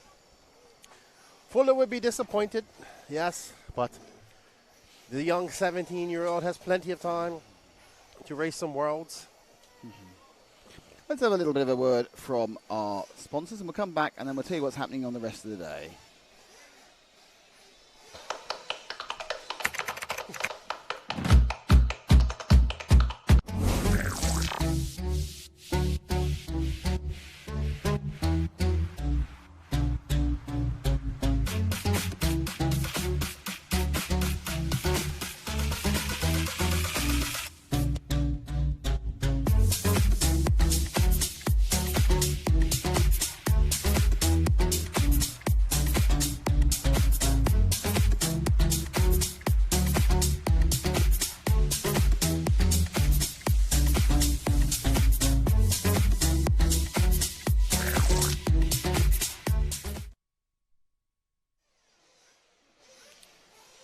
So that is JQ, and don't forget the offer on invisiblespeed.net this time round.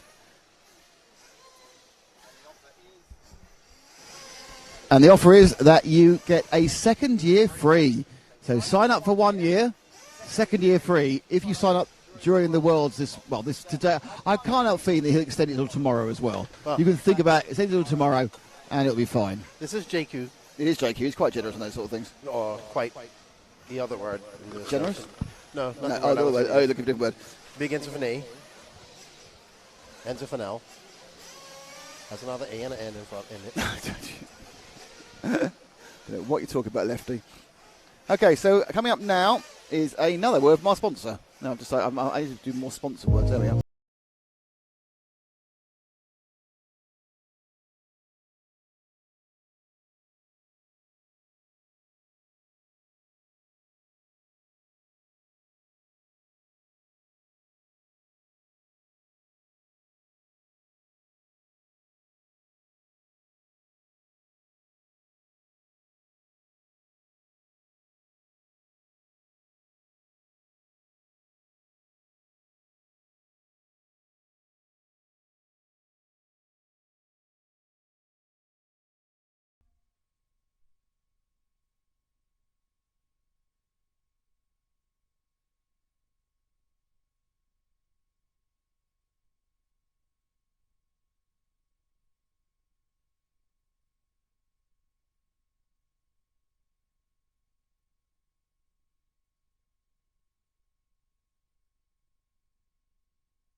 Okay, so don't forget to sign up for. Don't forget to sign up for whatever you can sign up for. Yeah, sign up for Invilles.net. Thank you to X-Ray, thank you to J-Concert.net, Hot Race Tyres, and Hot RC Models. Right, we are now going to have some semi-practice. It's not semi-final eight, it's semi-practice. And Yeah, we'll see you. sorry, I need to. Oh, sorry. That's fine. You didn't know that. Talk, Keenan. It's what you're good at.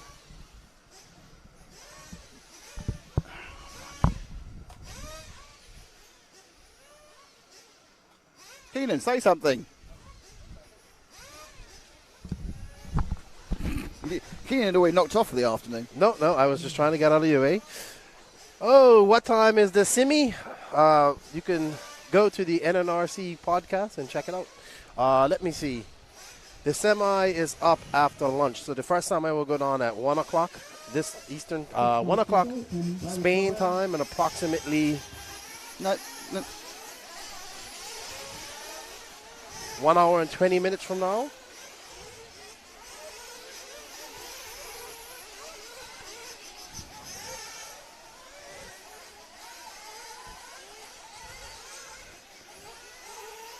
Yeah, but it's scheduled to go off at 1. It's 11:40 here now. So we got some practice and then lunch, and now the wind has picked up, much to my joy, because it is very hot here. Even our cameraman Ricardo is rejoicing, and you can see in his eyes that he's happy that the wind has picked up, because it was very stifling here for a second. That's right, El Catral. Lefty was telling us to watch out for Cav. Right, I base my picks on pure emotion. But unfortunately for Mason Fuller, I would have liked to see him bump up. But like I said, the 17-year-old has a brilliant career in RC, and I expect him to make many of these world finals. He has a long time to go. And here's all the information you need. On the track, you can see semi-practice. You can see the 10 minutes, the A and the B final. We'll be back at 1 o'clock, which is in 1 hour and 19 minutes, with the first of the semi-finals, and then the second semi-final follows immediately afterwards. Have a lovely lunch if you're in that sort of time zone, a lovely breakfast if you're in that sort of time zone, a lovely dinner in that sort of time zone. And if it's 3 in the morning, I'll get an hour's kip and set your alarm. See you very soon again. It's me and Lefty and the rest of the RC Racing TV team.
Positioning after 3 minutes.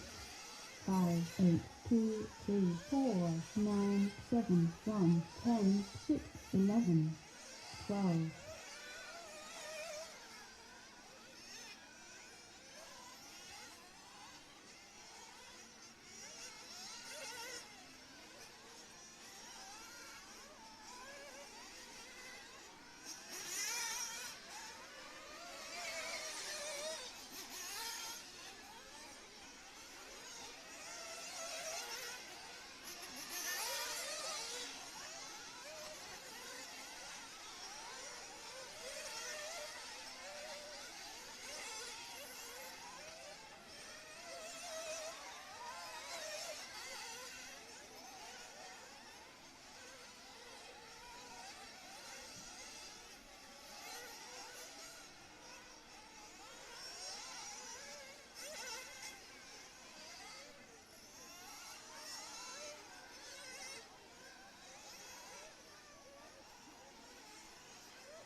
minutes to drive.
Positioning after 7 minutes. 2, 8, 1, 6, 10, 3, 4, 7, 5, 12, 11, 9,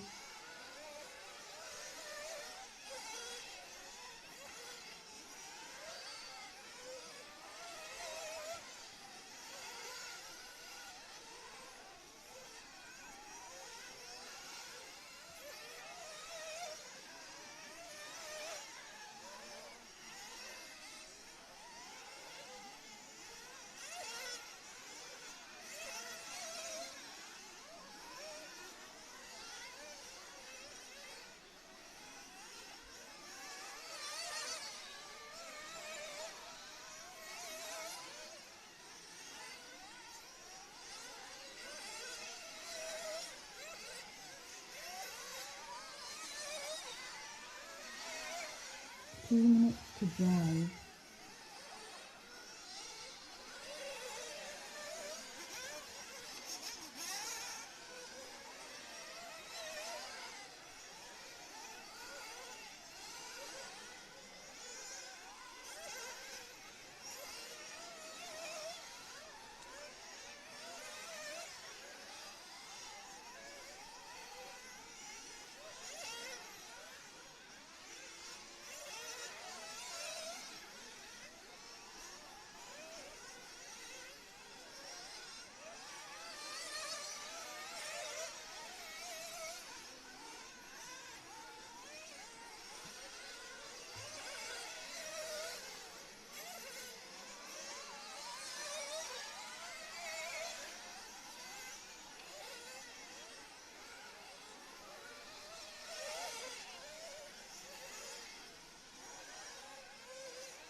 Seconds to drive.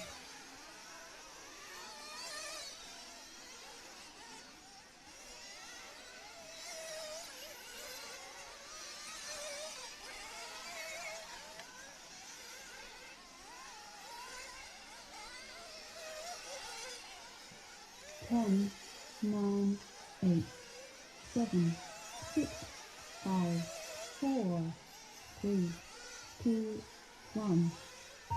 Finished car 11. Car 11, you have finished. Car 11, you have finished. Cut, please.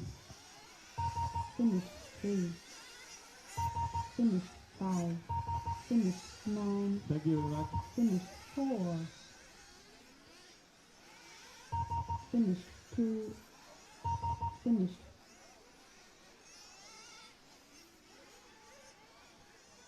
Finished 1.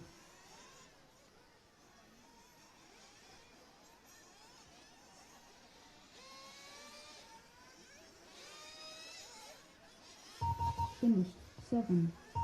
Finished 6. Finished 12. Finished 10. Time is over. Race finished.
The track is open.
Positioning after 3 minutes.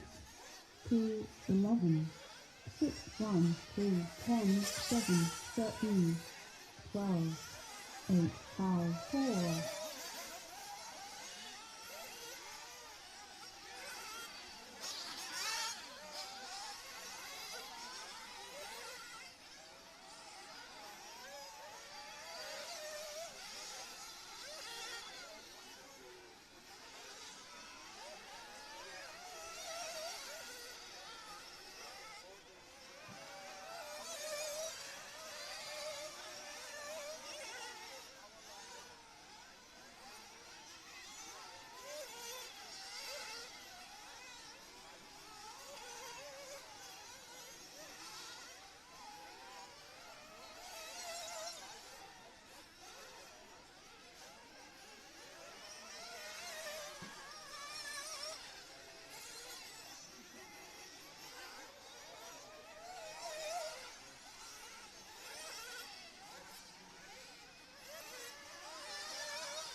5 minutes to drive.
Positioning up to 7 minutes. 2, 1, 10, 13, 7, 5, 11, 8, 6, 2, 4, 12.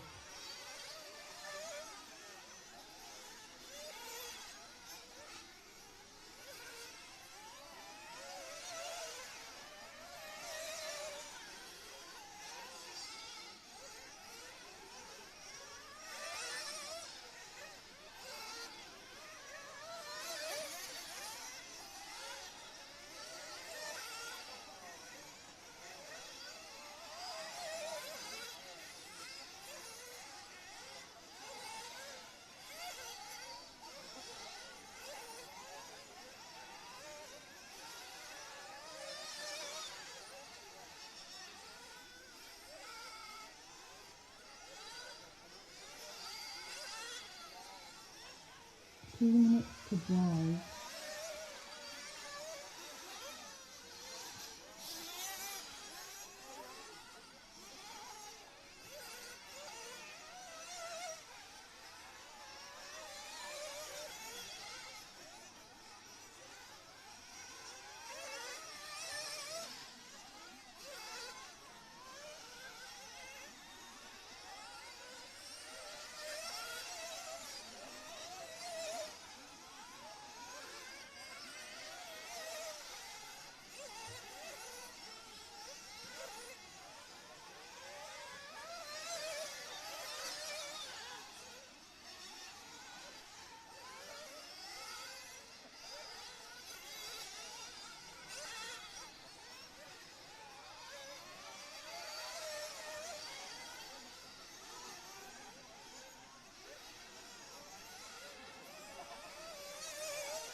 Third seconds to drive.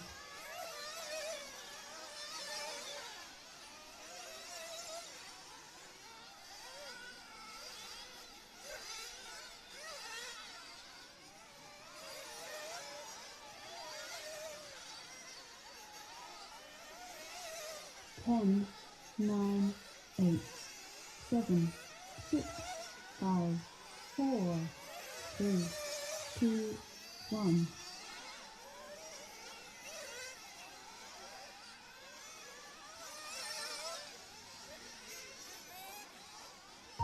Finish car 6. Finish 12.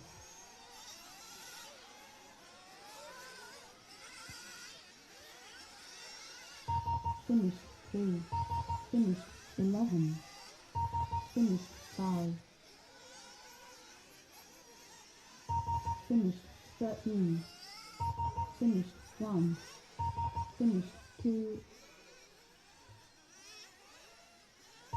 Finish 4. Finish 7. Finish 10. Finished 8. Time is over. Race finished.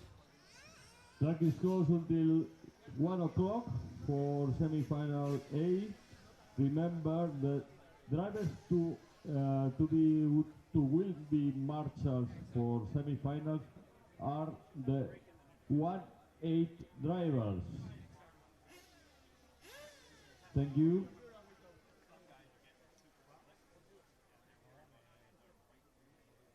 Circuito permanecerá cerrado hasta la 1 y donde daremos comienzo a la semifinal A, que será recogida por los pilotos que han corrido octavos A.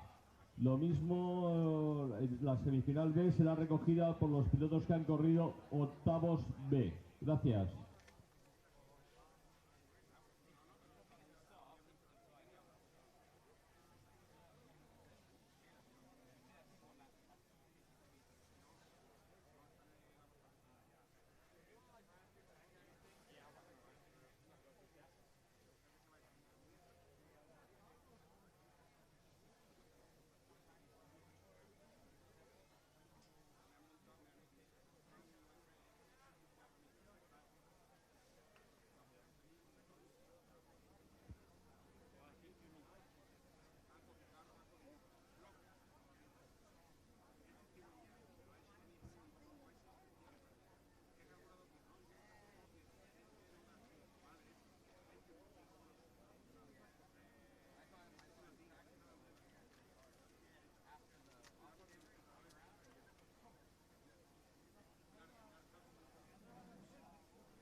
Atención a toda la organización, nos vamos poniendo en nuestros puestos. Gracias.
Ten minutes to open the track, 10 minutos para abrir circuito.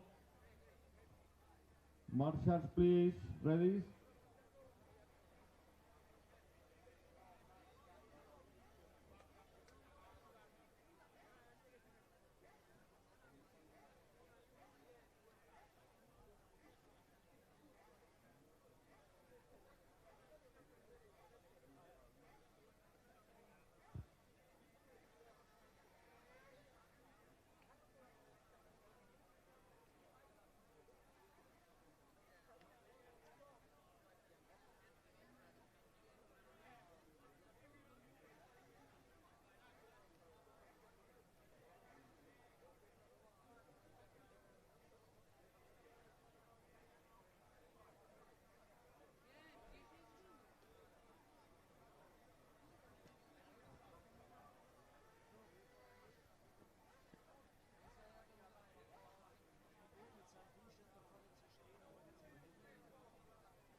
Marshals, please, on your place, thank you.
Testing 1, 2.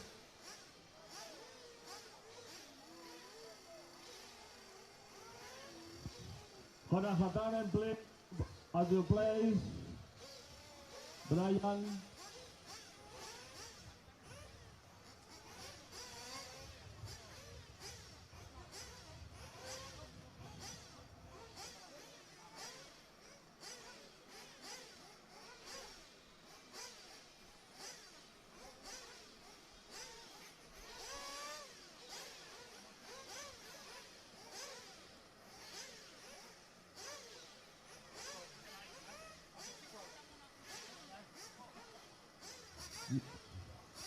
Jerome.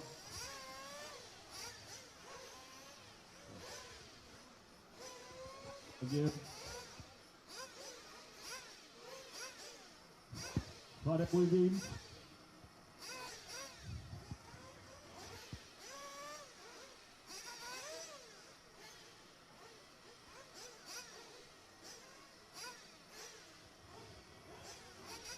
Marshall 10 and 11, please.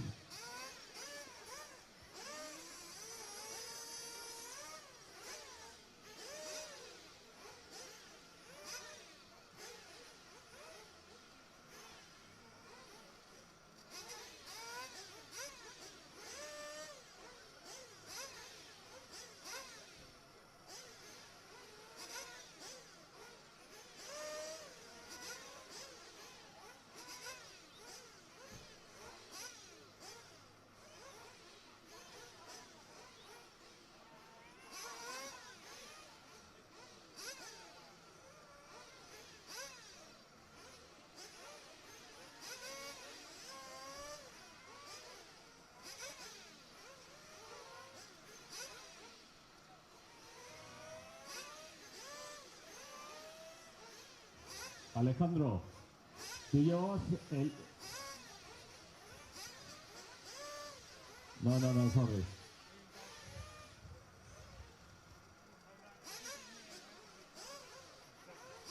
Special ticket, please. To 11 positions for Marceline.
Uy.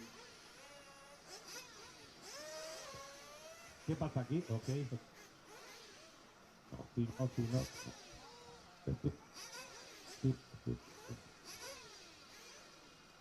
Alfonso, esto...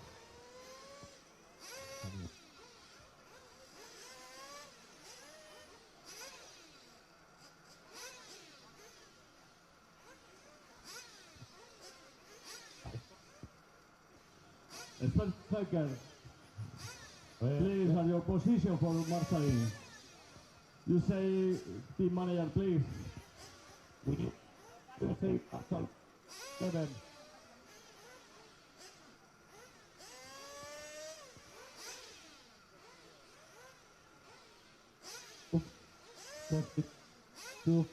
Testing. Esto es horrible, perdón.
Hello, everybody, and we are back. And when I say we, I mean RC Racing TV, I mean me, and I mean this man here. Who's sweating now. You are sweating, actually. You're very warm. Yeah. Lefty the great, or lefty the sort of, not so much great, but kind of leaky. Leaky lefty. Right now, I'm definitely leaking, and I lost my sweat rag. Yeah, I'm going to have to ban you from here, I think. Okay, guys, we're back with the semi-finals. Obviously, you've seen the semi-final practice. You've had a bit of lunch. And here are our runners and riders for semi-final A. It is 5 qualifier from semi-final A, 5 qualifier from semi-final B, and then the 2 fastest drivers from either A or B, because the conditions will be the same for both of them. And then the rest of the people go into the last chance qualifying, in which one person comes through to make a 13-car main A final, still due to go off at 4:04. And we do have a 45+ final. When's that going then? Before the main final? That means it won't be going for 4:05, will it? No. They have another schedule that I saw. It's like a printed out one, and it's on there. And Did you not take a picture of that? No, I was. Could you go and take a picture of it? No, I'm not walking back down there. This is irritating because actually on the official thing, it's not here. Yeah, it is one. I would assume it's no idea, but Greg Degani is getting ready, and all the other 45+ That's drivers. really irritating because it's not on. Should be there. It should be there, but I knew there was one, and it's actually longer than the junior final. Well, it's more than 20 minutes. It's 30 minutes. You're kidding me. No, I'm not. Well, up to you. There is a A snafu. no, it's a bit ridiculous. It's not on the schedule, to be honest. A bit disappointed about that, to put it mildly. I do need to get a copy of that. Can you get Greg to photograph it and send it to you? I know it sounds a bit silly, but I do need to know what's going on on the timetable. So, Davide Ongaro in 1, Juan Carlos Canas in 2, Bruno Coelho in 3, Elliot Boots in 4, Burak Kilic in 5, Cole Ogden in 6, Ryan Mayfield in 7, Michael Olowski in 8, Mattia Polito in 9, Jonathan Skidmore in 10, Oscar Navarro in 11, and Oscar Baldo in 12. So Italy, Spain, Portugal, Britain, Germany, America, Poland, Italy, Britain, Spain. Are your semi-final A's. Yeah, I went for a walk throughout the paddock. A lot of guys are going out on bar tires, scribbles and whatnot through the AKA guys, and they seem to have liked these tires now, going from the double downs and the bigger pins. So most have gone hot race. Yeah, and even the hot race guys have gone to that as well. So be interesting to see. Lots of tire wear out there as well. Ferris Robinson, did the Americans bring the fuels mistakes? Nope, not allowed to.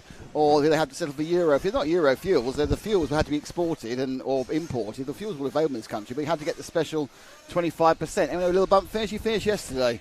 So not in the top 56, that's all I can say. Yeah, but he's going for the junior final, he said. That's his focus. He is the younger 11. Is he? Okay, good. He was born in March. And when was the other one born? No idea, but I assume after March. Okay.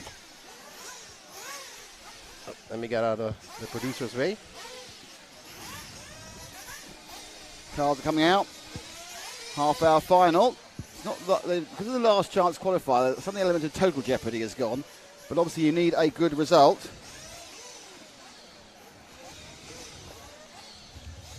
Ongaro's car beneath us with Canas and then Coelho. Oh, it's a bit like a European final. Well, without Ron Falk, obviously. 5, 4, Here we go. And they're away. And I watch them screaming around the first couple of corners. So far, so clean. One car's had a bit of a problem. That's the 9 car of Mattia Polito. That was his own problem, though. And the rest have gone through all a bit scuffage as well. The 11 cars got turned around.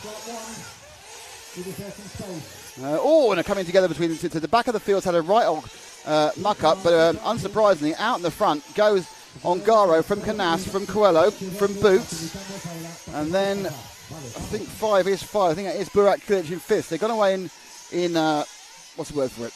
Grid order. Coelho looking a bit more a bit racy on. That's Boots behind him. Yeah, so you got Coelho looking a little bit racy, trying to force his way past Canas. Let's we're on the second and third really because Ongaro is disappearing. But Canas has kind of settled himself in. But 2, 3, and 4, where you have Canas in the red and the blue in the 2, orange and white, but different. But then dark orange and white. There's such a thing for Coelho. Light orange and white for Boots. And then Kilic behind him. 6th place is Mayfield. So Mayfield's made a place and Ogden's lost a place. The Americans have swapped, but they're all in play. The stragglers currently being 9 and 10. 12, sorry. So a bit of, I say they were in play, there's been a kerfuffle there. And that's dropped down both Coelho and Boots. And through have gone, I think Mayfield. Oh, no. It was Kilic and Mayfield have gone through. So Kilic and Mayfield down 3rd and 4th. So Ongaro and one car's Canas get away. And now here comes the excitement of 3rd, 4th and 5th. And it's, I'm not quite sure. Did you see that? I was looking at the times. Then Coelho and Boots came together. So Coelho, the light orange, right behind Mayfield as they go round the Huddy corner now and looking to move back up again. So Coelho, aware that qualifying is the most important thing, but actually he also wants to be quite near the front of the grid. And currently he's just 5th, so he means he'd probably start around 10th. And that's not what you want. Boots in 6th. Don't forget, top 5 guaranteed to qualify. And then you have the 2 fastest losers, or not qualifiers, from either semi-final. And then, of course, everyone else goes into the last chance saloon in about an hour after the semi.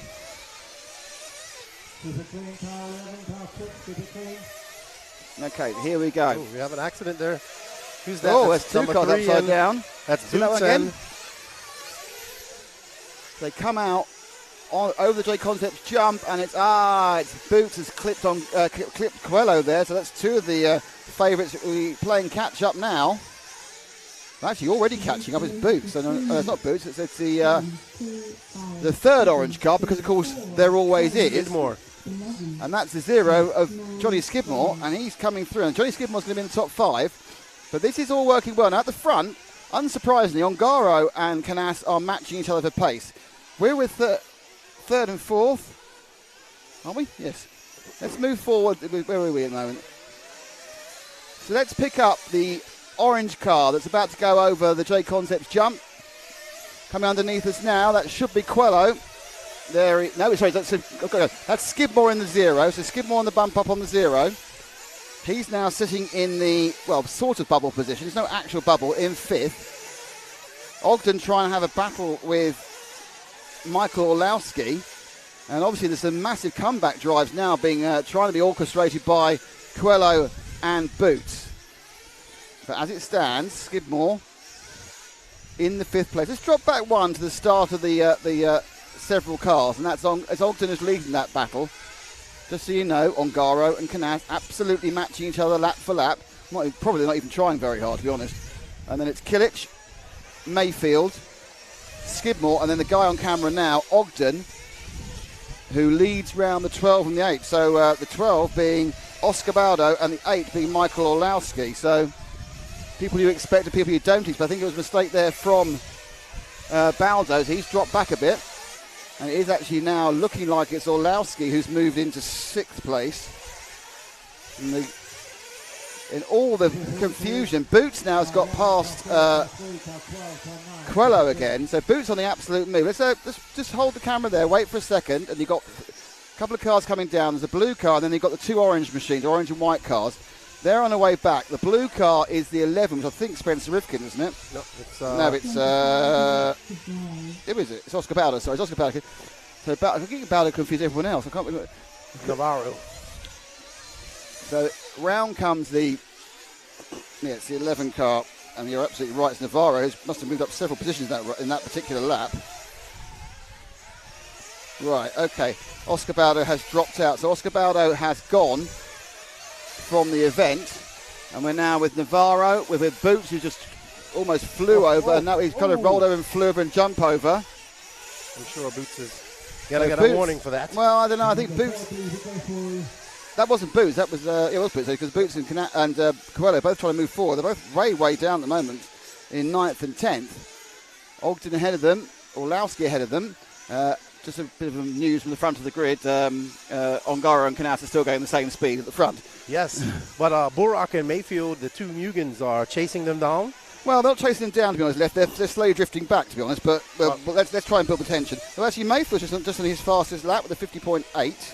So he's picking up some speed. This is not a massive surprise, to be honest. Yep. Actually, what has happened there is we have Canas is now ahead of Ongaro. Now, is that because Ongaro stopped for fuel is the question? I think not. I think Ongaro must have made a small mistake. But obviously at this early stages, 7 minutes down, none of this really counts as Coelho finally gets the drive past Navarro. Not sure whether that was a fuel, so I don't think it was. But Ongaro is having a little bit of a bad lap, to be honest, a couple of laps. Let's pick up the number one car, about to go over start-finish now. Ongaro, the number one car now going over start-finish. He's just had a couple of bad laps. I'm just wondering whether he's struggling against something, because suddenly his pace has dropped off. Car I just saw looked very oversteering. You know, he was having no problems in holding Canas, and now he's dropped off.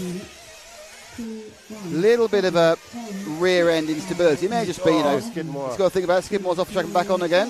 But he's still in fifth, so it's fine.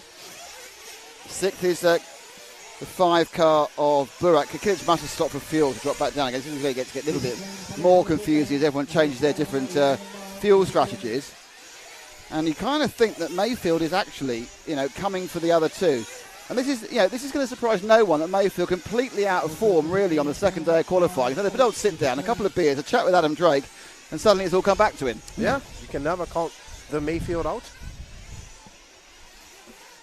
You know, So Mayfield in third. So after those couple of bad laps, Ongaro's kind of managed to keep things as they are in his gap. But yeah, and he's gone past. So I think he may have been, he just stopped earlier. He's back in the lead now as Canas comes to fuel. Now Canas does fuel more regularly. We've had this in both RCGP and in what happens in the Euros. That Canas's car seems a little bit thirsty, or that's his driving style, or whatever it is. So Ongaro now, hopefully, will come through.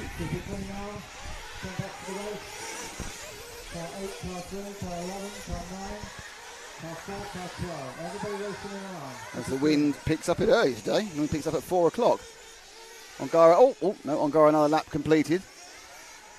Wonder if he's going to come in for fuel this time. Let's have a look. Ongaro comes underneath us. Over J Concepts jumps. He's going to dive in for fuel. Nope, no laps. So he's gone at least a couple of laps longer than Canas. Canas 6 seconds back. Correct. Kilic now back in third because he went early. Mayfield in fourth after his stop. Kilic and Mayfield right together.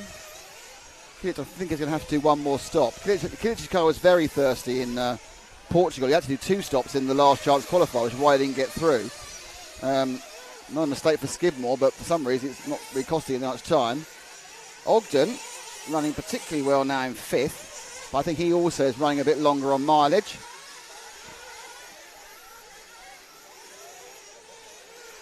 Another lap in the books for Ongaro. He's got about 10 minutes down. Now, is he going to excite us all with a pit stop now? No, he's not. So perhaps I missed it. Perhaps he went in really early, and that's why he dropped back. I don't know, but he didn't seem to drop back enough for a pit stop. This is the way. We can't see everything. We can't watch all 12 cars. Sometimes we get surprised. He said it would go 10 minutes. So, yeah, he must have gone in early on his first stop, which is interesting. Now, for his net effect, he's got a lead of something like 6.5 seconds. Because no one's doing 10 minutes, that's for sure. Okay, so let's drop back to the 2 cars who are going down the roller coaster now, about to get to the X-ray hairpin, and up and over and onto the tiles. So that's Burak Kilic and Ryan Mayfield.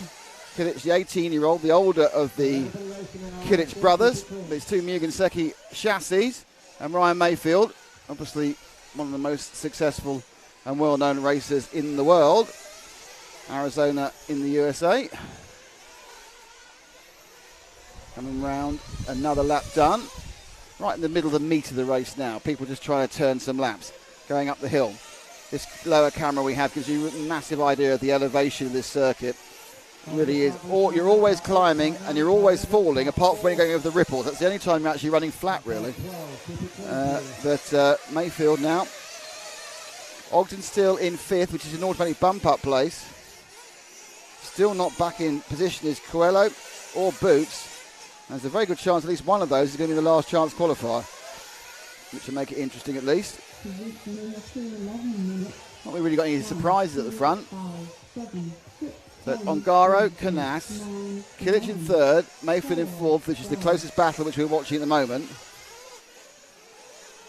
But that error, I think it was either, I can't remember whether Boots hit Bruno or Bruno hit Boots, but have both of them turned turtle, and they still haven't recovered from it about 10 minutes later. Mayfield with the dark blue number 7. Just getting a bit of predatory now around Kilic. So Burak Kilic. Always difficult. It's Burak is the older. I finally remember which is the older one. I just helped with because in the 2 years I didn't see them, they managed to get completely different heights. So Burak the older is shorter, and Birkin the younger is taller. It must be pretty annoying for Burak to have his younger brother being taller than him, but there we go. Ooh, well, both nearly worked and didn't work. I'd say Ogden's getting close. What do you think, Lefty? I think the beast from the east is after him. Ogden is very confident. I was talking to him earlier. I think he's trying to get Redneck Jesus as one of his nicknames, isn't he, I think? But if you see Burak come in for fuel. Yeah, fuel for Burak. Nice stop from his dad. So he is coming in quite early. So he is definitely going to be making the 4 stops rather than the 3. So I think that's going to be a disadvantage. The 4 stoppers have basically given themselves a 7-second disadvantage. But he's come out after his stop in front of Skidmore. So even though we're stopping, Burak's still in the bump-up place. So that shows you how this field's stretched out. I think Ongaro has been in for fuel because right behind him now is Canas again.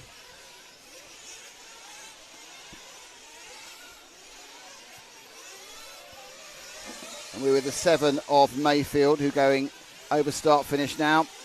Up and over the J Concepts jump. Is Mr. Mayfield going to take some fuel this time?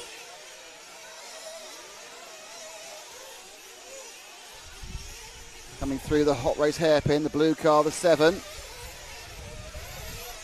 The Americans are coming together, actually. Ogden certainly is now catching up.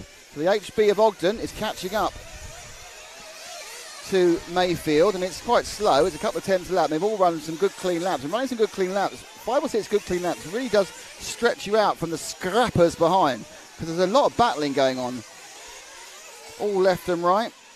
Orlowski is scored 12th at the moment, so I don't know whether he's out of favour or had some problems somewhere, because he was running about 8th recently. So Orlowski finding the semi-finals a little bit of a tougher proposition than qualifying. And it's not really surprising. It's his first experience of this sort of intense competition in 1/8 Nitro. So, how close is Ogden now? I must admit, there's a plethora of different fuel strategies, aren't there? Kilic is going very early. Ogden and Mayfield running a bit longer. Oh, he did run out of fuel in his semi in the Euro, so he doesn't want to make the same mistake again. We had to go to the LCQ, and we had a fuel twice anyway. Yeah, I mean, he's got. I mean, I don't know whether it's conservatism or how they run the car, or whether he's got a fat throttle thumb. I don't know, but as they come through, Ongaro and Canas are right together again. I'm absolutely have no idea where they are on fuel strategy. So it's a little bit when you're not watching right at the front, you can't always tell. There won't be a problem in the final because we're watching at the front and we'll know what's going on. I think the 2 of them now just taking this as a learning experience for the main final and tyre wear and everything else. They pulled out a gap of about 7 seconds on Mayfield. Ogden had a slightly rougher lap and dropped back a little bit in 4th. Kilic now in 5th. He will come back into play temporarily. Coelho's managed to get himself back near enough into the bump-up positions in 6th. Now the field, oh, very wide there for Mayfield, just cost him a couple of seconds. Boots still suffering from that early lap issue. He's got himself stuck in traffic and trying to get out of it. He's just running now at the moment behind Skidmore.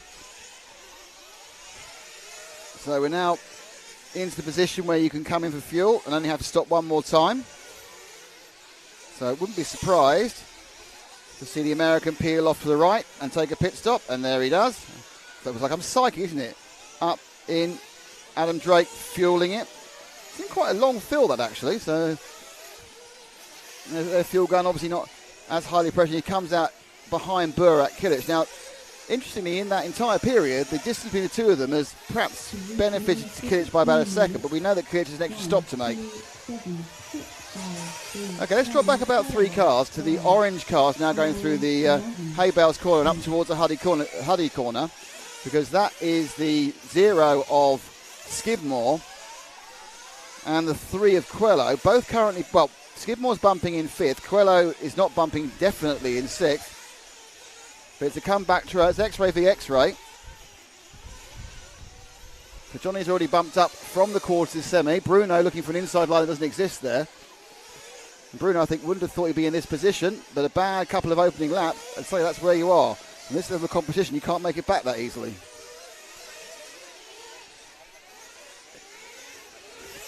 Oh, Quello.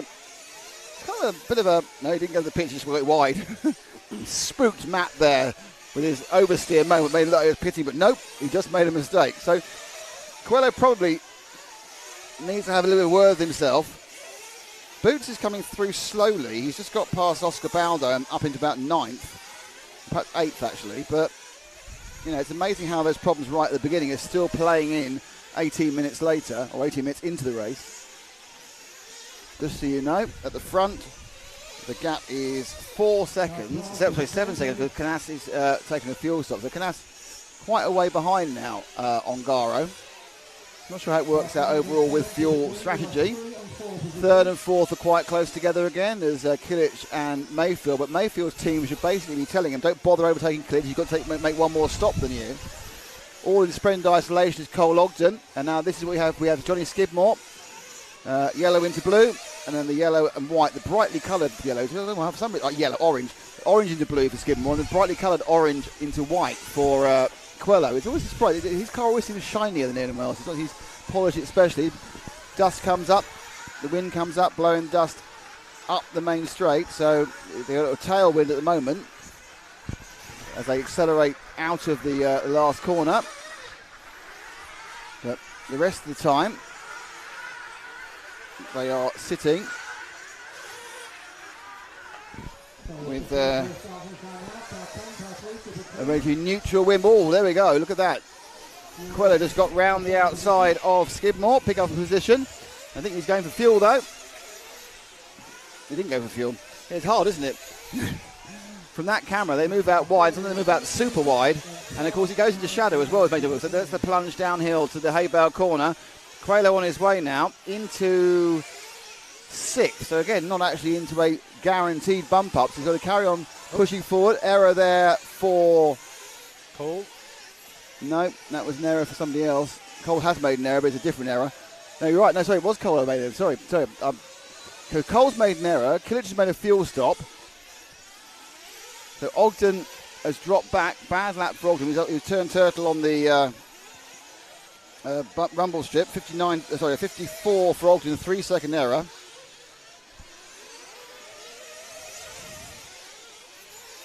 And now Ogden just ahead of Kilic, who is being driven down here by Quello and Skidmore. So those 4 haven't got many auto slots to get. On Garo and from Juan Carlos, it's now 2 seconds. They're obviously on the same fuel strategy now. And it's a slight lead to Ongaro. Burak, Kilic. Just move forward to the next 2 cars ahead of these two, because that's a bit of a closer run. It's Ogden against Burak, Kilic. Kind of pacing themselves. I think both of them have to stop once more. What will happen is that Ogden will stop before Kilic. Quello in 6th, not bumping up automatically. Skidmore in 7th, not bumping automatically. And Boots, Baldo, and the others are definitely in the last chance qualifier. Remember, 6th and 7th place, we don't know what's happening until we've had the second 6th and 7th, until the second semi-final, then we can work it out. Quello is bridging the gap towards these two.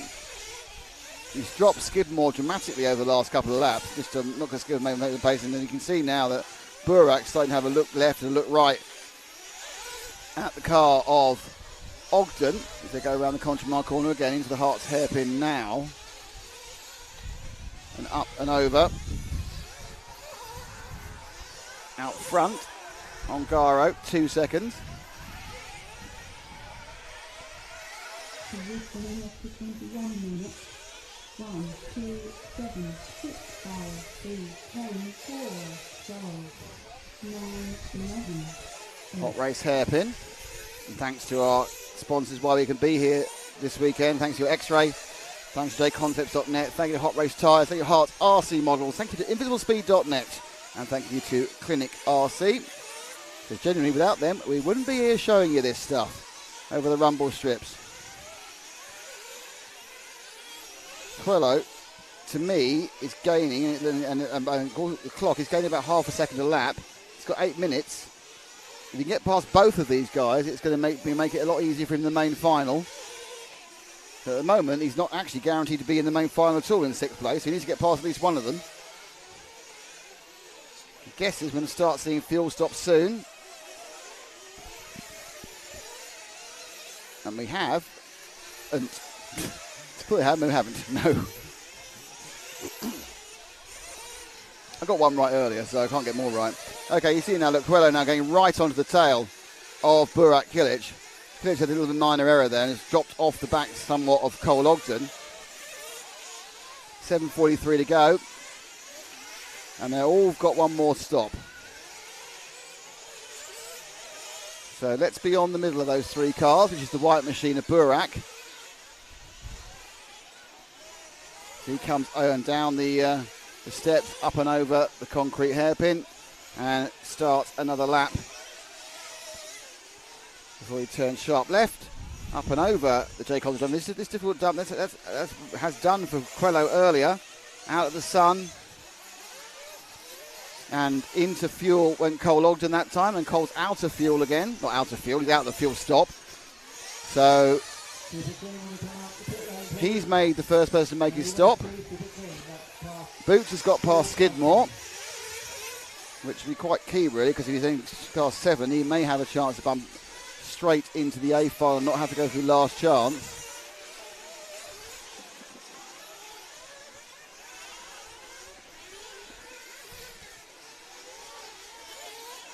As we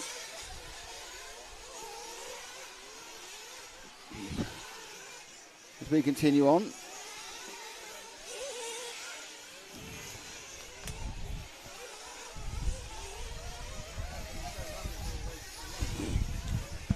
We're on board with Burak Kilic, with Mayfield in tow. The 2 Mugen Seiki drivers. Now, Mayfield's dropped behind Burak, which is interesting. Of course, Burak's got another stop to make. So, and out in the lead, and a comfortable lead, Davide Angaro and there's 3 seconds. Juan Carlo Canas. There's a long gap to Mayfield, 14. Let's drop back to the next 2 after Mayfield here, which is the battle between Ogden and Quello, because what's going to happen is when Burak makes his stop in about the next couple of minutes, he will drop back into that area.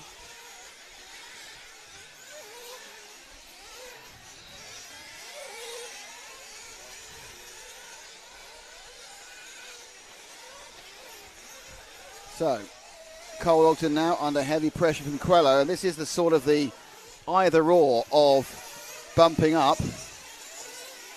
And out comes Burak, and as I said, they'll be together. Well, I didn't think they'd be that much together as they came up with the final stop. The 3 of them in line, and it's 4th, 5th and 6th, because of course Mayfield's gone through happily in 3rd. This is bump up, and then wait and see how fast the other semi is. And currently it's Ogden in 4th. It's Kilic in 5th. And in 6th, it's Bruno Quello. So the colourful car with a bit of mauve at the lead. Oh, and Ogden's rolled out. And also so is Quello. Stick with the other 2. Stick with the 2 at the back. Because we've got a... Let's see that one again. They had a synchronised roll here. Yep, roll. And then, that's been called sucked into an error. But that's great news for Burak Kilic. Basically, that means that one of the places is his. Actually, Johnny Skidmore's come back into play behind him as well. This is good stuff for Skidmore. Skidmore looking at 7th. Boots had a problem at some point. He's dropped right out again. So Skidmore is going to be on the cusp of qualifying, depending on times.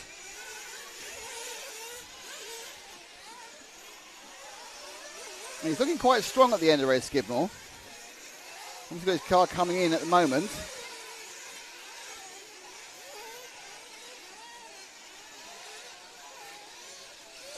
So Ogden looking like he's going to get 5th. And it looks like Coelho and Skidmore will be sitting on the bubble of even getting into the final.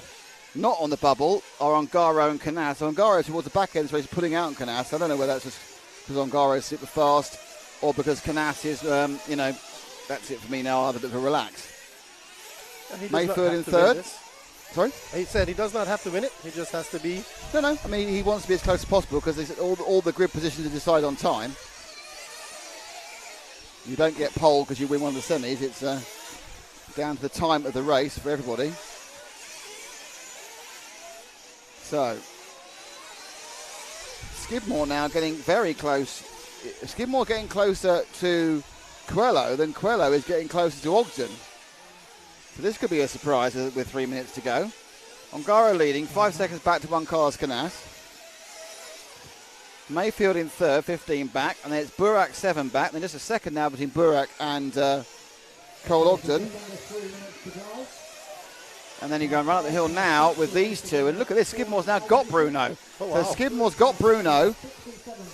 And that is not something you expect to see in the X-ray camp. But the Johnny Skidmore car's really come on. And whatever Bruno's set on his car, it ain't working towards the back end of a half hour. No, not at all. So he just slowly lost it in his last 5 or 6 minutes. He fell off the back of Ogden. So he's going to have a think. No one's out, remember. No one is out of the World Championship at the end of this race because the people who haven't bumped up, they go into the last chance qualifier. And I'm sure that Bruno would give it, but then trying to win the World Championship from 13th on the grid is not easy. But it's possible. It is not easy. And now at the onset again, so Bruno gets past Skidmore. So a round of applause from the Portuguese fans, I think. Skidmore now looking around the outside. This is a battle which neither of them are actually officially bumping up. It's just to try and make it a bit easier. The top 5 are away. Ongaro, Canas, Mayfield, Kilic and Cole. So Cole Ogden, who has flattered to deceive a number of times, about to make an A main appearance at the Worlds. And joining him will be fellow American Ryan Mayfield. So this half has produced at least 2 Americans to the final. So it's not a massive surprise. And of course, they got the guy on pole in the next half. So Ongaro from Canas, and it's quite easy. Canas is dropping off the back. Mayfield third. Burak Kilic is in fourth. Fighting hard with Cole Ogden. They're going to get this and one more. So can Skidmore get back past Bruno again? Just makes it a little bit easier for them. They could both be going through, or they could both be going to the last qualifier. This is true. We don't know, because until they get to the next one, it's all up in the air. Oh, and Skidmore makes a little mistake. And that cost him a second. He doesn't want to lose. And he's still throwing dust off his tyres. A bit further on. Right, so... move forward to the 2 cars going over the line about now, which is the Ogden and Burak Kilic battle, because that's the closest on the track. Ongaro's winning this by a country mile. He actually lost a couple. He's 3.5 ahead now from 17 from Mayfield. So Mayfield's done what he needs to do. He's got himself in the main final. Now he needs to find about 2/3. Oh, mistake by Ogden. This could be dangerous. Ogden now throws himself into the battle. He's 5th. He's still in. The 6th place man's behind him. In Coelho, Ogden can't afford another mistake. Gets to the bottom of the hill, turns round over the rumble strips. Absolutely, he's going to be nervous as anything. He's got 3 cars there, all of them not totally out of it, but Ogden, that little mistake, took him off the back of Kilic, and he's also going to put him in danger. Don't roll here, Cole. There we go. Haven't seen many accidents here, so the crash here would be pretty impressive. And Ogden's going to go over. And that's it for Ogden. Ogden has done it. He's qualified through, as has Burak and Canas and Ongaro. And let's go and talk. Oh, wait a second. We're grabbing people as we go, going downstairs. And let's pass it to Matt. Ryan, you're in the final. Yeah. I guess qualifying wasn't what you wanted, but now we're racing. Yeah, made a tire change, something we haven't ran till today, and it's proven to be a lot better for my car. So, yeah, we made the show. That's what matters. So we'll just reset and go try. I mean, I don't know if we got what it takes to go compete for a win, but that was the best I've been. So we'll just go try, give it our best. Congratulations. We need the Americans to watch, so thanks for making it. Yeah, thank you. Came out swinging. Yeah, I tried. You got right. I mean, like I said to your countrymen, qualifying probably wasn't what you wanted. As soon as we start racing, you're right there. Yeah, man. I mean, I like the long races, and I guess I'm really good at those. So we'll just see how the hour goes if we make. Battling with Burak, so you know how it feels to battle now. Are you going to be good? Yeah, I think we're going to be good. I gave it a little too much gas there a couple times, but now we know where we can and can't do that. So best of luck for the final. Thank you, sir. And everyone's gone away. Okay, so that's Matt. And we'll come back now. Thank you, Matt, for that one. Brilliant stuff. So, happy Americans. Yes, congratulations for the Ogden. For the first time, to be honest, since they got here. So, we have some happy Americans. That's nice.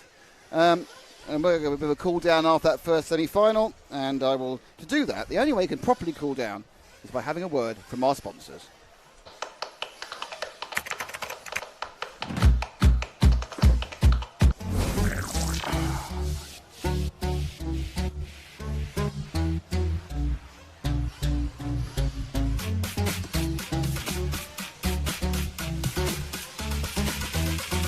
Put a 45 into the... Oh, the main file's 10 minutes earlier, I think. Okay. So 45 finals going on there. Oh.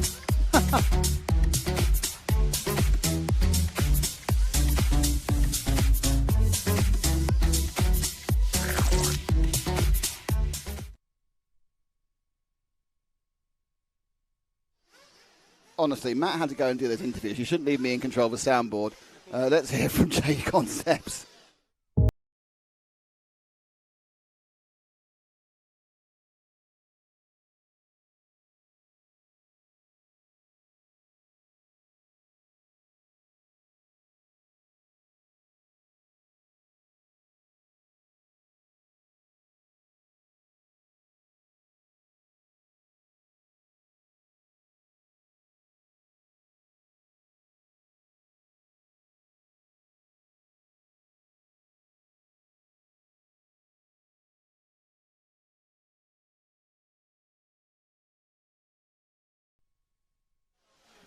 Now, as I was talking over JQ's advert, because it's interesting news. We found out there was a 45-plus final. We didn't know, but it's in between. It's in between the semis and the last chance, so it doesn't extend the day at all. Which I thought we'd have an extra 45 minutes a day. Nope, it's just in between those two. So that's fine.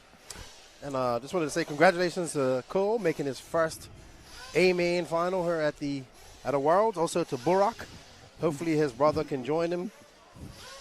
The Americans are happy. They're in the chat cheering on the people's champ. Yep. So I think, we didn't get Coelho's not definitely through. Let's check the results on that one. I need to actually download the results of that one so I can compare them to the actual results of the. You know what I mean? No, you don't, do you? Because I'm talking rubbish. Impressive driving by Skidmore as well. But he's not out of it yet. Absolutely not. All these guys who don't get in on the two guys. Okay, so I've got the 6th and 7th time. So this thing you made in mind. So Brendan Coelho did a 35 laps in 30:35.058. Johnny Skidmore did a 35 laps in 30 minutes 36 seconds. So that's the two bubbly ones. Straight through Ongaro, Canas, Mayfield, Kilic and Ogden. Definitely into the last chance. Baldo, Boots, Navarro, Polito and Olowski. Olowski didn't have a great run. Best time, 50 flat. 50.007 by Ongaro. But the second best time was by Ryan Mayfield with a 50.076. So something's going right for Mayfield. Ongaro didn't even look like he was pushing out there. Looked like he was on a Sunday drive. Yeah, but the thing is, when Ongaro is pushing, he doesn't look like he's pushing. That's true. Anyway, so that was the first of the semi-finals. Was it semi-finals? And that's the second one. Right, so we've got Dakota Fend in pole. Burke and Kilic. I was thinking, all that other fight, that other semi-final seemed to have all the big names in it, and then you've gone, oh no, it didn't. So you have Dakota Fend in 1, Burke and Kilic in 2, David Ronafalk in 3, Ty Tessman in 4, Robert Battle in 5, Ricardo Burton in 6, Jared Tebow in 7, Marco Barufalo in 8. Well, I was challenged not to do that, wasn't I? Ryan Cavalieri in 9, Daniel Parenti in 10, Renault Savoy in 11, and Spencer Rivkin in 12. Those are your men of the moment. As we look at the gathering crowds. Yeah, people have bought their umbrellas. It's very hot here at the Redovon circuit here in hot and humid Spain. But the crowds is out. They're watching. They've come to watch some RC. In the pit area, you have all the mechanics and racers up there, all bunched up watching as well. That's probably one of the best places to watch it from. So 4 Americans in the semi-final. A German, a Swede, a Canadian, 2 Spaniards, and 2 Italians. Oh, and a Frenchman. Yep. What a great mix there. It's missing somebody from the Femke block. As I look across the way on a frozen shop.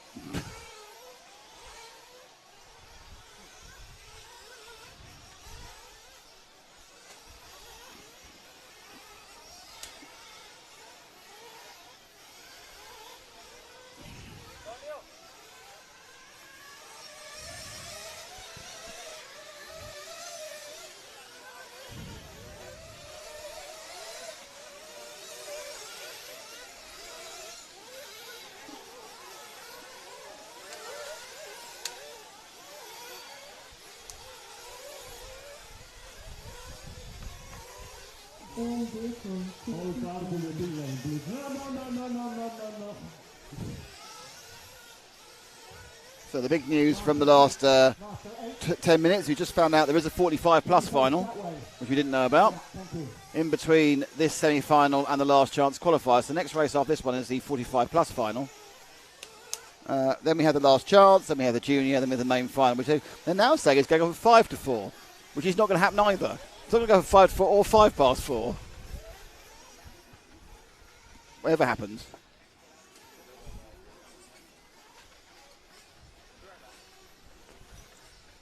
Very strange.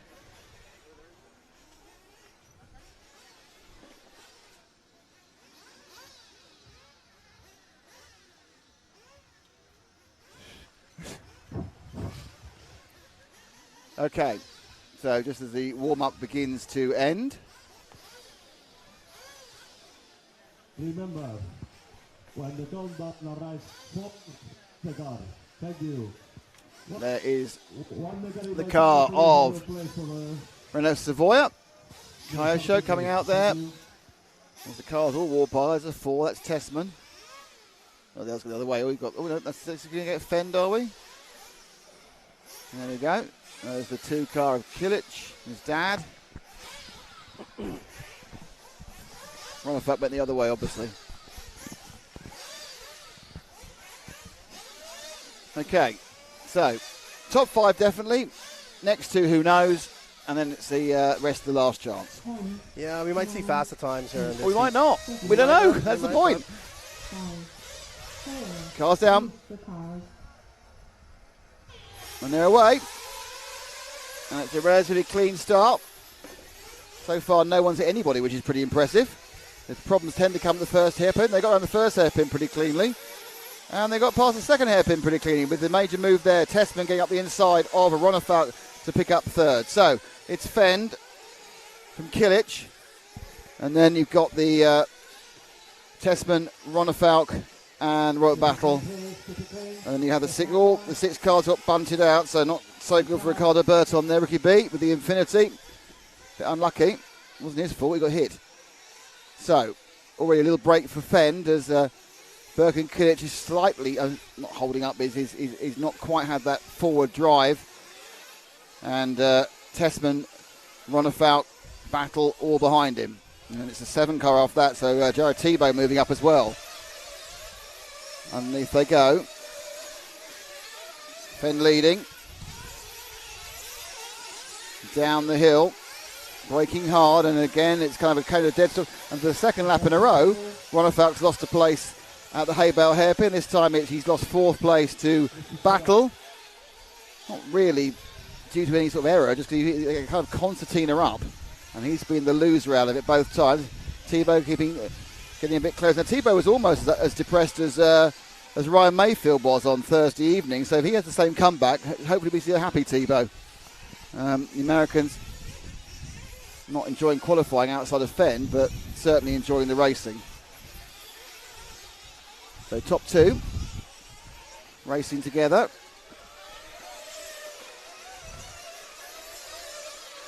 And we're looking at the Ronefalk battle through the hot race hairpin. Tebow's coming as well. Oh, the top end, Fenn's been knocked over. So Fenn's been knocked over. Now he's going to go so far back because the Marshall didn't want to get his hand knocked off. So Fenn got didn't see the accident. He may have rolled or he may have been lightly knocked at the same time at that corner. And the net effect is that Fenn is nowhere. He's just beached out the 12 car. So Fenn making that mistake early on. It's the worst time to make a mistake because the mistake is gone. Now Ronefalk's got called over a mistake. Massive problems down that corner. I don't think we can see that again because any crowd is reacting like Billy-O. What's happened there? Stop-go penalty's been given out. So there was already happening. They all came together. Oh, the bravery there from the Marshall. Narcar gets knocked off. Wow, that's all going on.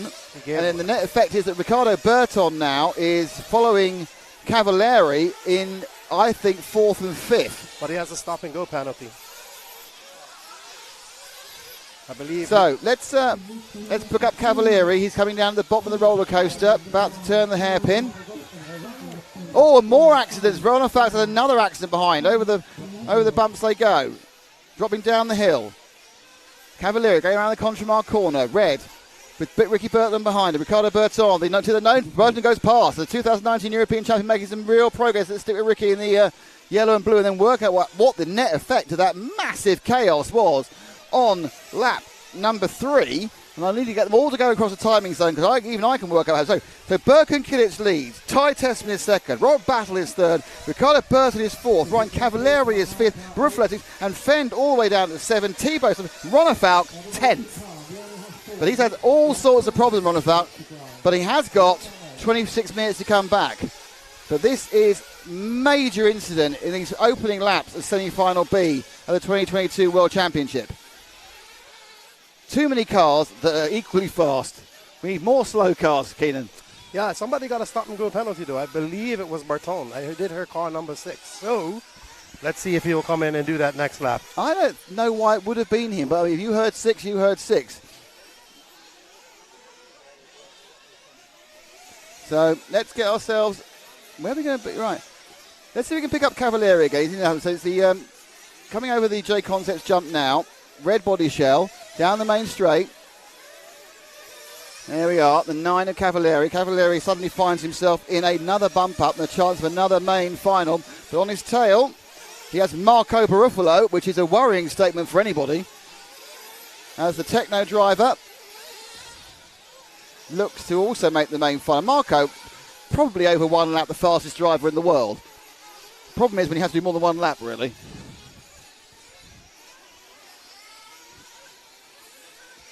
But those two round the Contramark corner. Don't forget, at the front, you've got Birkin Kilic, who's broken away from Tessman.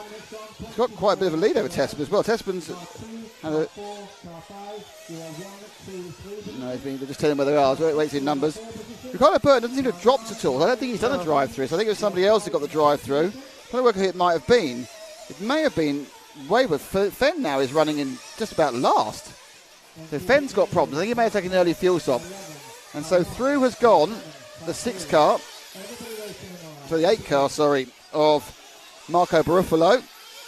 So Barufalo on the run, and everyone's kind of said that, but we've got Ronefalk and Fenn sitting at the back of the track. So let's go and look at this triangle. Wait at the X-ray hairpin, and we've got 3 cars coming round now, and that includes two of the favourites, the entire World Championship, even they're right at the back of the semi-final. Dakota Fend in the red and blue car, then there's a car in between, which I think is Tebow. I think it's Tebow got the stop go. I think Tebow got the stop go, judging from where he is. Not saying definitely, but I think just from how he's dropped down. And then you've got Ronald Falcon in his traditional green and yellow colours. And these guys are basically at the back because Spencer Rivkin's already retired. So bad luck for Spencer. And this is two of the three favourites, or two of the favourites, so probably 5 favourites, at the moment, having last chance qualify at best. And of course, the fact is they both go to the last chance qualifier. One of them can't qualify. But there is some time. So behind them, they've got Renault Savoy ahead of them, and they're right together. Look, Fend and Ronnefout going down the hill. The back of the two at the back of this. 7 minutes to go, but that's given them a free position. It's quite nice if they're trying to get through. But it's going. I think it's going to Parenti fell over then. Yeah. And look at those 4. I mean, this has been the lead. We go, yeah, fair enough. You know, I'm a bit surprised Savoy's doing so well. But this is the back of the grid. These are people who are going into last chance qualify. This is people who, you know, and it's all down to the fact that they've had accidents, they've had problems, be it theirs or someone else's fault, and the competition is so quick, it's hard to make it back up again.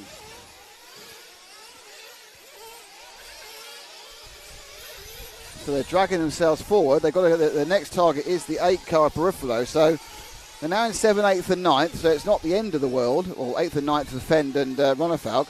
It's not great, but it's not the end of the world, but there's still 22 minutes to go. And that was very convenient that Savoy rolled out the way then. So it kind of releases the pair of them.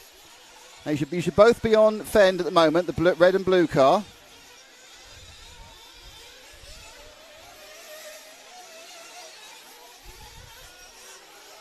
And Ronnefout fighting their way through. The reason we're looking at these two is because nobody else is close at the moment. Killich and Testman are about a second and a half apart. Then in 3rd place is Battle. And then 4th, there they come. Oh, it was a kind of scuffle ahead, wasn't it? Kind of a pit lane scuffle. So they came out. All 3 of them came in together. 21 minutes, yeah, they'll be fine for. Oh, and Fend's made a mistake. So Fend just caught the pipe, and that's released Ronnefout. Well, I think it was released Ronnefout. He's got past him. I don't know whether Ronnefout's got any extra pace over Fend, to be honest. But they really, both of them, need to be having a serious chat with themselves inside their headsets, because they need to just calmly get on with it if they're going to reach the main final, even though it's already very likely they're not going to be starting particularly highly on the grid. And this is the jeopardy of 1/8 Nitro racing. Well, you qualify on Wednesday and Thursday. One massive kerfuffle on the second lap, and it's all gone to naught, and you're struggling to get anywhere near the main grid for 4 o'clock this afternoon. Oh, an error there. That's going to help them. One of the cars just skid out. Trying to work out who that was. I think that was Ricky Burton. Yep, yeah, Ricardo Burton's made a mistake, so Battle in 3rd. Burton is now Peripheral in 4th. Burton in 5th. Cavalieri in 6th, Ronnefout 7th, Fend 8th. Birkin, Kilic and Tessman having a lovely battle at the front. They're not actually that close together. Well, actually they are. Let's have our top 2. They're coming through the hot race hairpin now. And Tessman is literally actually just as I went to that one, he's just taken the lead actually. Tessman with the X-ray just ahead of the Mugen Seki of Birkin, Kilic. Tessman's a bit weird. Tessman's not a bit weird. Tessman's attitude has been a bit weird in that he's always seemed supremely confident about what was going to happen in the longer races. He's never been that bothered he hasn't been super fast during qualifying. He was fast enough to get a reasonable starting position. And it's fine. Yep, no worries. We're working out. We know what we're doing. He's come out now in this half-hour final. And it's obviously been helped that Fend isn't there, who was the pole man. Well, he is there, but he's further back. And Tessman looking completely at peace with himself. The whole family seemed quite. I mean, when we saw them in Burger King, they weren't at peace with themselves. Like us, we couldn't get our food ordered, but that's a different thing entirely. But since they've been at peace, a bit of burger road rage. Now, Birkin, Kilic, and certainly if you are not a European viewer or listener, you might not know who the Kiliches are, but these boys have been around for a long time, and they are all over that. They've been getting better and better and better. In the 2 years of COVID, they obviously went from being 14 and 16 to 16 and 18. And Burak Kilic, who's already in the main, he TQ'd the world. And Burke, who just does this for fun, well, as you can see, he's hanging on to Ty Tessman in the semi-final of the World Championship. So first and second going round together. Ronefalk now is getting very close to Cavalieri, so the comeback is beginning to work for Ronefalk. By that, when we come back into an automatic qualification slot. He's not taking Fender's there as well. Slightly different line there from Birkin as he looks to think about getting through. And I'm not sure about the aerodynamics of your head, but for some reason you get all the wind in your... I'm going to stand here. The Viking is on the move and chasing down Cavalieri and has Ricky Berton in his sights. He would be quite upset with himself. Let's move the camera now. So we want to pick the two cars up, going through the hay bales hairpin now, and coming up to the Huddy corner, because that's Cavalieri fighting with Ronefalk, with Fenn just behind them for this final automatic. This is actually for sixth place. It's not even the Burton's not that much further ahead, but so currently David's in seventh, Cavalieri's in sixth, and in fifth place Ricardo Burton in eighth place, and at the moment definitely going just into the last chance qualifier is Dakota Fenn, but we're not halfway through yet. There's still 17 minutes to go. So 13 gone in an action-packed start, an action which I'm not sure was packed in the way which a couple of the May's leading lights of this sport would have liked. An early pit stop. So Marco Baruffo's just made his pit stop, and Marco's going to have to do one more pit stop, everyone. So that's where he is. He's come in now. So we now have 4, 5, 6, 7 and 8 running pretty together. Notice that Fenn's beginning to just move back towards Ronefalk as well. And they come over the rumbles. Ronefalk following Cavalieri. Cavalieri, I think, certainly overachieving on his expectations from Friday, but I'm sure as he's gone up each final, his expectations have increased with it. Cavalieri has already had 1 hour on this track today, so... And that helps. I mean, as long as your car is re-prepped each time, they've had lunch to do it. That expertise and the knowledge of tyre wear, it's a massive advantage. You take the risk and the lowly starts, but off the inside, nice one there from Ronefalk. Suddenly found a bit of oomph, and that was a great overtaking manoeuvre by Ronefalk. Let's have a look at it again. So he comes out, just gets a little bit extra drive, and Cavalieri is clever enough and wise enough not to try and shut the door once a man's got his foot halfway through it. Because he can live to fight another day. Because otherwise, all that's going to happen with these open wheel cars, remember, because they can get wheel tangles just like a Formula 1 car can. Not quite as bad as Alonso and Hamilton, hopefully. Ruffalo made a mistake. And that pours him out. So, right now, but Ruffalo has rolled out of this, which a mistake also made by Ronefalk. Got away with it because he's knocked back straight again by Cavalieri. Fenn coming as well. But that now means they go round that Ronefalk is actually in the automatic A final qualification positions. But he's a long, long way behind Ricardo Burton now. Well, I say a long way. How far is it? 4 seconds behind Burton. I think Burton went for fuel. Yeah, Burton did go for fuel. So Ronefalk now is in fourth. Won't stay that way because he's going to come for fuel himself. Fifth is Cavalieri. Fender's got past Marco. So it's all coming together. But I just remind you, first and second, Ty Tessman and Birkin Kilic, half a second apart. And they're both easily qualifying for the A main and showing some exciting style that mean they can probably mix it with Canas and Ongaro.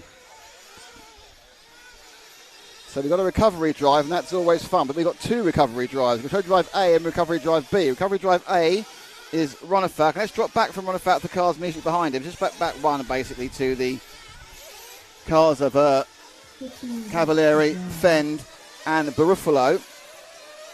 So Fend up the straight. He's looking himself now. He gets past Cavalieri. He will move into an automatic position because 4th place.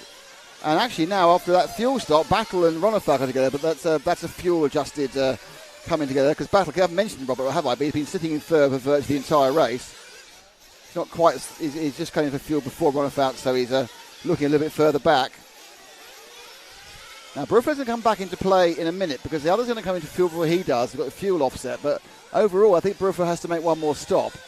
So we are, I think, effectively, apart from the fact that Battle's be a few seconds further ahead. They are now on the same number of stops to go, not the same number of stops made.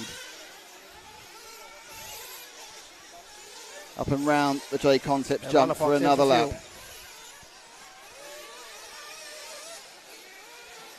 Got some pit stopping now. Oh, been a problem on the pits for Ronefalk. He got mixed up with someone as he came out. He got turned around, I think, by Cavalieri. So let's have them they come around here. So Cavalieri, Ronefalk, and Fenn. There was a sort of pit lane incident. It ended up being Birkin. I can't remember. I'm really sorry. I keep forgetting what. I think it's Abdullah Kilic, his dad, who actually put Ronefalk straight. But he ended up losing a couple of seconds actually in the pit lane, and drops back behind Cavalieri. So I'm not sure whether he was dropped down, then turned round. Someone went a bit quicker and turned him round. But it's sometimes when it doesn't work, it just keeps not working. You look up the inside and he's got Cavalieri. Now, whether that was Cavalieri letting him back through again, I wasn't sure whether he might have got called for that as like an unsafe release or something. It seemed to me that was a bit too easy. But to give you an idea, Ronefalk 102, Cavalieri 101, Dakota Fenn 102. So it's only about a second and a half that was lost by that pointing the wrong way part of the pit stoppery. Ricardo Berton running in fifth now. So Bruffalo and Burton have got past those guys now on pit stops. Still Tessman from Kilic from Battle. And then this run of cars, which includes Dakota Fenn, Ryan Cavalieri, and at the leading of the three, it is David Ronefalk. And there's a problem there as well. Who's rolled out there? So the marshal running like Billy-O. Yeah, it's a problem for Cavalieri. So Fenn's got past Cavalieri. And they now need to try and make some time. Right, let's move to the Huddy corner, please. And we'll pick up the next car, which is Marco Barufalo. He's currently been scored in third because he's managed to get ahead of Battle, but he has, I think, another step to make. So Battle, 2012 world champion, the orange car just behind him, so we can look at the car behind as well. Oh, well, that was a curse to come there, wasn't it? And then through where Burton went, let's look at that again. But Robert threw it up the hill a bit too hard. Here he goes. Whoa, there we go, still going. So that now means that he's dropped back behind Ricky B. Now, I think both Ricardo Berton and Barufalo, both the Italians, I think, have to make another stop, or an extra stop, should I say, over the guys here. Everyone else needs to make one stop. I think Burton needs to make a pair. So up the hill we are now, running with Ricardo Burton, blue and yellow, about to come around the hot race hairpin. He's got Battle right behind him, and then behind him is Marco Barufalo, then behind him is Ronefalk, and behind him is Fenn, and behind him is Cavalieri. Cavalieri's a little bit of a fade at the moment, needs to kind of push on again. Both the Swede and his fellow American just gapping him slightly at the moment. So Tessman, well, Kilic has got past Tessman now, so there's been a bit of a change at the top. So Kilic leads. Again, not that important in the semi-final. It's only one slot probably on the grid. Obviously, you'd rather win than not. But Birkin carrying on this incredible run of form for the Kilic brothers.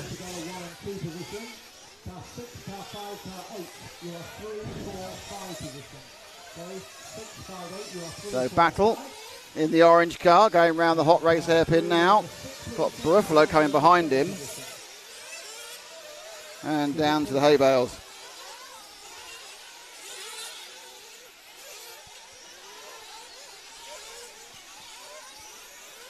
There they go, flying along. Ooh! Major gain there by Barufalo. Suddenly had that extra impetus over Robert and pulled up a load of space. So this is the battle, obviously, for fourth and fifth. Ronefalk scored sixth, Fenn scored seventh. But I do believe there are some fuel stops for the two Italians, Burton and Barufalo. One more. I'm not totally said Burton. I'm pretty sure that Barufalo needs to do an extra stop. But in fact, Burton, I think, may have done his extra stop. He has. So Ricky Burton has done that stop now. So everyone, I think, apart from Barufalo, needs to stop once. Burton's come through, and he is now rejoined in between Ronefalk and Fenn. Closest battle on the track at the moment is this one between Robert Battle and Marco Barufalo scrapping over 4th and 5th. But within the next, I think, this lap or the next one, my feeling, I don't guarantee it, is that Barufalo will be going in for a nice slurp of Nitro. Lovely 25%, of course, for the World Championships. The two of them turning round and back onto the main straight. So Barufalo proving me a liar by not coming in. And catching up to them, sneaking up behind them is the Viking. There's a slow movement. You know, you don't suddenly become slow. As long as when you have these accidents, your car doesn't get knocked out of shape, it's fine. Oh, what's gone? Who's that? I think that's Rifkin. That's someone there. So Okay. That's not anyone out at all. That's someone being asked to move out of the way. Yeah, Rifkin now is accepting his fate after rejoining from a problem and just letting everyone get past him, which is the right thing to do. So that's all right.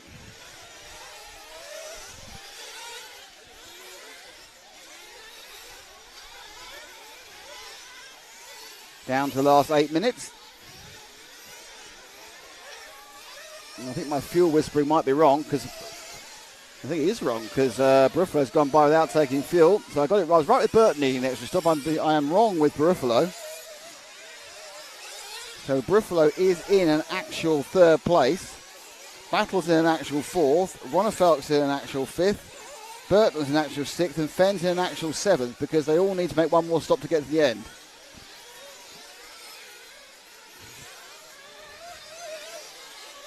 So Barufalo slightly overperforming my expectations. Not over one lap, obviously. So the Techno in 3rd.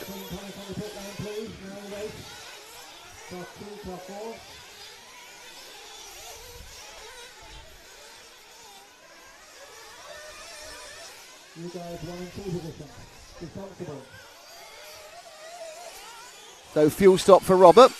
And Robert comes out of the pits after his final stop. And Ronnefalk. And Ronnefalk as well. So they're going through. So Ronnefalk with comes out ahead of Ronnefalk now Robert. coming down to the hay bale corner. And he's got Fenn right behind him now. Did they both go to the pits, I said, did they? Robert and David did. But David won the battle of the pits. Are you sure? Because because Robert seems a long way behind. But okay, fair enough. He ran into pits. No, you're probably right. These things happen. It gets confusing. I wonder whether Robert went. I don't know. It's a bit hard, unfortunately. We're just trying to sort something through.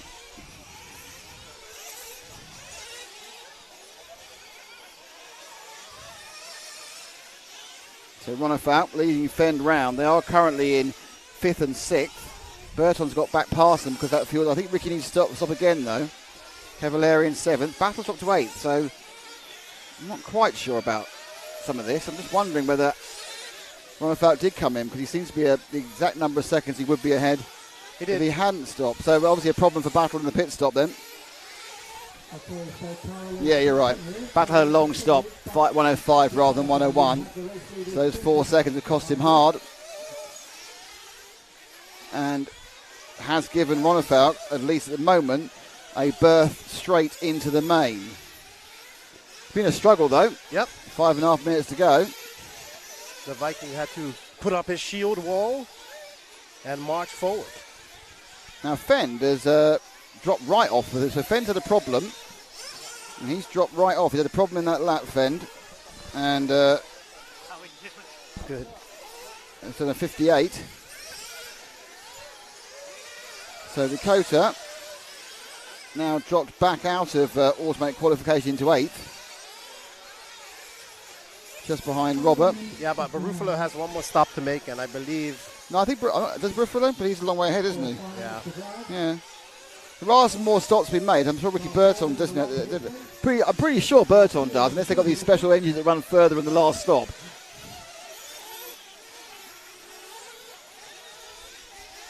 Anyway, so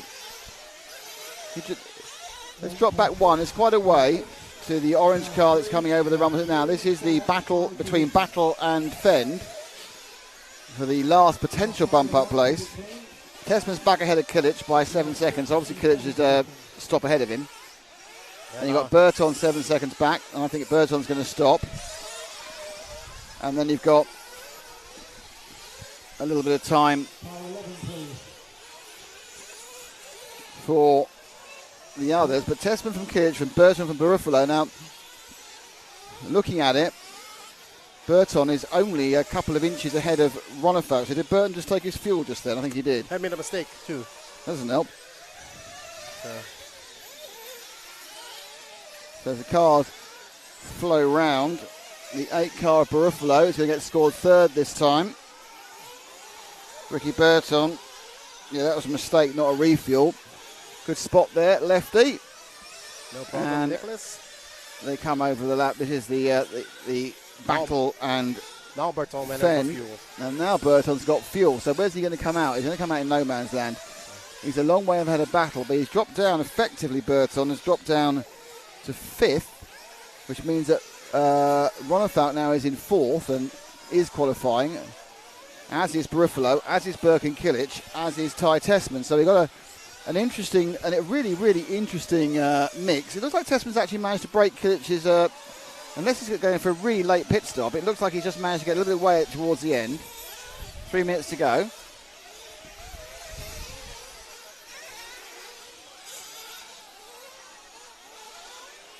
.1 is the best lap I see so far, and that's a Kilic lap. I get the feeling this is a slightly slower one, but I'm not sure. It is, by the predicted finishing times. Yeah, I think this is a slightly slower one. I think it may well be that the 2 fastest losers come from semi-final A. So it's quite important there, therefore, that Fenn gets his finger out. He's currently running 6th. And at the moment, looking like he's going to the last chance saloon. Up and over with Fenn down the hill and Burton.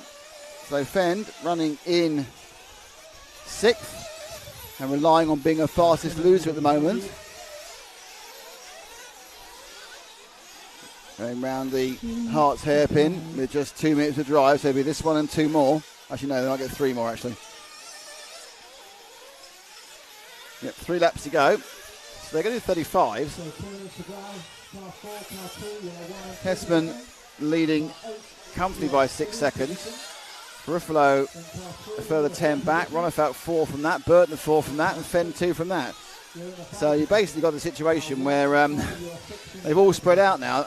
Effectively what we had there in this one, and I'm keeping an eye on it, we had all the action at the start, which put everyone out of position.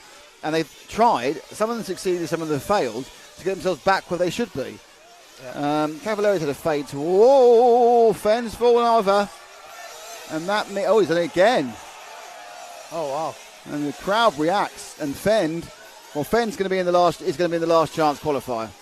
And he's not going to be too far, he probably might be towards the front of that one. So Fenn's going to have it all to do in the last chance qualifier, just a race that's just not worked for him. You know, sometimes these things just don't work. Sometimes you have a race and nothing you can do. So, you know, you have to suck it up, live with it, perhaps be a little bit sad.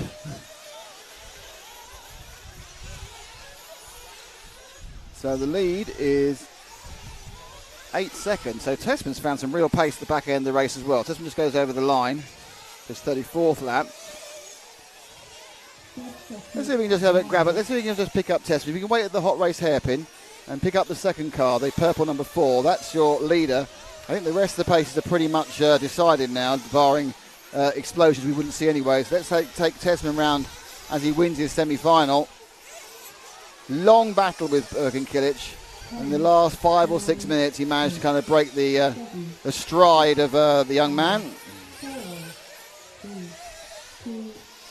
Yes, as you see, the and that is it for Tessman. Fenn's been caught by the timing, so Fenn will finish 7th, and he certainly has not got a fastest loser time. He's only got 34 laps. We'll look at the fastest losers in a minute as Kilic comes over. There's Tessman, he wins it. From Kilic, from Barufalo it should be, as they all run over the line. And some very, very happy people there. Certainly Birkin chuffed with his qualification through.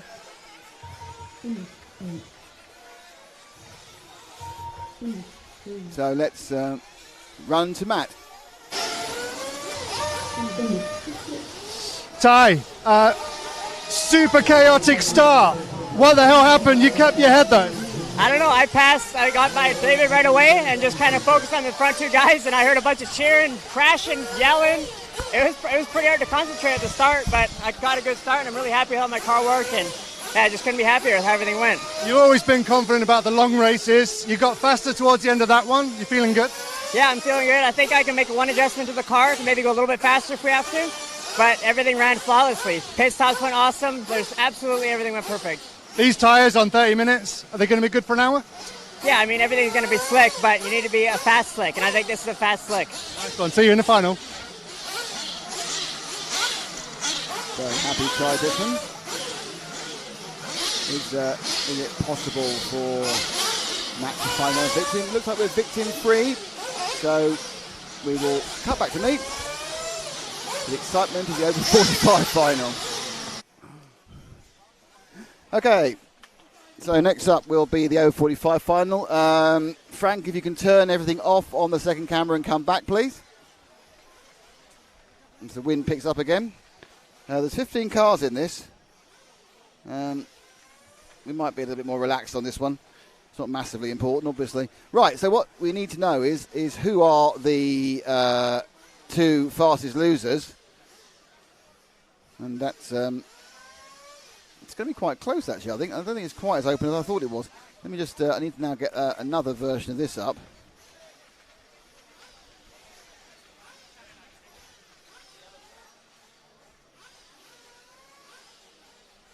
So it was a 35 in 30-35 and 30-36. And the 6th and 7th on this one was 47 and 41. No, so both the bump uppers are going to come from the not bump uppers, both the two who are sharing are going to come from the first semi-final.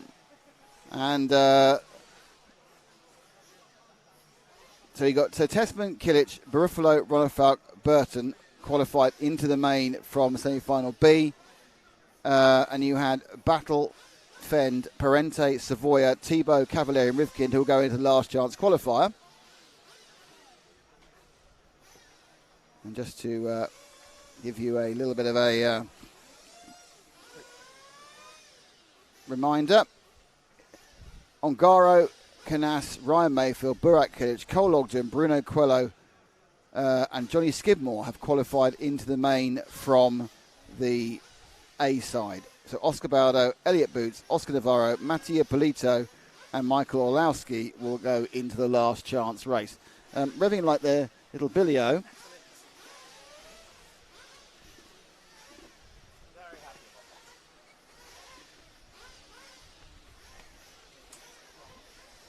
So revving like Billy-O. The wind's picking up quite a lot, isn't it? It's picking up earlier than it normally does. Yeah, I thought it was having some gusts earlier. I saw some of the drivers having issues out there in those doubles. At the very back, I was just watching the Kilex, their father. Very emotional. Good to see. We have a lot of first-time Worlds finalists. Marco was super happy. I am super happy. Very good to see. And we have two brothers in the final. I don't know if that's ever happened before. I think the Igons not been in before. I don't know if they're both of them, but I'm sure our statisticians in the YouTube chat will find out and let us know. Willie Baker, why they have a last chance qualifier? Didn't you just prove you couldn't make the final? Yeah, that's a slightly severe way of looking at it. But the fact is, of course, we had situations, for example, like when in the Euros a couple of years ago when the pole man broke. And that was it. So the pole man breaks, you need a bit of help, don't you? Yeah, remember, the TQ doesn't go straight in. So I happen to really like LCQs. I think they're awesome. We get them in motocross. They're great. So I think it doesn't hurt, does it? No. Anyway, obviously we haven't really got a chance to watch to read the chat because we're doing this. Well, it was a great race. Well, Johnny Skidmore through. That's very good for him. Certainly is. Very good job by Johnny Skidmore making it to the final. the 2021 BRCA champion. Well, we have a lot more racing to go. We have LCQ, we have a 45 plus coming up now. And an impressive drive back from the Viking after some adversary. Adversaries? Adversary? Adversary. After some rough driving. But that's what champions do. They put their heads on and... LCQ going to be ugly. Well, it might be. You can never tell, can you? Thank you to Aim Assistaki.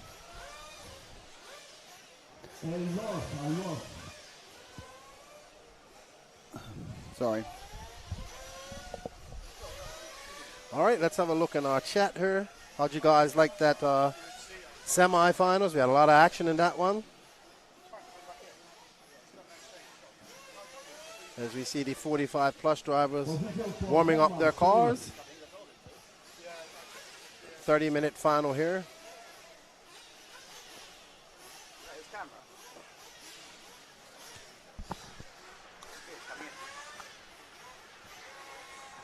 We have over 3,900 viewers on right now. That's excellent.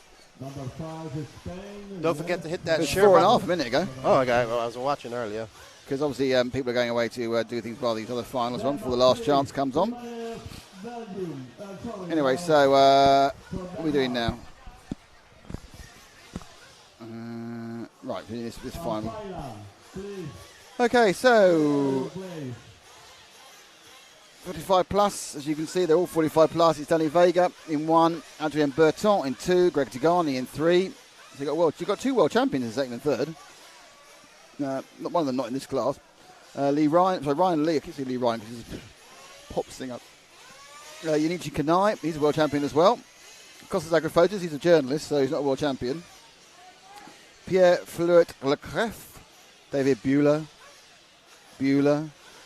Ricardo Fausch, Aus Al Ness from Kuwait, Abdullah Reza Zaudi, Ong Chi Yong, Emilia Jose Tenza Jimenez, Andre Gregory, and George Coleman. Wow, that heat was very much slower because Barufalo, Rana Falk, Barton will all start in lower positions. Rana Falk starts in 11th. Yep. So the grid at the moment is this. Thank you for passing over. So it's Ongara on pole. It's Tessman 2. So it's Casman. Again, can't even read. Ongara on pole. Canas 2. Tessman 3. Mayfield 4. Birkin Kilic in front of Burak Kilic in 5 and 6. Cole Ogden 7. Mark Go Barofalo in 8. Bruno Coelho in 9. Johnny Skidmore 10. 11 Ronald Falk and 12 Ricardo Berton, and 1 to be added to that. Yeah, I believe Canas, Kilic, Ogden, Barufalo, Coelho too, Skidmore, and Berton, I want to say. Did he make it in 2018? Well, I have to say well done, Johnny Skidmore. Yeah. I'd be first to say I didn't think he was going to make the main, and he's proven me completely wrong and aced it. So great work from Johnny Skidmore. And he looks like, unless Elliott can win the last chance to qualify, he may be the sole English representative, the British representative, which again I thought would have been Elliott. But there we are. That's the glory of Nitro and the unpredictability you end up with. So the 45 plus race. Oh, it says main final. That's a problem. I'm thinking main final. It's a 45 plus main final. It's not the main final, it's the 45 plus final. Don't worry. So we're having a lot of questions in the chat about who won between Greg Degani and JQ. Well, Greg Degani didn't beat JQ. Was it like overall qualifying? Was it? Yeah. And then they thought that this would be a 35 plus final, and they've moved out to 45 plus. So JQ wins the $1,000. Whether or not Greg pays him is another story. Yeah, no, let's talk about JQ. Let's just have another look at what he can do for you guys. Racing wherever you are, if you're just racing as an old person or a young person. There has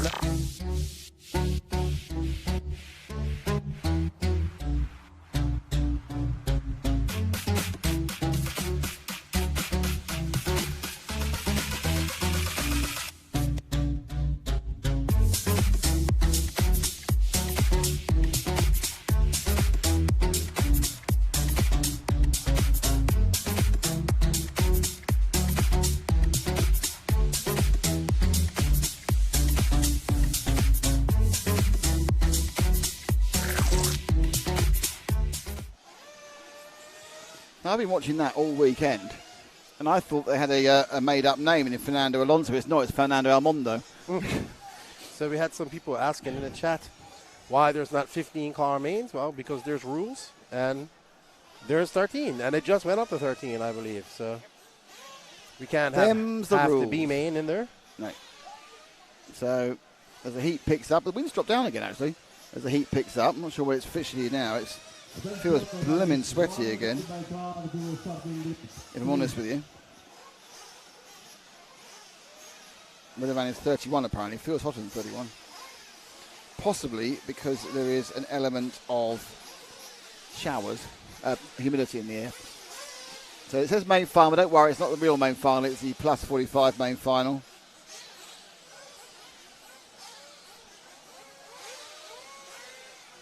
Yeah, and I believe they just went up to 13 last year, 2018. So never been a 15 car final. In fact, it only was 10 before.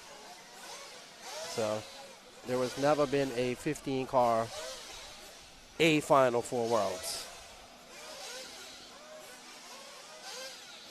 Do you want to take this one?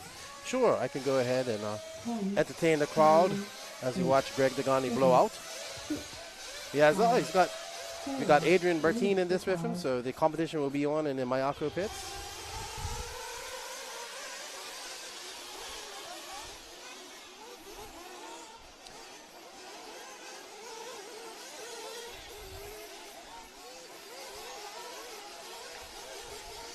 As we see Danny Vega pull out to a lead.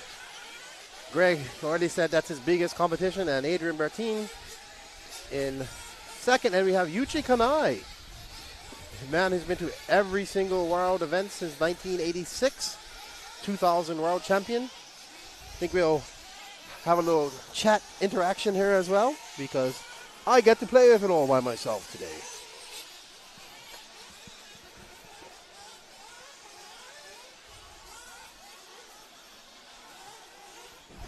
It was not 15 cars, it was 13, Mr. T.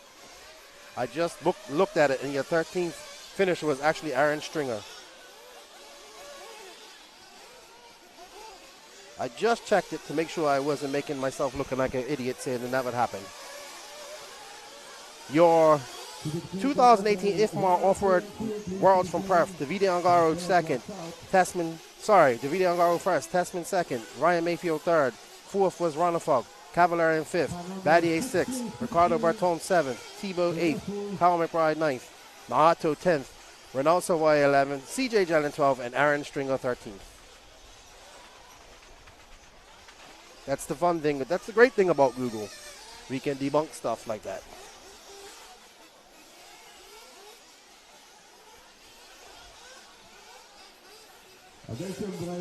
So, who are we following here? We got, is that Danny Vega? Is that Mara number one? Yep, Danny Vega out front, pulling a great lead. Let's see if Greg Degani, actually his name spelled wrong. He'll probably complain about that.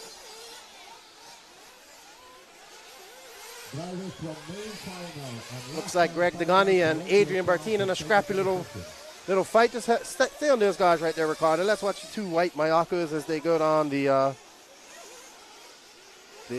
this is not the main final, this is the 45 plus final. So I know it says main final on the graphic, but it is not. And who's that? Car number 2 of Adrian Bertine has an accident. Thank you all for tuning in to the coverage of the 2022 IFMAR World Championships here in RC Redovon, Spain. I'd like to say thank you to all the sponsors that made this possible. They are X-Ray, JConcepts.net, Hot Race Tires, Hearts RC Models, InvisibleSpeed.net, and Clinic RC. Remember, there's a special going on for InvisibleSpeed.net. You buy 1 year, you get another year free, and you get a special Worlds analysis. JQ will be hoping that analysis to be great and be one of victory. So I'm getting some feedback. It looks like Batty actually flamed in the pits. So in his last race, which was a shame for the veteran racer, but he has another chance. He can pick it up from the LCQ. going to be an exciting 15 minutes of racing as we watch these veterans try to relive their wonder years. And that looks like Greg Degani makes a mistake. Let's see if he can get, no, sorry, that wasn't Degani. Degani would be looking to chase down his longtime European nemesis and Danny Vega. Been around for a very long time. And of course, Adrian Bertin is a two-time on-road world champion. And we have the man behind Kayosho, yes. The man behind Kayosho, Yuchi Kanai, who has become an honorary Mexican now, who's drinking tequila with the Mexicans during the opening ceremonies. This main final will be 30 minutes long. Yes, Len Stage, Degani is running the Mayako. Lawrence Winter, thank you for the coverage, RCTV. Thank you, we appreciate that. Great to show my students, they're amazed by this. I hope we hopefully get some RC drivers in here. Oh, sorry, anybody know how long into the main final? Sorry, Brock, yeah, BJ has it right. BJ on it, as always. Thank you, BJ. Yeah, Lawrence, good to see that you're going to be showing this to your students, or you have been. We definitely need to get some of them into RC. It's a beautiful day here at Redavon. The heat is out. The crowds are out. We got people in the grandstands. We got people milling about, getting refreshments, getting libations.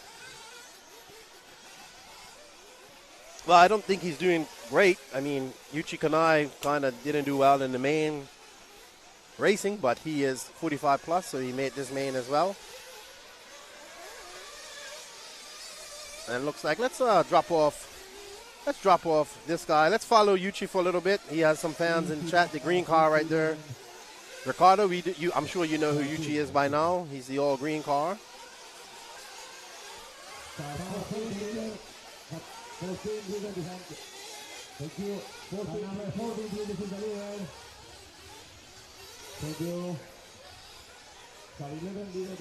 What race did he win, Jay Smoker? The 45 plus or the 40 plus in Argentina?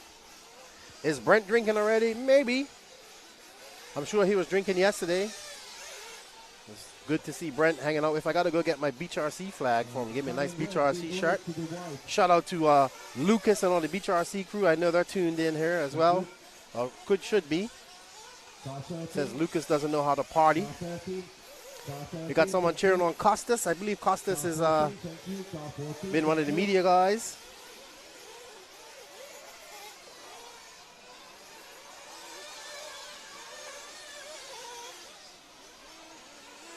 No, we will have, let me see my schedule right here. I'll let you know. I believe we have the junior final coming up next. Give me a second, gentlemen. Nope, we have the last chance after this. That last chance is slated to go off at 2:50, so about 20 minutes from now. Then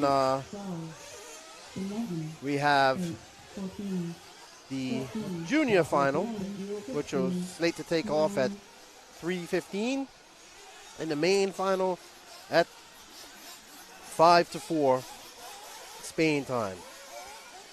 No, Willie Baker, they don't actually pay to run an extra 45 plus class like they do in America. Basically, they take the top 45 plus qualifiers out of the whole race and they put them in the final. They do not pay extra to race this. So there is one entry fee and you pay it. And if you fall within the age limit, you get put into that final. So the juniors will be put in there. And the top 15 45 plus drivers from all out qualifying or throughout the race, they get put into a separate main. There is no separate entry fee for junior or the 45 plus main. I would say I do not know who the oldest driver is. Lefty, when you taking over IFMAR? I think I'm ready. Yes, let's go. I'm ready to take on the IFMAR hat and go learn about racing. A lot of things I'd like to see improve here at this race.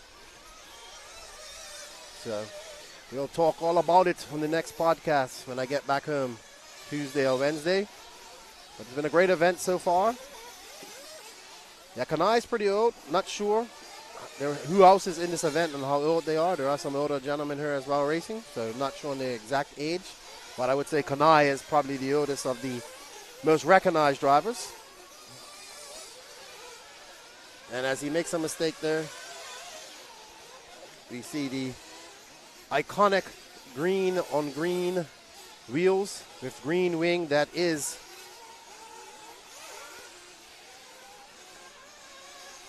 the Yuchi Kanai colors.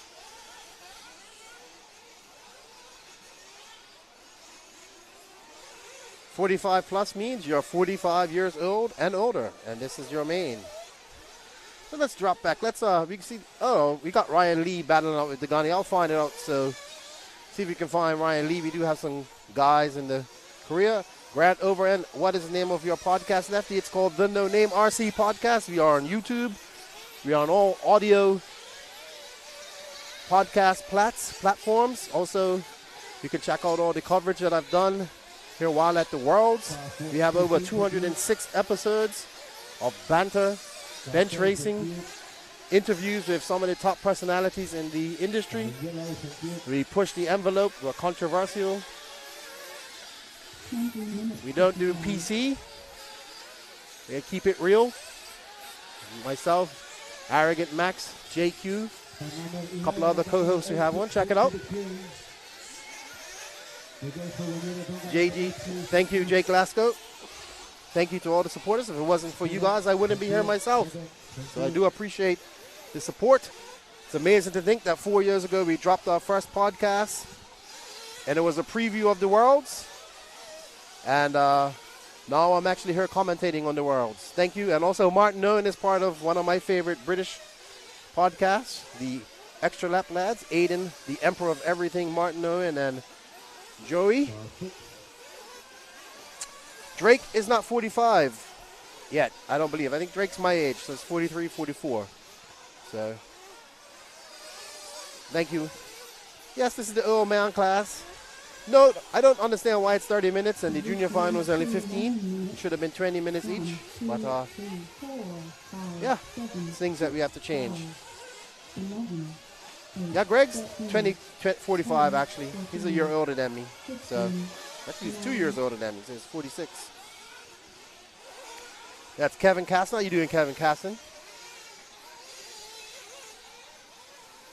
Body painter out there in SoCal. What's up, Peter? We got a rainy day in Charlotte. It is slated for some rain here later, but not before the racing is done. Thank you, Giga Gaming. Appreciate the support. Well, thank you, King. I actually have been doing some commentating with Nick and the RC Racing TV guys for the RCGP races. So I started back in 2019 at Thunder Alley and kind of carried over to RCGP.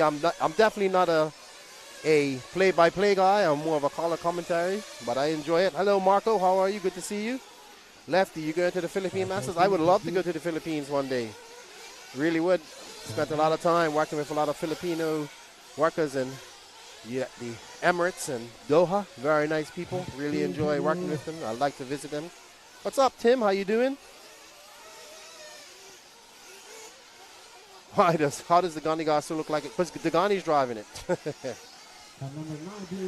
What happened to the old? About Offner's kind of gone. Offner didn't exist no more. I remember hanging out with Paul and Paul Coleman and Ray Norte and all those guys from the jamming. Well, Paul was Offner.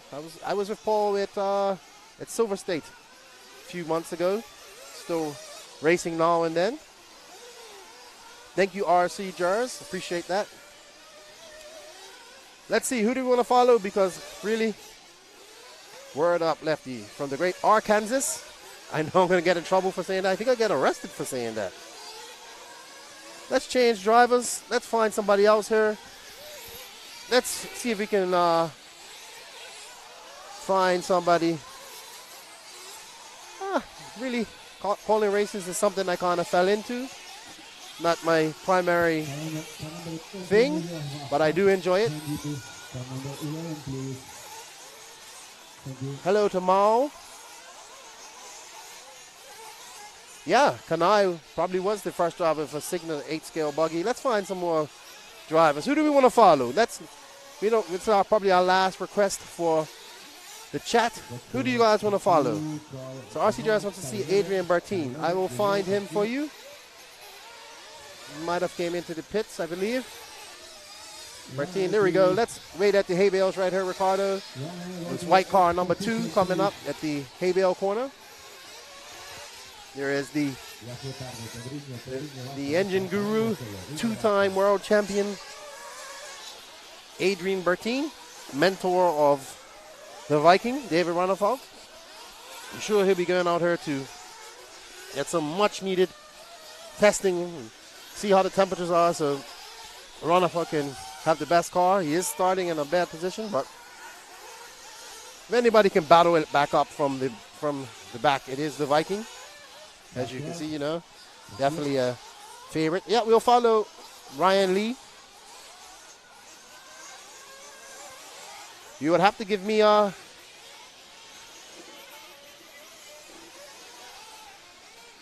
we see Bertine coming in for fuel. Pierre Ronnefalk on the fueling duties. 15 minutes to drive. We got 15 minutes to go.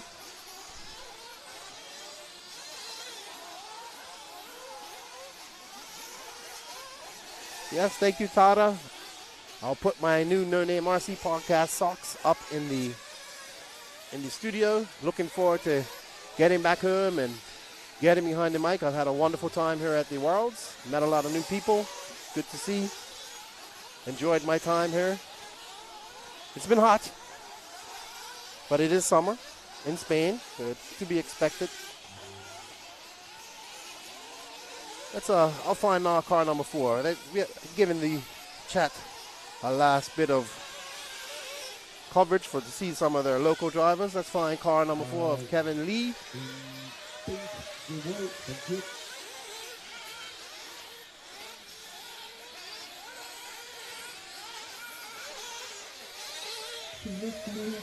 We're watching Bertine go around the hay bale corner up through the chicane to the Hootie 180.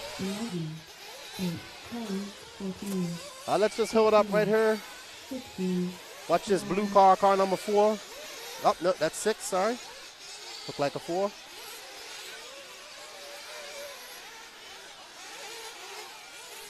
Here we go, car number 4. Ryan Lee from Korea. Hold up, here we go. Follow that car right there, Ricardo. The yellow wheels going up now throughout the chicane to the Hootie 180.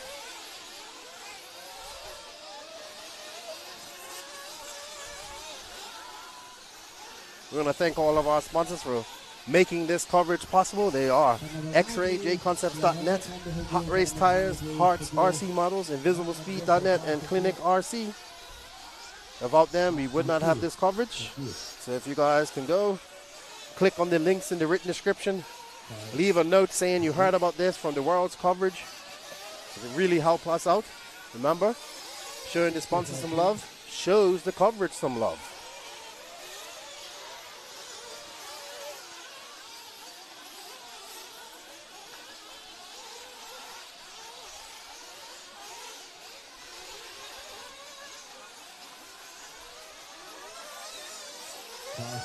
Good work, car 5, good work.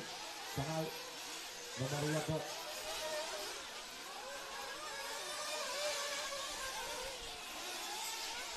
With 12 minutes left, Danny Vegas led this from the beginning, followed by Adrian Bertine, Greg Degani in 3rd. And right now we're following the 4th place car of the man from Korea, Ryan Lee.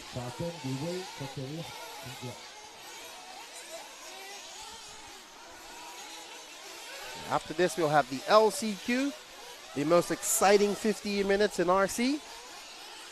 One driver will bump up from this LCQ to make the 13th man in the A final. Who will it be? Will it be a European? Will it be an American? Will we see Dakota Fenn put his head down and pull one of his amazing fast-paced runs that we know that the Phenom is quite capable of? Or will it be the wily veteran that is Robert Battier, who looked really good but had a flame on it? Thank you for the €10 tip. We greatly appreciate it. From the Border crew, thank you to Michael Nijam.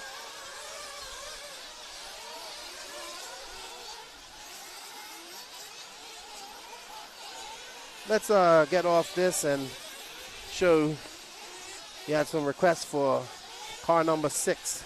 That is Costas with the 1-can paint job. Let's wait for this blue car coming on right here right here. Ricardo, give my fellow media man, Costas doing double duty, racing and media here. I don't know how he does it.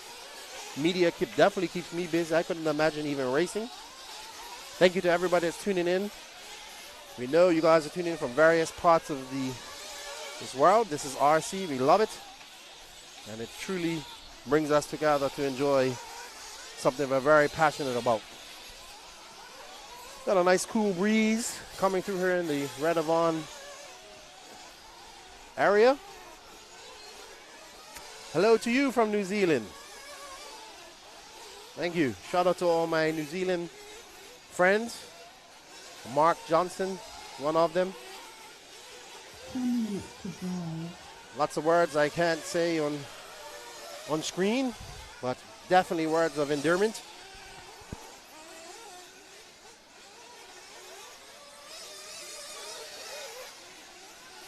We got Jay Smoker promoting his podcast, number 69.2. I'm sure he mentioned the 3 philosophies of velocity. And now that I've said it, I'm sure he'll write them in the chat.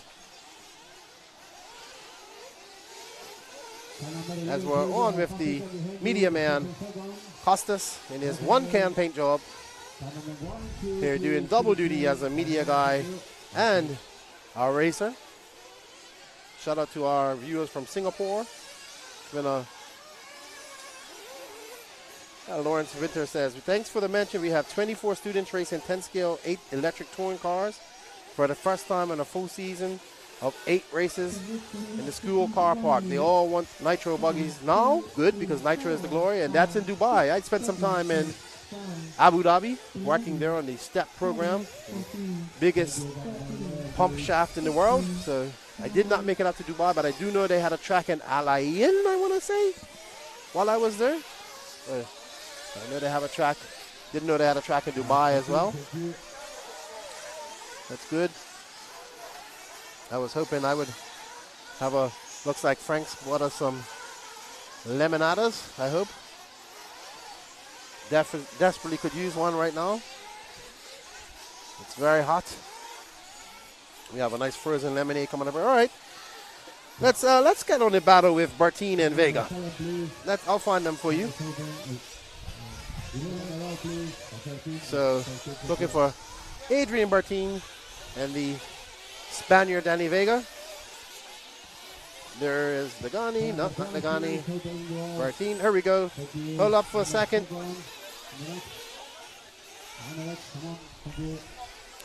You see the white car. I'll let you know, Ricardo. Don't worry. Lefty has your back. There's Vega.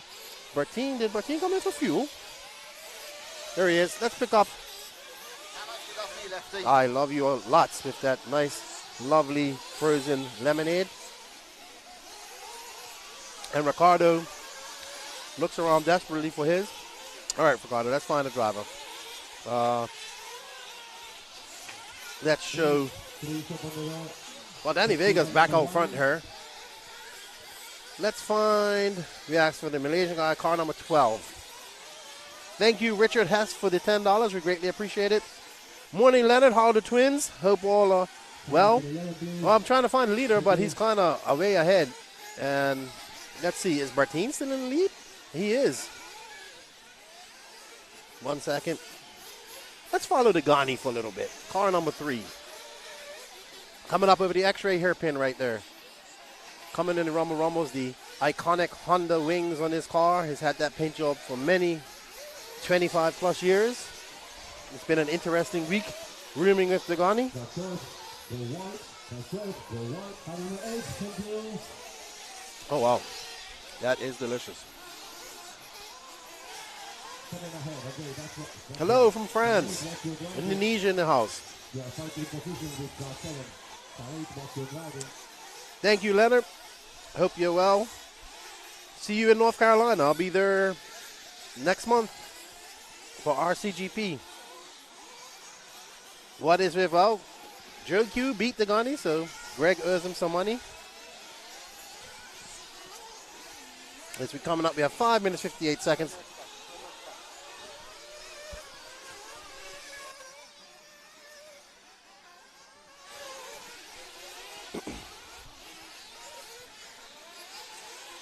Let's pick up on, everyone wants to see Adrian Bertin now, but he's still far ahead. There we go. Let's follow this white car right here. Coming on. Car number 2. That car behind him is not for position. No, that is. So this is the battle for the lead here between Danny Vega and Adrian Bertin. Adrian Bertin is just out in front going on the double-doubles. Probably doing more testing for runoff. Oh, and we see Vega crash out. He waits, rightfully so, as they go through the rumble strips. Up and down the, well, start, ooh, you just saw one car do a complete wheelie down that hill. Pretty impressive. Adrian comes up over the mud rumbles as they've been coined through the double brick section, 180, up and over the finish line. Driving the Mayako car, using his 30 minutes to get some much needed test time for his driver, his protege, who did not have the best semifinal, but he is in the final. That's all that matters. As you see some traffic, look, oh, we have the Spaniard Danny Vega, a name I grew up listening, hearing as well throughout my years in RC when I was a wee lad. I was never wee, but definitely when I was younger, I remember seeing his name in the magazines and whatnot. He's now chasing down his longtime neighbor, the man from France, Adrian Bertin, 2-time world champion. As you see, the cars letting the referee letting the cars giving the blue flag to a blue car. And Bertin's keeping it tight over the 180, back over the start-finish line, and the gap is down to 0.7 seconds.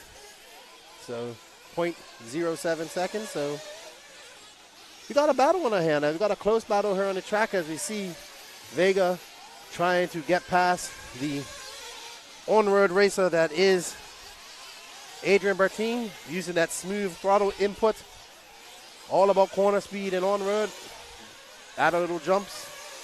And you got some off-road. Oh, and Vega tries to push the issue, and he has to give that position back because he did make contact with Adrian as Adrian goes down the hill out to the Contramar corner.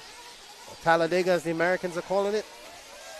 Through the Hearts 180, up and over the mud rumbles and the RC Redavon hump to the 180 brick section and over the start-finish line, and has pulled.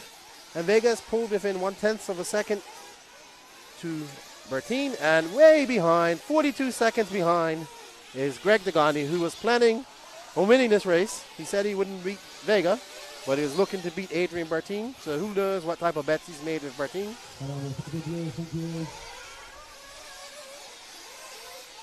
The man from Korea, Ryan Lee in 4th, the legend Yuchi Kanai in 5th, my fellow media guy, Costas, in 6th. He'd be happy with that. As we're watching this battle between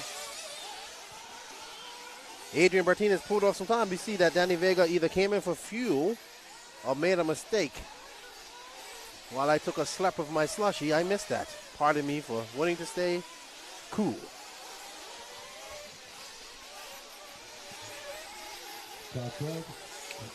Yeah, Vega must have come in for fuel because now the lead's down to roughly 5 seconds. So maybe came in for a fuel stop. But we have 1 minute 59 seconds left, and the Adrian is pulling out to a good lead here. This course attack engines about to drop in the public. Oh, and Adrian makes a mistake, and we need a marshal. We need a marshal. Vega's going to come. What a slow marshal. Who's that? That's Thomas Tran. he didn't put on the afterburners.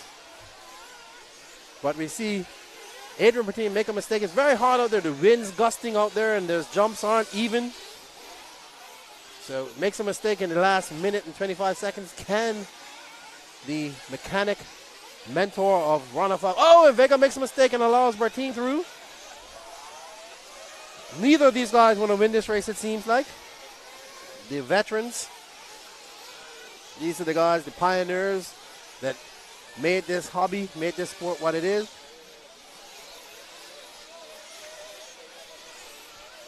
Adrian Bertine is back up to has a 3.3 second lead over Vega. And all Adrian has to do is this lap and one more and not make any mistakes. And he will be a 45 plus champion. And then it looks like Greg's position as the top over 40 driver in the Mayako team will now be changed to regulated to second. He won't be happy about that, but what can you do? As the Adrian come up with some lap traffic, hopefully the ref will ask for that. Okay, well, there we go. But Vega's dropped back behind. Looks like he's going to have to settle for second. We got 16 seconds left, but anything can happen. Leads drop down to 2.2 seconds as the lady counts down, the magic lady on the computer counts down the final seconds of this 30-minute, 45 plus main, which looks like we're going to see the man behind Course Attack, Adrian Bertine, take this win, barring anything. He would want the same to watch his Padawan, his protege, replicate this performance coming up here shortly. As we see him go around the Contamore corner, over the double, around the Hearts 180, to the Hot Race 180, up over the J Concepts, Mud Rumbles, and over the Bricked corner for the win. So congratulations to Adrian Bertine, your 2002 45 plus IFMAR World Champion. I guess he can add that to his resume somewhat, somewhere, somehow. I'm not sure it's actually a world championship. I think it's just a fun race. Yes. But before we results, if you're watching on Facebook, because the whole day is going to last longer than 8 hours, we need to restart the stream. So I'm going to restart the stream now. So you won't miss anything. We're back in time for the last chance qualifier. But you'll need to go back to RC Racing TV and find it. Or just click now and join YouTube, which is probably easier. So on Facebook now, we're going to stop the stream and then restart a new one in about 2 minutes. See you back either on YouTube or somewhere else. Yeah. Facebook. So Adrian Bertine your leader. Danny, he wins this. Danny Vega second. Greg Degani third. Ryan Lee from Korea fourth. Yuchi Kanai fifth. Costas in sixth. Pierre. Yep, there it went. I am not quick at reading out names. I need to get faster. Someone who's quick at reading and writing. It's your best friend, JQ. Oh, okay.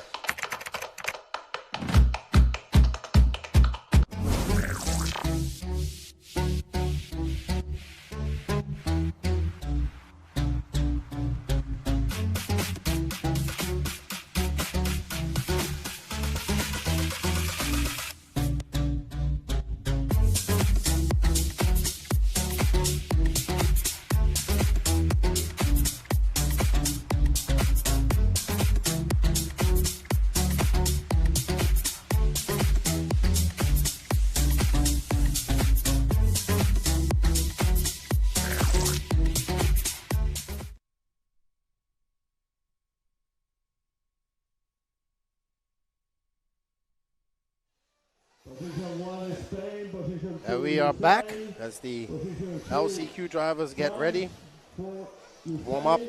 We are back, but we also want to hear from our friends at J Concepts. Here we go.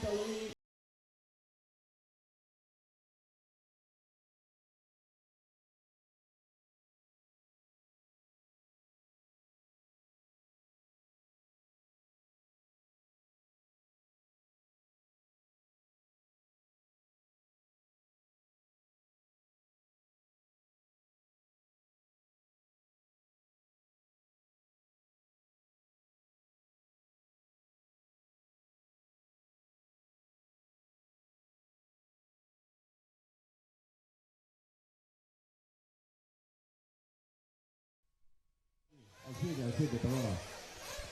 Okay, let's put the time back on. There we go. Okay, so hello to all you who may or may not found us on Facebook as we're relighting again.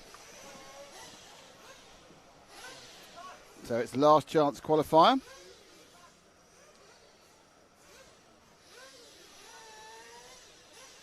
As a rev away.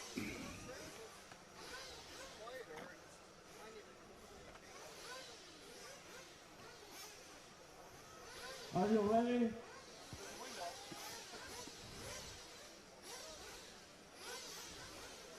The track is open.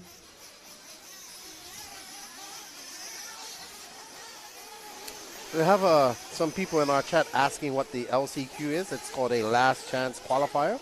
Last chance saloon in some vocabulary, but basically the drivers that did not make the semis, did not make the final, will go to this race, and one driver the winner of this 15-minute main, will then go on to be the 13th driver in the A final, which will be going on at approximately top of the hour here. So, Approximately top of the hour. Approximately. yes. Top of the hour, approximately. Yes. So many big names here in the because this is the last chance they have. Remember, the semis, the top 5 automatically go through. Then the next 2 fastest lap times. And then everybody has to come in this race and race again. They lived the race another day. I mean, Robert Battier was doing well in the lead, and he had a flame out in pits.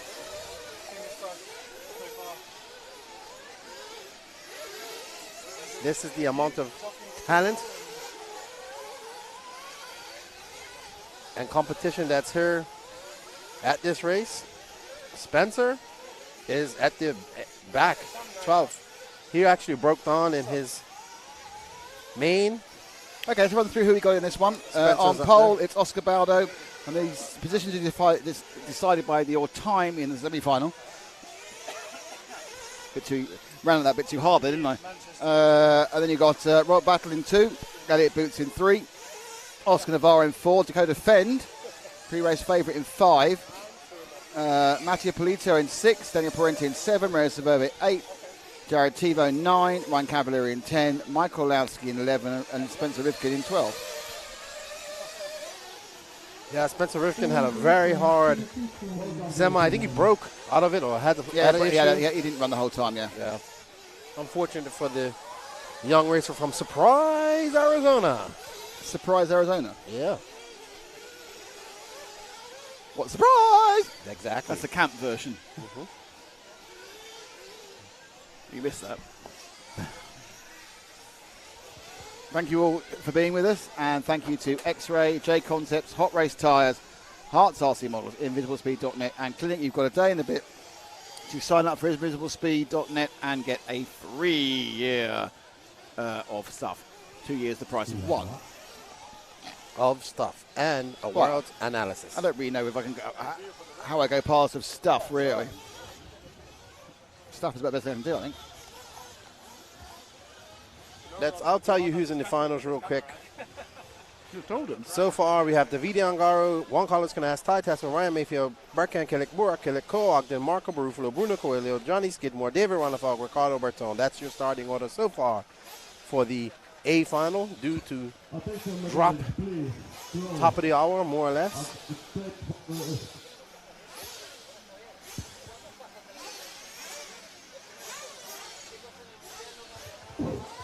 We have Matt right next to me with his switch box, getting ready to give you all those great camera angles.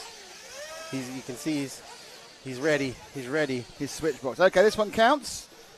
The winner only is going to go into the main final, starting as Lefty said in approximately an hour. We don't believe it's starting at 4:05, but you never know. They've done a lot of things here. Perhaps it's the one thing they surprised us again with. Well, I mean, drive intro usually takes about 20 minutes. Okay. On the go, on the way. It's a relatively clean start.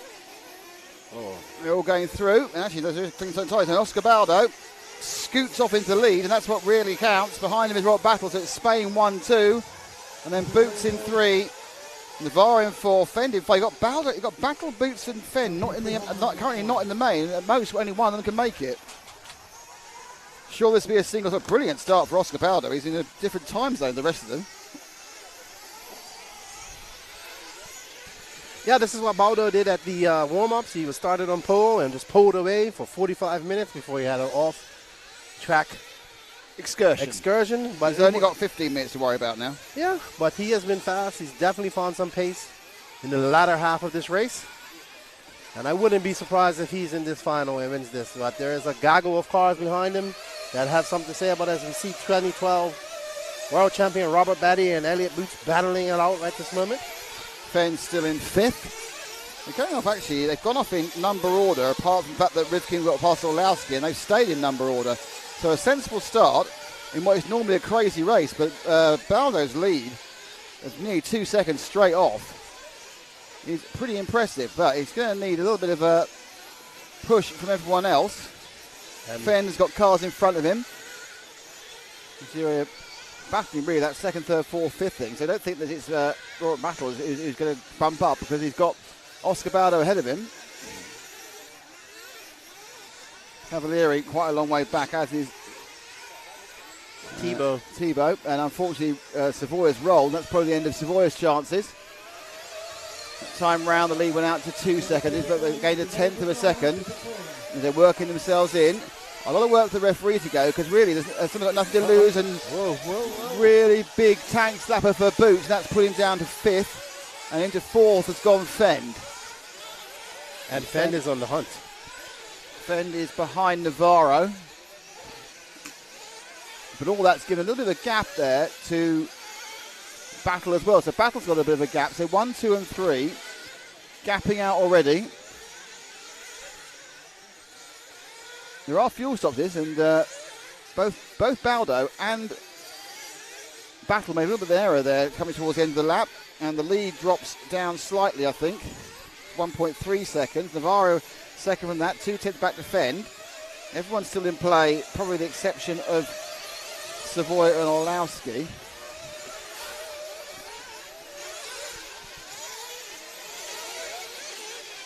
And Oscar's lead coming down noticeably at the moment, so highly pressurised situation, all or nothing. Battle beginning to eat into the Baldo lead. Bright orange car there. Oh, that's going to end that one. That's it. So he's going to try and get back on the track. And that is another bit of always had even more problems. It's turned into chaos. But Boots, that could be the end of Robert Battle's chance to be in the main final. But Fend is on the move. He is rapid. Fend, he's been turned round. Luckily he's pointing the right way again. So someone's got a drive-through. Is it Navarro got a drive-through for that? I don't know. Someone's got a drive-through. I'm not sure. No one's peeled off to take it.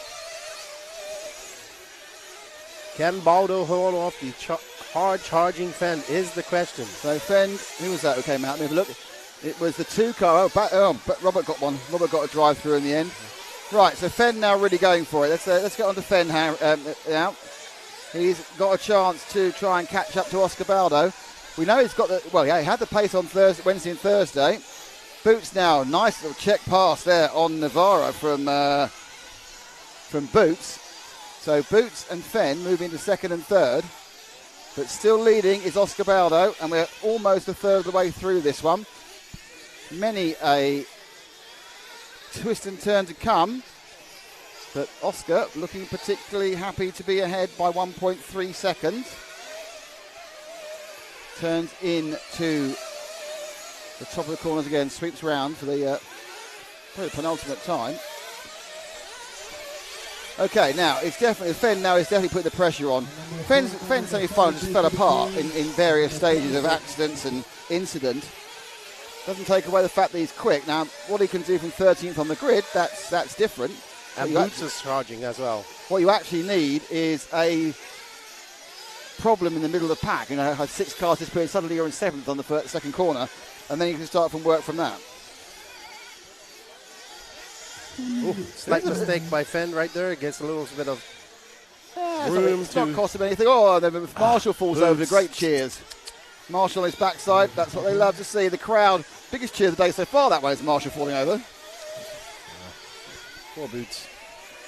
Over for him. So Fend chasing down Oscar Baldo. Baldo started on pole. Fenn started on 5th. And they are now a lot less than 1.2 seconds behind down the roller coaster. And what's left of it? Left into the X-ray and now up and over the rumbles.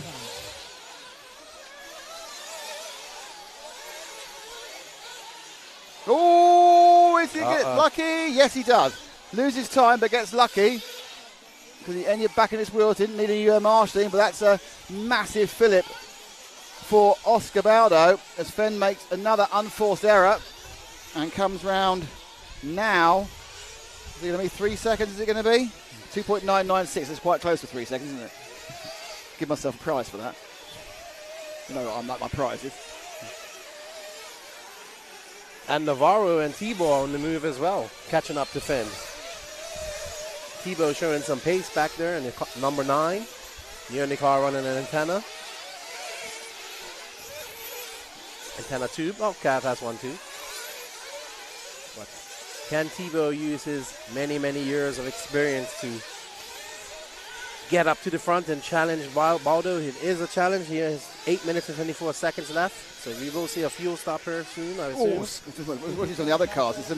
There's no quarter being given out there, I can tell you. There's the gentleman near has gone. That's definitely a big gain that lap for Fenn. See where they get. Baldo crosses the line now. Fenn crosses it now. 1.7 seconds. So 1.2 seconds gained by Fenn on that lap.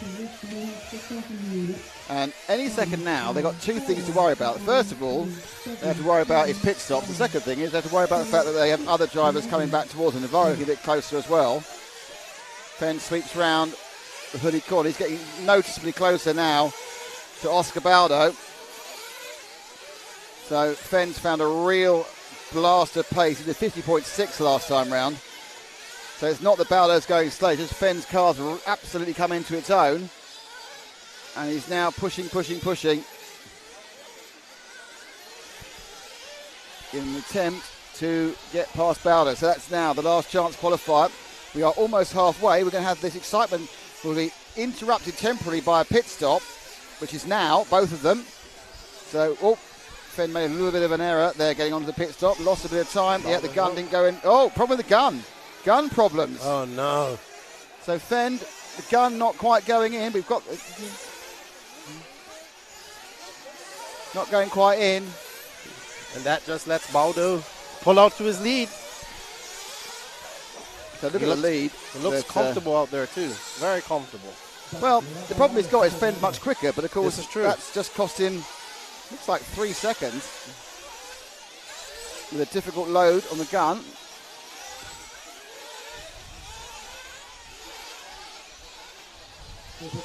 So I'm sure, much like you see in the Formula 1 pit stops, the pit stop goes badly, there's all the kind of the depression in the pit lane. Not over yet though. Not at all. The lead now up to 3.9. Yeah, lost 3.6 seconds through the pit stop cycle. Now let's try and make it all up again. There's Baldo leading. Fenn second. Navarro third. Tebow is in 4th now. Boots in 5th. And Parenti 6th. It doesn't really matter, of course. It's only about the first place. And has Fenn closed it at all this lap? Remember that number at the top corner there, 3.92 seconds. Is it less than 3.92 seconds? Is he going in the right direction? Yep.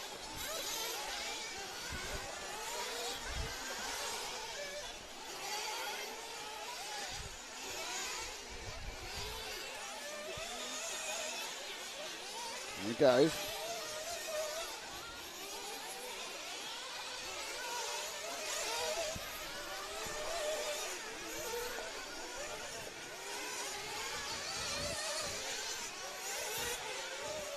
So that time round went to 3.1. Fenn looks a bit closer than that already.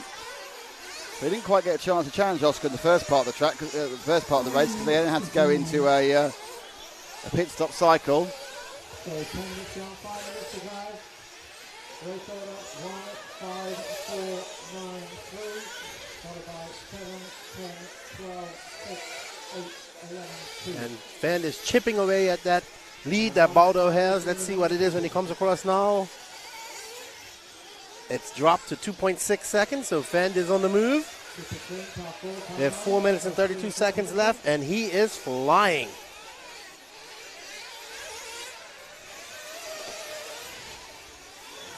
And it's less than that now.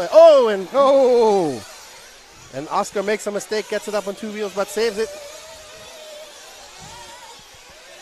So Fend getting closer all the time. 2.6 last time. Probably a little bit closer now. I think that's about 1.5 probably. Still got 4 minutes to go. 1, 5, 4, 9, 3, 7, 10, 12, 6, 8, 11. And down they go for the lap, and it goes down to 1.6. So second faster there, a little minor error and a bit of extra speed. 50.3 from Fenn. That's a very, very quick lap. He's got so much more basic ground speed than Oscar. Probably enough to get him into the main final, if I'm really honest, but he's just got to get past. Catching's one thing, passing another. And Mark Stitson's eyes will be on stalks to make sure they do what they're supposed to do. But Fenn putting himself in position to be that number 13. And that will be bad news for all those competitors in there because Fenn is fast and he can do well. If there's anybody that could come from behind and win this all, it will be the Phenom.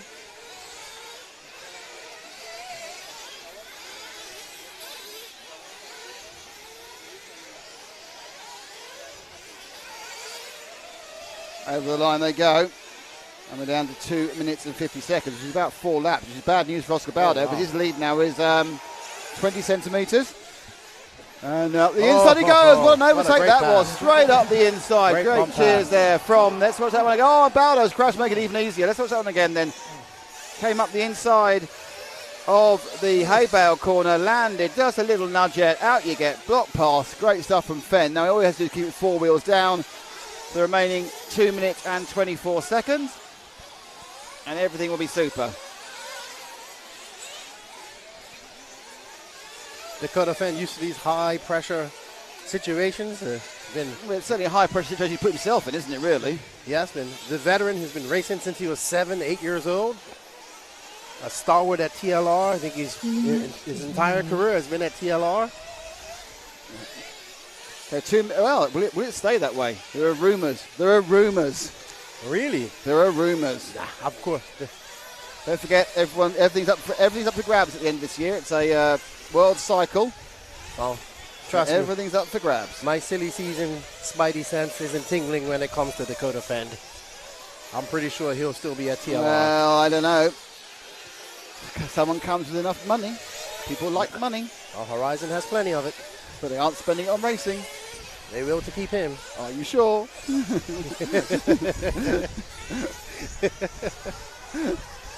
Don't get me excited.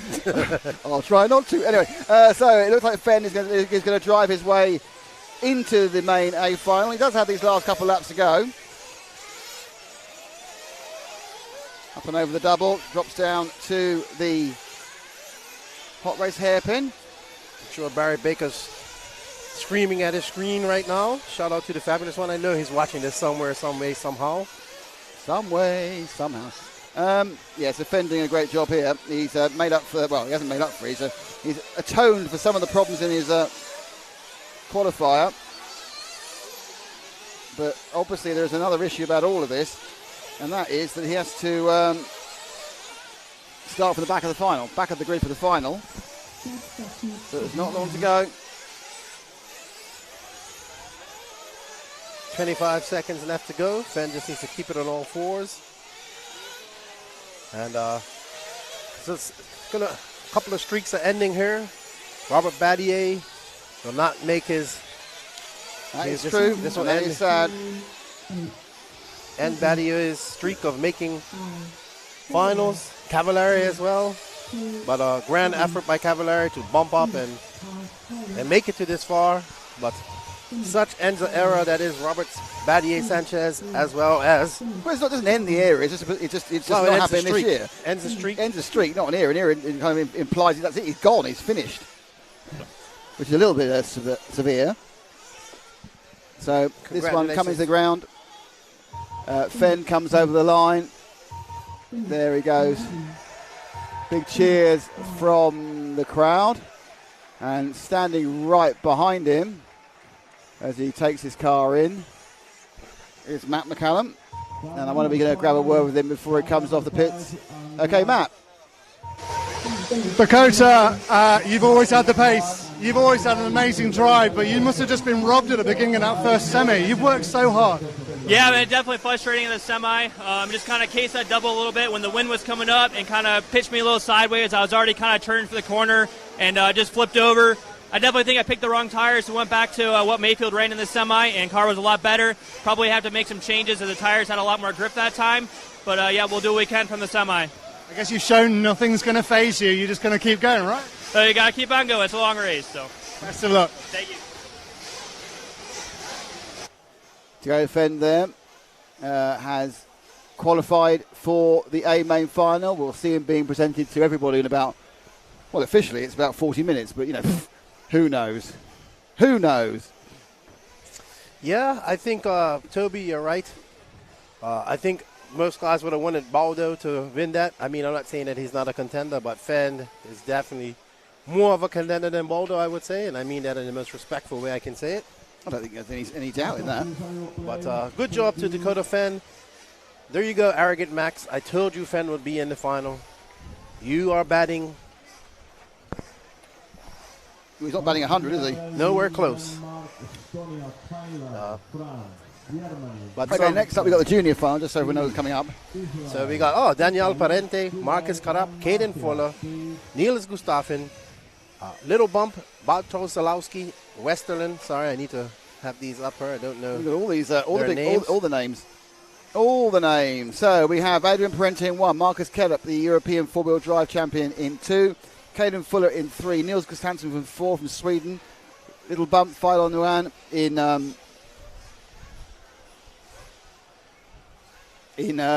fifth. Thank you. Bartosz Zalowski's got a massive fan club, the pole, in 6th. Lucas Westland in 7th. Iker Tellez in 8th. Andre Bento from Portugal in 9. David Tobb from Spain in 10. Pedro Gomez is in 11 from Portugal. Haikyu Jung, the other 11-year, honestly, it's too late. The other 11-year-old from Korea. Paco Flores in 13. Ruben Shakespeare from Britain in 14. And Carl Martin from Estonia in 15. Now, he's done in qualification order. This is done in qualification order, so even though people may have bumped past where the others were,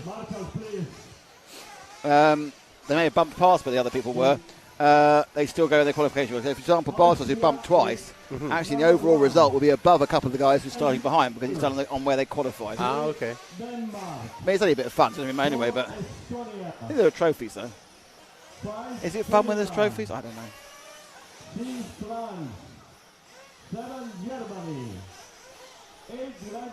Everybody's freaking out. Friends, the first one to do a 49 out there. Did he? Missed Yes. that. Well, he's got the pace. The only problem is he's starting 13th. We got Bartek. We got people there with the Polish flag supporting him. I think he's got the biggest fan club. Of course, Parente as well. Yeah. So, yeah, we can discuss this, but I think what we need to do is have a little word from our sponsors. There we go. I'm quite good at that now.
Okay. So this is the junior final. Currently it's 3 local time. Officially, the main final is going to go off in 40 minutes. I think it won't. I think they might start the Volderol at about 4 o'clock, and it'll probably actually start about 15:15. Obviously, there's the option of a 10-minute timeout, which so far hasn't been called, which is quite good. 10-minute timeouts in the quarters and the halves.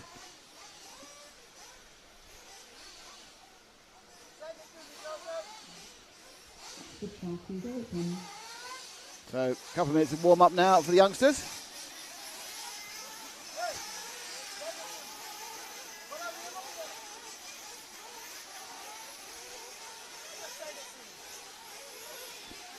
So 15 in this one as well. Parente, Carup, Fuller.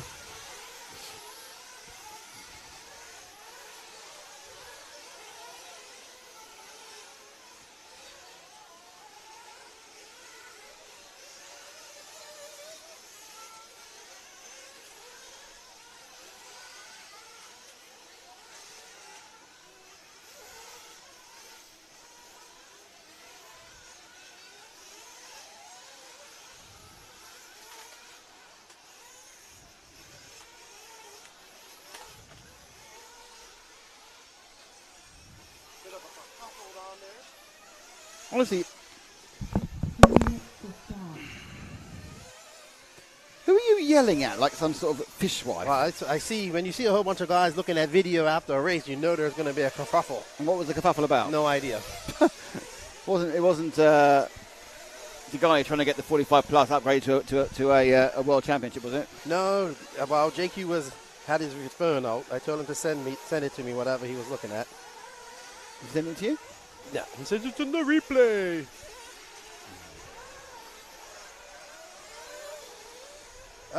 Little Bump, I believe, is the youngest driver in this. He was 11 in March. Yes, and we think March. that Young was 11 a bit later. Is this all 15? It's just the top 15 Rimfire. There's quite a few other juniors. Not a lot more, quite a few.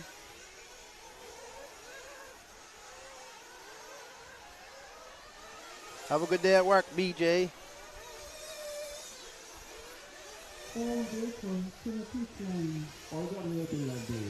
Yeah, well, they only let 15 in for the 45 plus final. So. Yeah, but, you know, there's got to be rules. You can't just say, right, we're going to let everyone in. Arrogant Max in the chat. Arrogant Max, what did I tell you? I told you, base your picks off emotions like me and you win. But you haven't won yet. I might mix with just to get them in. Oh, yeah, you do quite low level guessing, don't you? I just pure emotions.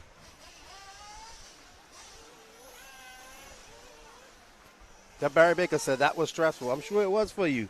The fabulous one in the chat. Shout out to Barry Baker.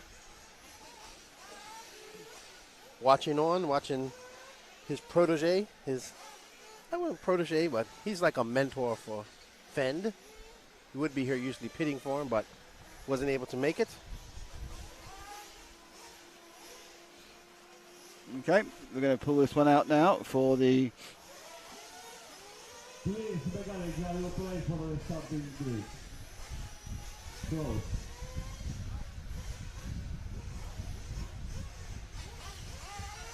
Nice shirts there, aren't they? Shiny little shirts. Paco Flores' shirt. Paco Flores' shirt. Yeah, already. He's in 13th, so he's got his own shirts. That's quite good. Nice and loud and gaudy, just how I like them.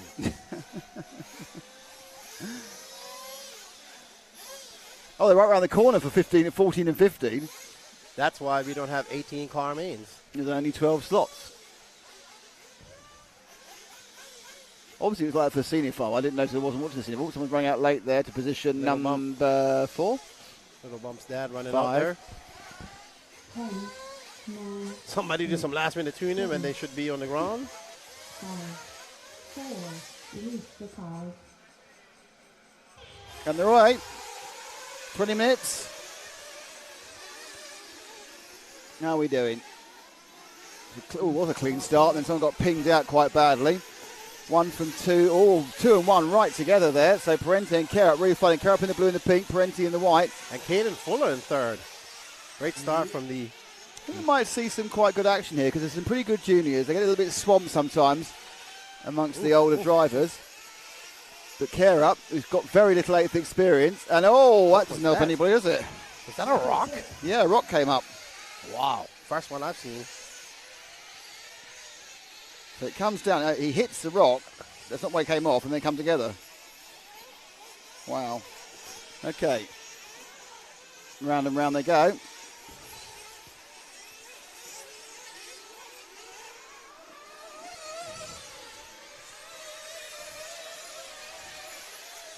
So it's your man who's in the lead, Caden Fuller. Followed by Fuller Gustafsson. Followed by a great start from number 8, Gustafsson. No, that's Tellez. Mike Tellez. I could tell it, sorry. You got me wrong there. Yeah. Well, problem for the 7 of Westerland. But way out in front is Caden Fuller.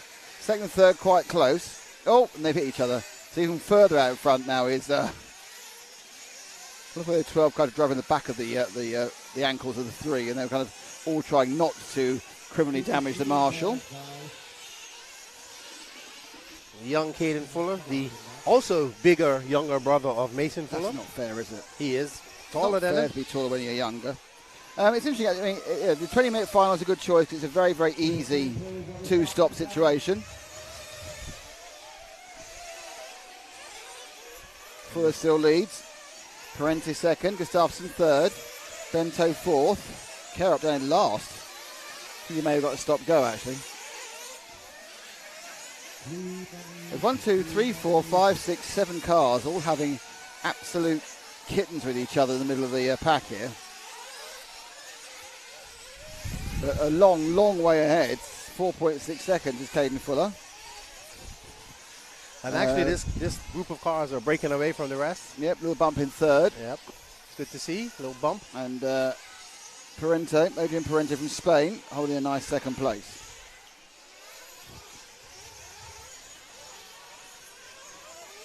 So they settle down. But Fuller looking very confident out there with his HB, sporting his new paint job.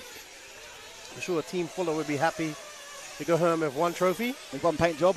Well, Mason missing out on the A final, or the semi, sorry. That's all right. Team Fuller has a lot of world's championships left in them.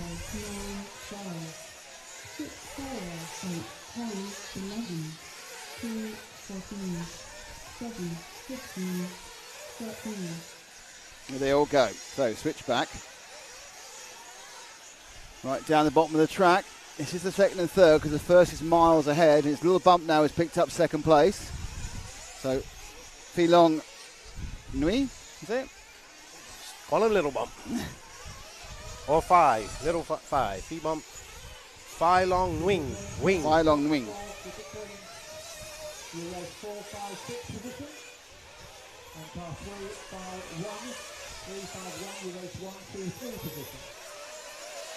So, mistake. First mistake I've seen by Caden Fuller there.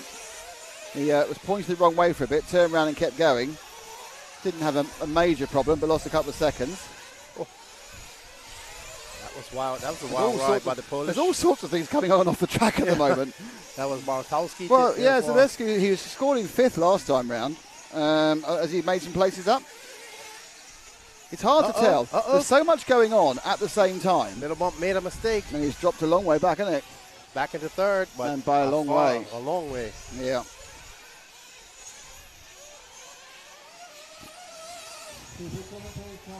There's Fuller leading. He's miles ahead, Caden Fuller. Yep. Well, he just finished second in the stock class and two-wheel drive and four-wheel drive at the Raw 10th scale Nats about a month ago at SDRC. Yeah, but modified's where it's at. Yeah, but his brother also finished like 4th or 5th as well. And they don't even race 10 scale, barely. So very good to see. Promising career ahead of the Fullers. If Caden sticks to it, he does like football as well. What does he like? NFL football. Yes, we're in Europe, so he likes American football. There we go. If I was doing this conversation with you at Myrtle Beach next week, he likes football, I like soccer. Yes. Over here, I like football, he likes American football. I mean, we literally had a football game going on while we was in South Carolina the last time. I didn't get to play. No, but I don't think you wanted to play with those guys. Oh, sorry, but that wasn't you weren't playing. No, I'm talking about the football. No, I never knew there was this sort of like amateur American football. It was quite cool. Yeah. I didn't see anyone scoring anything. Every time I looked over, nothing was happening. People just running into each other. No one seemed to get a first down the entire time I looked. But I'm obviously that must have done. I do know somebody won because I actually looked around just as the final whistle went off, and one team was very happy, one team wasn't. So at some point, somebody scored, or many people scored, but the overall result was Team A beat Team B. We just know there was a lot of man flesh being beat around on the football field. That sounds really inappropriate. But it's not. It just sounds it. But getting full out to a comfortable lead. Little bumps. Let's have a little look at our leader for a bit. He's coming down the main straight now, I think. I may have completely over-optimised this one. He's going for fuel. I don't know. There's Fuller. Yeah, he's going for fuel. He could probably have a burn to fuel and have a drink of water if he wanted to. Gunned him out. And there's your leader. So he's not leading for a bit now. He's coming for fuel.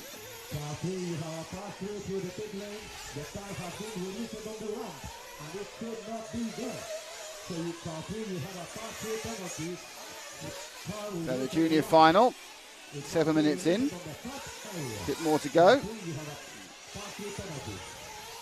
Oh, somebody got a drive-through penalty. I don't know, it was Fuller actually. It was car number 3, so I can't see what Fuller did wrong there. So problem is we kind of Fuller has an accident. We often hear things going, I mean, don't really hear what's going on. So, you know, we get the penalty. We haven't, unfortunately, start with car 3. They go drive-through penalty for car. Because then if they went drive-through penalty for car, we go, oh. But instead we hear, no, drive-through penalty. Because we haven't turned our brains on to listen to the number. It's very difficult, you know, it's hard, our job, isn't it? But it's hot. Yep.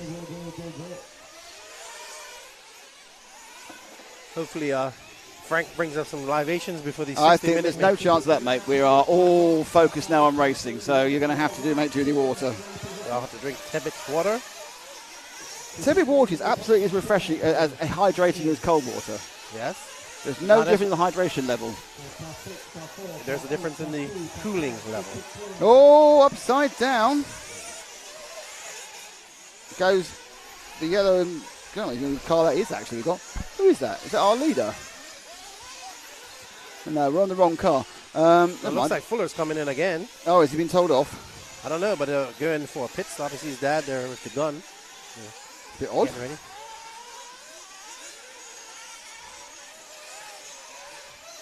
The gun didn't go in properly. Oh, yeah, drop back. Where are you? Yeah, drop back one. You went one ahead, actually. You just want the one car. That's fine. There's Parente. Fuller not caught him up yet. Oh, there's Fuller right there, behind Little Bump. Well, Fuller's going to do 2 stops in the 20 minutes, so that's why he's doing that. He needs to fill the fuel tank. My brain needs to adjust, but it's not a 15-minute final, it's a 30-minute, a 20-minute final.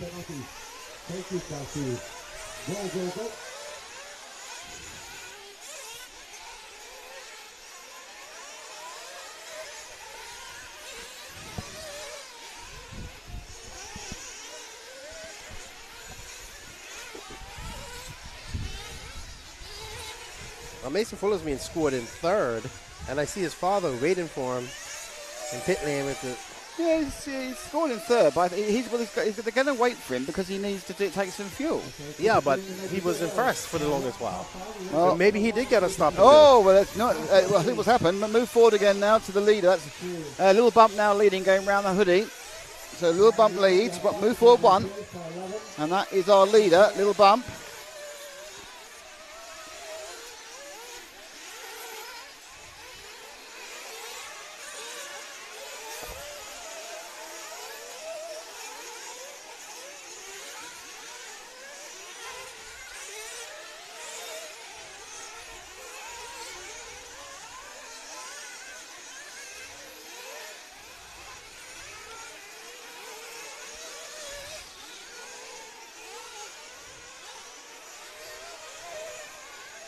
So, again leads by 2 seconds from, well, he's now leading from Fuller. There's Fuller, you'll see in the background there, bang. And a couple of seconds back is Parente. 12 seconds back to Luski, so it's these 3 who are alternating around. Little Bump seems to have found a bit of a Either he hasn't made a mistake and everyone else has. He's found an extra bit of pace during this point of the race. 4, 12, 11, 7, 15, 14, and 13. So 5, 3, 1 to the clean.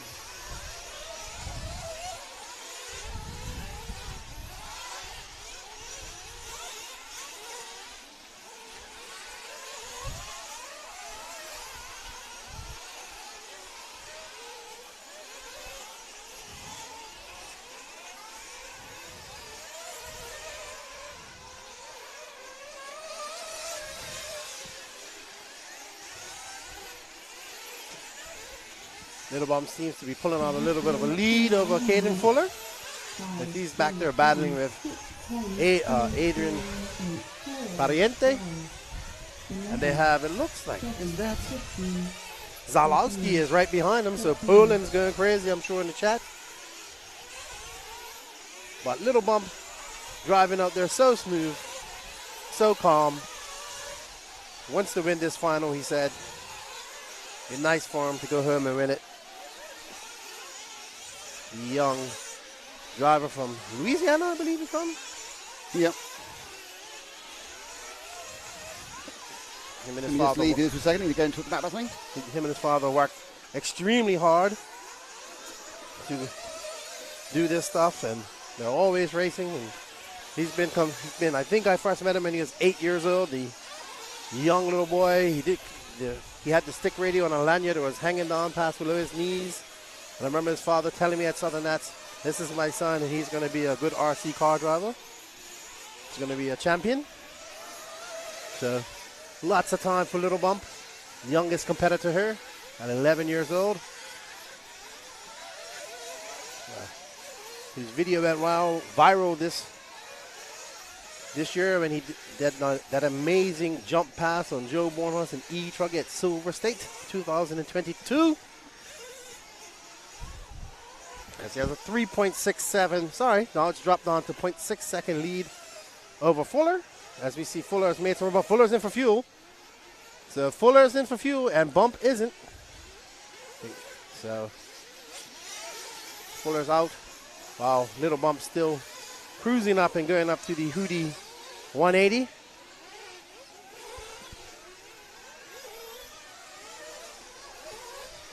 Around the X-Ray 180, up over the hip step-up jump. And through the rumble strips, we see the 11-year-old Little Bump showing the world what the future looks like. If this young Little Bump continues to do RC, he's destined for great things, I think. Shows talent and composure way above his age as he comes in for fuel. Let's see. His dad there doing a quick, what a quick stop. What a quick stop by his father as Little Bump comes out. And he will come out still ahead of Caden Fuller. Great pit stop. Set himself up for victory here, Little Bump. He just has to keep it on all fours. I think these guys are good to go to the end. So let's see if Caden can make a race of it with the Adrian Parente right behind him. And the 2 car of Calap.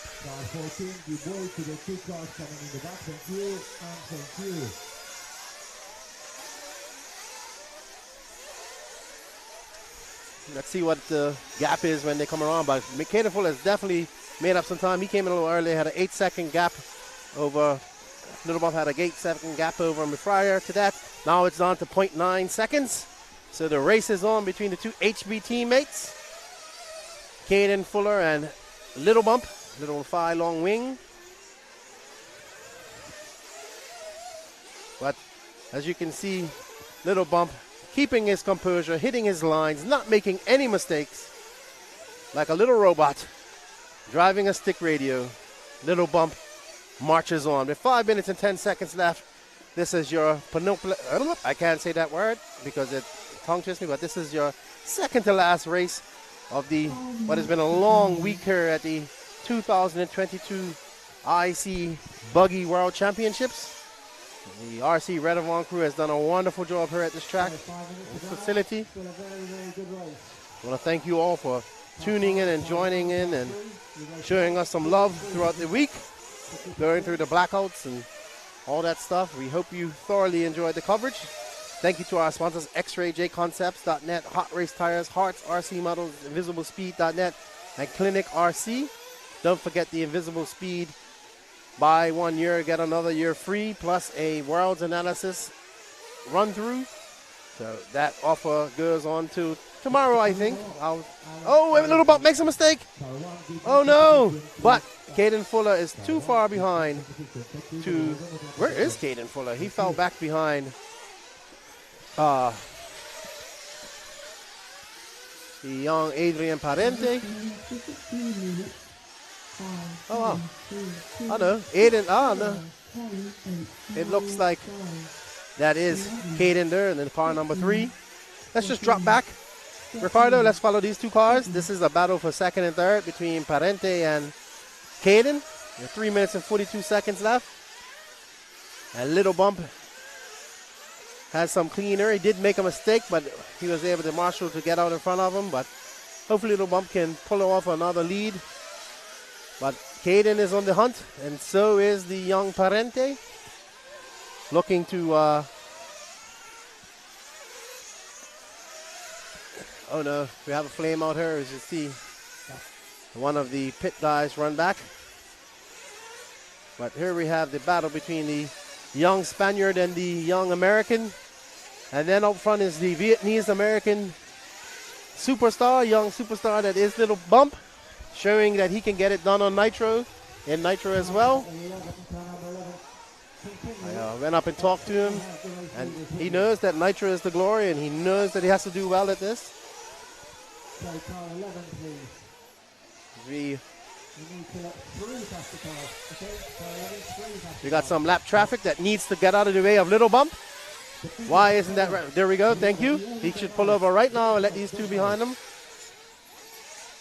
That is... He needs to let these guys through. He should not be racing the leaders. And there we go, and that's exactly what could happen. If that would have happened and messed up one of the leaders, would have been tragic. These young racers have to learn how to race properly. Pull over, you are lap traffic.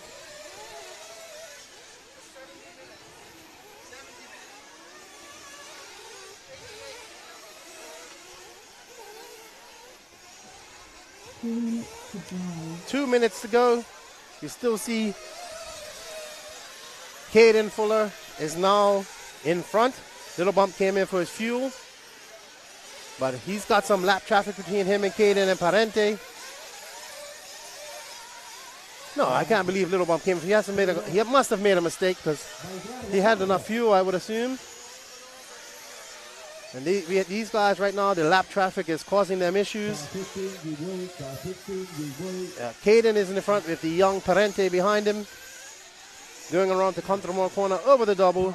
The Hearts 180 to the J Concepts 180. Up and over the mud rumbles. The RC Redavon hump. 1 minute and 12 seconds left to go.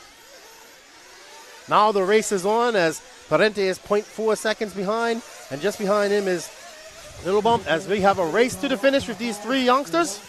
Super great to see as Caden gets on the binders as they come down the hay bale 180, and you have Parente, Little Bump right behind. Oh, and Little Bump makes a great pass in the 180, and he's hunting down Caden Fuller right now, and it's going to be, and Fuller puts it up, and so close, so close. Oh, no. Caden jumps up high on the yes, and Parente has been ordered to give back the position because he went off the track. And let's see if he does. They have 25 seconds left. We're going to get another wonderful lap from these youngsters. So great to see these young racers put it on a show. It's really good to see as we have lap traffic coming up here. Let's see. 10, 9, 8. And they are on. Little Bump will push the issue. I could have sworn I heard that Parente has to give that position back. Maybe I was misrepresented. And Little Bump gets past him as he's up and over the Hootie 180, and the crowd goes wild for the young Vietnamese American from Louisiana. He said he wanted to win the junior final And he is close, very close. Can the 11-year-old hold on and take home the victory of this junior final race? And what has been an exciting last 3 minutes of this race. And he has a few more corners to go. Can Little Bump hold on and take home the victory in a very hard-earned race? He has 2 corners to go. And he will be your junior final champion. Well done, Little Bump. Very good to you. Super glad to see that. What a great race by these young drivers. This is the future of RC right here. We should be congratulating these young guys. And what a great show they put on for us to witness. And I hope you guys enjoyed that show of great driving by the future stars of RC. I think everyone did enjoy it. Thanks, Keenan. Good stuff. Yes. What time did the top final start? Officially in 10 minutes. There's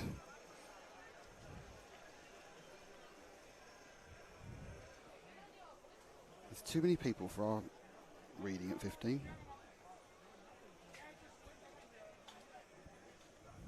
Scotty was there calling the race when Little Bump made the pass on poor old Joe Bornhorst. On Bornhorst, and I've never seen Scotty so excited in my life. I think he ran up from the below where he was calling, and he was out of breath, and he was just so excited for Little Bump, and he was just watching in the chat. I'm sure he's excited for the young racer. Okay, so that is the junior final. Now we are about to move on to the main event. But before we move on to the main event, can't help feeling we should just have another final word, perhaps, from joking Joseph Quagreen.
Okay, so we're kind of waiting for things to warm up. So, Ricardo, do you want to do a bit of a pan around the crowd for us? Nice slow pan for the crowd. Here we go. Let's see. Oh, there's a tree. There's a tree watching. Slower than that. We've got about 7 minutes to fill with this. So a busy old crowd. That's the pit lane. Waiting for the engine. We've got all the Volderol in the introduction. I'm not quite sure exactly when that's all going to start, to be honest. So let's get that moving on when that gets going.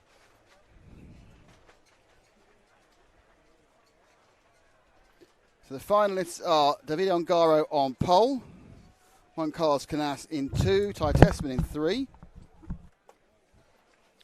Ryan Mayfield in 4, Birkin Kilic in 5, Burak Kilic in 6, I thought I misread that then, Cole Ogden in 7, Marco Barofalo in 8, no, I did it, see. 9 is Bruno Coelho, 10 is Johnny Skidmore, 11 David Ronafalk, 12 Ricardo Burton, and 13 Dakota Fenn. So I think you go down there and you think, well, the people I didn't expect to see in here. Well, I really didn't expect to see in there is Johnny Skidmore. So fantastic result for Johnny. We've lost a couple I expected, but they're replaced by others. The Kilic brothers absolutely cementing their talent, qualifying 5 and 6. Good to see Cole Ogden in there. Of course, the interesting thing is that two of the early favourites, or still the favourites, Dakota Fenn and Dave Ronafalk had a very messy semi-final. Ronafalk managed to just scrape through, and he's in 11th. But Fenn had to come through the last chance qualifier. But he appeared to find something in the last chance qualifier, which may actually mean that he'll be able to That's slightly wrong, that one with Oscar Baldo at the end there. He may is to co-defend in 13th. He may actually be able to force himself through the pack. So the wind's now doing its 4 o'clock thing. She does every day at 4 o'clock. And theoretically, in 5 minutes, everything should happen. But obviously, actually, that's not happening. Lefty's back. Well, Nick, we're here. We are here. After a long week. Dust is being... So the wind's up. Just whip the dust off. You did say it would be like this today? Yeah. So the final to come.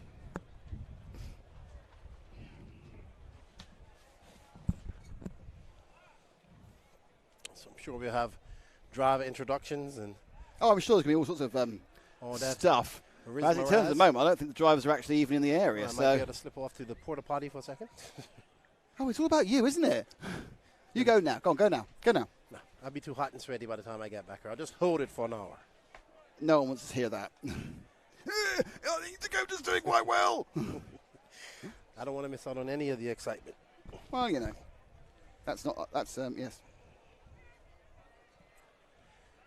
The atmosphere, the crowd are buzzing. They just gave some of the young juniors a standing ovation as they walked into the pits for such a great race. It's good to see from their older counterparts. We must encourage the youth. They are our future. We probably should have had a few more bleachers up, but the bleachers that we do have are full. There are people lying in the fence around, obviously up there in the pits. It's completely full. I'd say it's about 3-4 rows back. People actually sitting on top of the concrete pit tables watching. At least the mechanics are turning up now. Yes, and they have the umbrellas out. People, it's very hot out here today. It's going to be a long 60-minute final. Mm-hmm. Anything can happen. Obviously, everybody feels that Ongaro has the best chance. He's been dominant all week. I think I might go down and see if I can talk to someone. Sure. And I will keep you entertained until that happens. As the RC Racing TV crew go on to do their thing, we want to thank you all for joining us and being a part of this. Shout out to our sponsors of this broadcast. They are X-Ray, JConcepts.net, Hot Race Tires, Hearts RC Models, InvisibleSpeed.net, and Clinic RC. And remember, there are links for these all in the written description of this broadcast. You can find it. Go show them some love. This, in turn, shares the the broadcast some love. And if you want to know who I am, my name is Keenan White, a.k.a. Lefty the Great, host of the No Name RC podcast. You can get ready for our full recap on episode 207, which will drop sometime this week when JQ gets home and I get home. We're going to go through a full debrief of this epic Worlds. Let's see how much people we got tuned in. That would be great. Let's see how much people we got tuned in. 3.9K. Let's get that number up.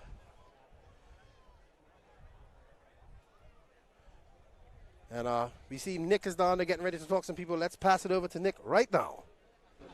Hello, everybody, and welcome to the I'm not very important, to the excitement that is the pre-race preamble. Lots of nerves out there, lots of worries. People have got their careers on the line. They've got an hour to move their careers forward. Like everyone does really know what's going on at this point. It's all kind of a little bit not sure. People are looking at what they're going to do on tyres right in the middle here. Let's have a quick word with the very relaxed tyre testament.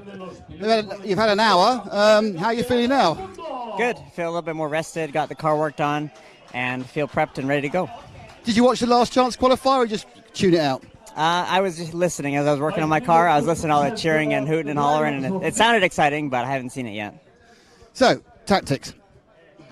Just try to go fast, keep up with the leaders, and be consistent, and just try to get around the track and not lose touch with the front guys, and hopefully at some point I am the front guy. So that's kind of the plan, and just try to keep running a clean race. It's an hour long. It's hot. It's hard on cars, so you need to make your car last before you can win. Great stuff. Thanks, Ty. Going to move across to one of the men who was very, very happy to make the main final. Marco Barufalo taking your Techno into the main. You were very pleased. Yeah, I'm super happy to be there. Like also because I'm the only driver that trusts with Sismic. I didn't change the tires for the main day, so I'm super happy. So, do you think you've got the pace to win, or will you need other things to happen to other drivers? I don't know. 1 hour is very long, so everything can happen. So I will do my best, like in the semi. Try to be clean and smooth, and let's see what happens. Thanks indeed. Grab a quick word with this man here, Johnny. Incredible congratulations on making your first World's Final. How do you feel? Yeah, I'm over the moon, to be honest. Just ready to go out there and leave it all on the line, see where we end up. Nothing to lose, really. It's all win now, isn't it? Yeah, basically. I'm just happy to be in there, so I'll do my best, and yeah. Hopefully if there's a few mistakes in front of us and we can pick up the pieces. And how much is this success you have down to the fact you're working with Ty, you're working with Brew and the X-Ray team? Yeah, I mean, it definitely helps. Obviously we can bounce ideas off each other and work together with the setups, this, that and the other. But you've got to, when you're out on the track, you've still got to keep it on all fours and try get across the line as fast as you can. Great stuff. Thanks, Johnny. See if you can work out the people I've not seen. We had a quick word with turn around to Bruno. Bruno, the semi didn't go the way you wanted, did it? Yeah, the start was a bit rough. I had some crashes with some guys. But then it was very good. I was able to recover from the very bottom until the middle and was able to make it to the final. So I think we are ready for it. So same tyres as the semi, or you've got something more durable? Exactly the same tires as the semi. I would say the tires finished pretty okay. So for sure we will finish with the bolt tires in the front. But I think it will be the same for everyone. Great stuff. Good luck to you, Bruno. And let's carry on meandering down our racing drivers. Carl Ogden. Carl, just happy to be here, or are you going to win? We're always going to go for the win, dude. We can't come here to lose. I mean, I'm sure this is your aim, but did you think you were going to come over to Spain and make yourself a winner here, get in the final? I didn't hear anything you just said. Yeah, we've got Carlos at full volume, which is always an issue. Trust me, Jesus Christ, I don't know what I'm saying. Is this a bonus, or do you always expect to make the A main? I mean, it's kind of both. I mean, I always expect to make the A main, but definitely this weekend didn't think we had the speed at first, and we found it throughout the event, and here we are. So I'm pretty pumped to be here and see how it goes. Great, thanks indeed. I'm trying to battle here against Carlos, which is very difficult. Battling against Carlos is actually virtually impossible. Where's Fred gone? Is he up there? Oh, I don't know. A quick word with the brothers Birkin, brothers Birkin and Burak. Did you ever think you'd both make the main final? Really, I don't know. I don't think so. We didn't, but now we're finally in the main after the bad leg at the Euros, and yeah, we're finally here, and we do all our best together, and we will see what happens. So, Birkin, you're next to each other on the grid. How are you going to handle the start? Yeah, he will crash me, of course. No, I'm joking. So we will see. We will drive against each other normal. So you keep saying you do this for fun. It's not a bad hobby. You can make the world's main final, is it? This is still my hobby. So I just have fun all the time in the semi, in the final. So yeah. So Burak, what can you do to find a bit more pace from the semis? I'm really not sure now, but I try to do my best. And yes, thank you. I'm going to continue fighting against Carlos. It's my aim in life. Ryan, well, it's all coming together, but is it coming together too late? I'm not sure. I mean, starting fourth on the grid, I think I got a good shot. Just try to pace the guys up front, and my car was fast. I looked at my lap times after the race, and I didn't really think I was going that fast because I had such a big gap, in front of me. But yeah, I have the pace now, so putting it together for an hour is going to be tough for everybody. So the way I was driving was pretty smooth and conservative, so hopefully I can do that for an hour. And I don't know. We'll see what happens. It's going to be crazy out there for sure. Many changes from the semi to the final? Nothing. Just check the clutch, put some fresh tires on, and go back to work. Great stuff. Thank you, Ryan. Confidence there oozing down. Let's see if we can move away from the speakers. Might be good. Oh, sorry. Almost doubled a Kinnick's by accident there. Missing one, Carlos Canas. We're in Spain. It's the World Championship. Hour and 10 minutes time. Are you world champion? I don't know. I can't know. It's impossible to know. Do you feel this is a different race. This final, do you feel different about this race? Because it's the world final. It's just like any final. For sure, it's different. It's a world champion final. It's in Spain, super hot, big track. For sure, it's different than other final. You were in the same semi-finals on Garo, and he seemed a bit quicker than you, or were you not pushing all the time once you realised you were going to get the main? Were you pushing, or did you just ease back a bit in that semi? Yeah, maybe I pushed too much on the beginning. I have a mistake there. But after 25 minutes, I feel good. So let's see what happened in 1 hour. It's too long. Best of luck. Thanks, Juan Carlos Canas, perhaps one of the local favourites. And now we come to the man who is the favourite. He's leaning on a post, but basically, David Ongaro, how much pressure is this? You are the reigning world champion. You are the red-hot favourite. Do you feel the extra pressure of this race? Is this different from the others? Yeah, for sure, a bit, yes, but not a lot. I mean, I try to drive like I know and try to stay on the line and try to do my best, for sure. So if you put the car down in the semis, it was lightning quick. Have you changed it at all, or is it still the same as the semis? Yeah, we changed a few things, and then we changed the compound of the tire. So for the 1 hour will be, of course, hot. But yeah, we have 5 minutes of warm-up, so the car can like be a bit warming up. So yeah, confident. And of course, you've got to try and beat Juan Carlos in his own home country. I mean, it's not easy. He's also fast, super fast, like you see in the semi. We were super close, but it's everything on driving, of course, on the pit stop, on the track, and we'll see. Great stuff. Best of luck, David Ongaro, your reigning world champion. Now, who have I missed? I think something we've missed out have already been presented to the front, so we get to ruin this whole thing by walking out the track. Now, I'm trying to get the drivers without walking in front of everyone else. So we can just walk down the list here, really. Come on, Frank. They're all joining everyone else here. Have a chat with Dakota. Dakota, well, your lap times in the last chance are the fastest we've seen all week. That must give you confidence. Yeah, definitely. It's going to be a long race. You know, we're starting the back, so we're going to have to try to get a clean start, make some passes early on. I'm sure there's going to be some pile-ups and just have to cross the fingers and hopefully we can get through them. But yeah, I ran different tires in the last chance, and car was a lot better. So the track is definitely a little bit different than it was in qualifying. You had to make that tire change, but car is pretty solid down. We know we have good speed. Does the fact you're starting 13 actually take the pressure off you? I wouldn't say so. I know sometimes starting 13th, though, is better than starting in the middle, just because all the pile-ups and stuff. So we'll give it our best go and see what we can do. So there's the Dakota machine. I mean, how much have you changed it from? Because you were just out a few minutes ago. So you just literally just cleaned it up, stuck a set of tires on it, and let's go. We were able to do a little bit, so we freshened up the center diff. That's definitely the hardest diff on the car. Didn't have time to do the front or rear, though. We had done that early this morning, and then went through the clutch, put a new clutch on there, an air filter, and just made sure everything was good to go and nothing was falling apart or bent. Great, best of luck. Moving one down, Ricky Burton with the Infinity. Ricardo, well, congratulations on making the final, or did you always think you were going to make the final? No, yeah, I'm happy. I think the semi-final was really close, and yeah, I made some mistakes that cost me a lot of time, but yeah, here we are. So yeah, I'm happy. Starting towards the back, is that better in some ways? It takes the pressure off. Yeah, maybe it happens like in the semi, so so maybe you can get an advantage. Of course, 1 hour is so long, so I think everyone will go just for a few minutes in their position, and then we will see what to do. I mean, it's 1 hour, but it's also 1 hour in this heat, so it's sort of extra long, isn't it? Yeah. Last time we did the warm-up was not too bad. I think that will be not a big problem maybe for the engines, but I think that it will be not a big problem. Great stuff. Thank you, Ricardo Burton. Now, the Viking. Well, that was a rubbish semi-final.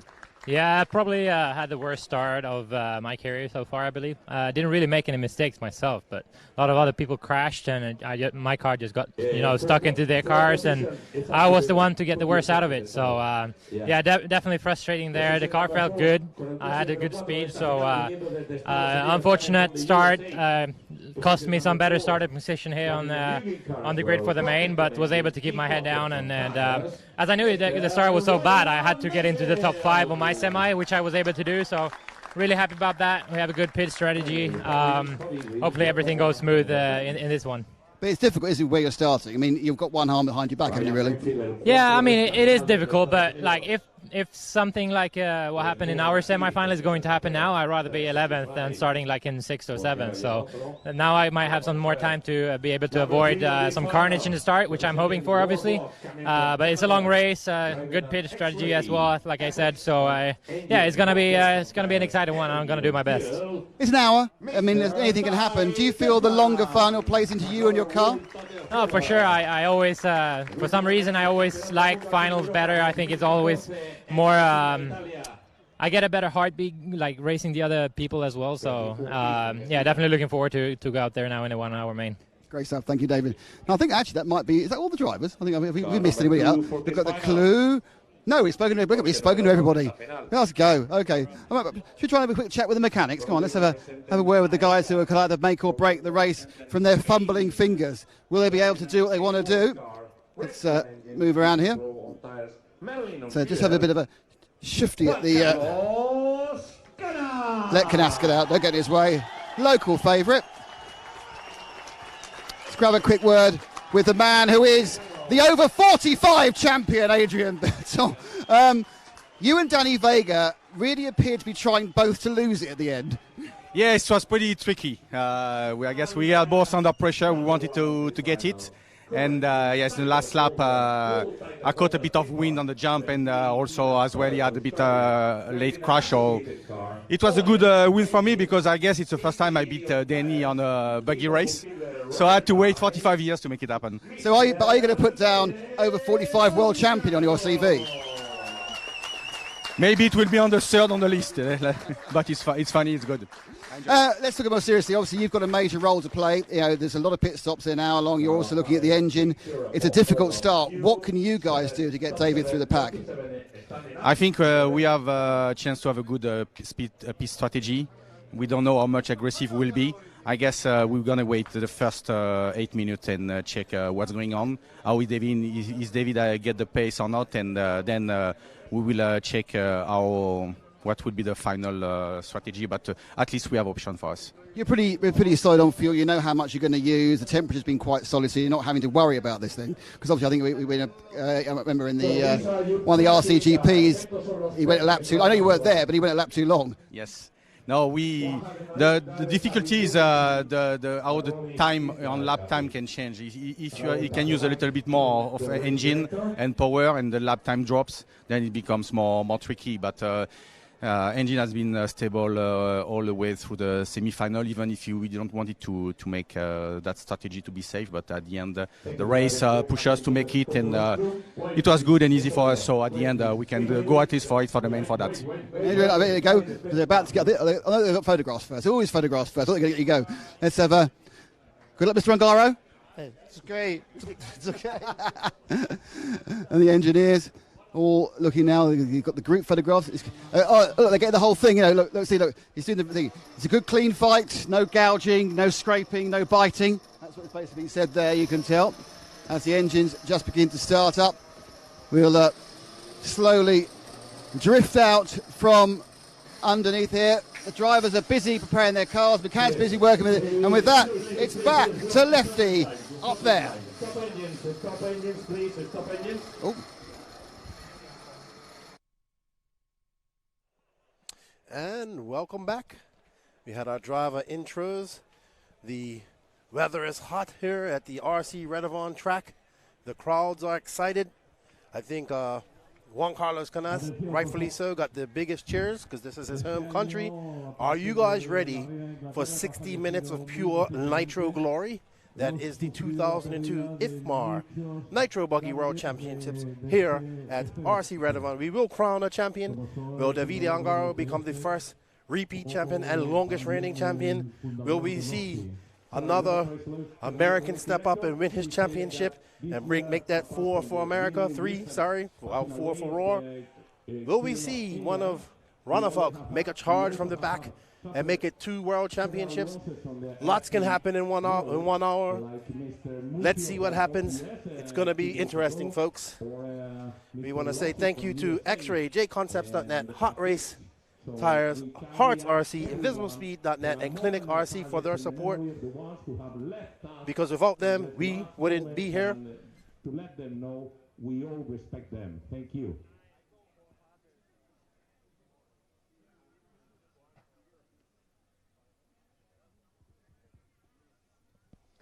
there is a minute's silence for Gil Losi and the others we've lost in the last 4 years from the RC community.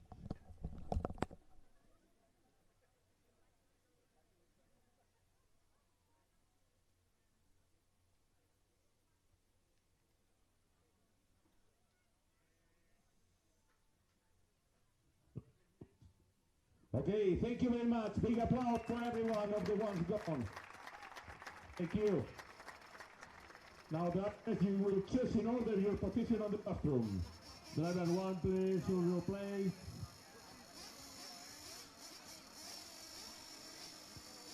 Number 2. 3. 4.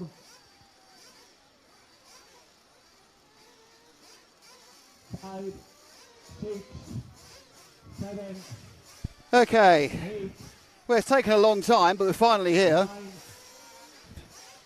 People left Australia in November 2018, thinking they'd be going to Brazil in a couple of years' time. Well, instead, we all stayed home for 2 years and tried not to sneeze on each other. And now we are back with the IFMAR World Championships. It's the final. It's a chance to crown a new champion after 4 years. He one of the 12 men who are about to, the 13 men who are about to start.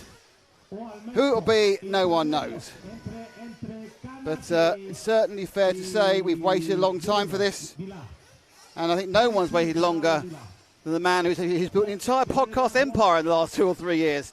There was no No Name RC podcast in 2018. Lefty was just living under a shack somewhere in Dominican Republic. But now he's the king of RC podcast. Lefty, on a scale of 1 to a million, how excited are you? I'm more nervous than anything. But, yeah, excited. The ambience is great here. It's really cool. Everybody's smiling. Everybody's ready. We've been ready for this for, what, 2 years and 6 days? 4 years and 6 days. So here we are. I hope you guys have enjoyed everything. And remember to show the sponsors some love, because if it wasn't for them, you wouldn't have this coverage. And thank you to all the people in the chat that have been tuning in, showing the NNRC love as well as RC Racing TV. It's been a long week. It's going to be a long hour. Yep, that certainly is true. So there's a 5-minute warm-up, so a bit of a longer warm-up, because they're a bit more excited, I think. Yep. So 5-minute warm-up. And they're going to get the race off at about 25 past, which only 20 minutes late is pretty impressive, really. You know, we're really honest. So I always gamble about half an hour to 45 minutes. Yeah, the crowd is going on. We got 4,900, almost 5,000 viewers.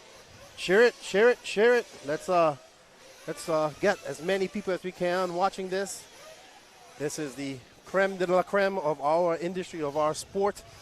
You're seeing the best 8-scale drivers in the world. Some of them are multiple class champions, but we haven't seen this level of racing in 4 years' time, and it's great to see at the beautiful RC Redevon track. This track truly is a work of art, and kudos to the Baldo family for all their hard work and money they spent to make this awesome facility. And shout out to the companies that made this happen: X-Ray, J Concepts, Hot Race Tires, Hearts RC Models, and Visual C done that in Clinic RC, bringing you this broadcast. The crowd is quiet right now. It's like a silence has come over the air as everybody holds their breath and waits for these drivers to hit the track. Will some drivers make some tire changes? Will they do something in their warm-up? We shall see. I didn't get to hear any of your interviews, Nick. They're all brilliant. That's what they say? Literally, they were the greatest interviews in the history. No, it's the same. It's nerves. It's not wishing to commit. Some are feeling slightly more confident. Some are feeling down still from their semi-final. Some have had a very, very good last chance qualifier and think, actually, I'm quite quick. I could get through this. Who was the most confident? Well, I think Ongaro, really, because Ongaro's just trying not to think how confident he really is. But many things can go wrong, and that's the joy of motor racing. Just when you think it's all going to happen, it all stops happening. So cars on the track for their 5-minute warm-up.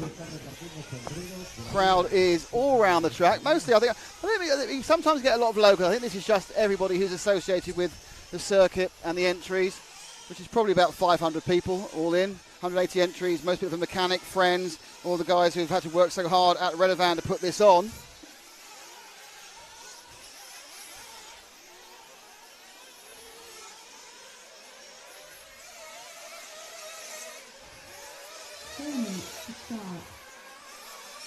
So 4 minutes till they're called in. There is your grid.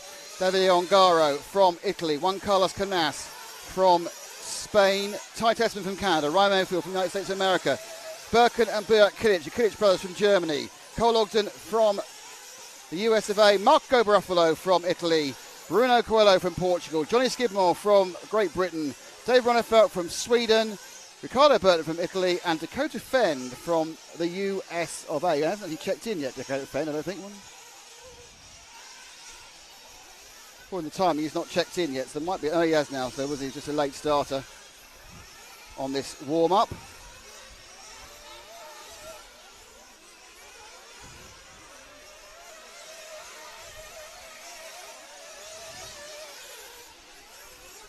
Lefty, as always, checking his phone. They're making fun of me. They said, one guy says, you know what I'm going to do? Take my phone away It's the from me. main final for the World Championship. No, we're having my no phone. phone. I've been put out on punishment. You're in timeout. Actually, so you want it back? No, that's all right. It's just a distraction. I want to focus on this. But thank you to everybody who follows and helped me get her. I greatly appreciate you guys' support. Should be an epic recap next week. Woody Montero says he's more excited than F1 race. I'm not surprised because we all know that Max Verstappen's going to win the F1 races now, and this one is we don't know who's going to win. And it is only Saturday, though. It feels like Sunday. It does feel like Sunday. I think the... Luckily it's not. We'd have missed our flight if it was. Yes. So I'm looking forward to the end of this so I can have a frosty beverage. We've got to pack up. That's even harder. We have to do origami packing up. We have to put a certain amount of things in each bag so it weighs exactly the right amount. The louder the better.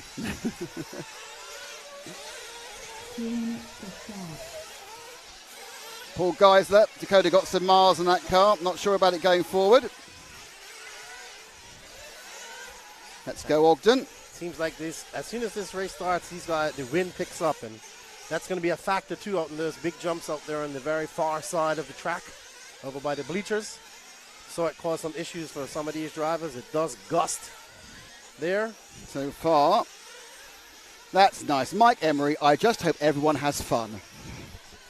That's obviously what it's all about. It's all about the fun, isn't it? So, hour-long final. Johnny Skidmore, Yanni Football. Nick, what are the chances of Johnny Skidmore winning it?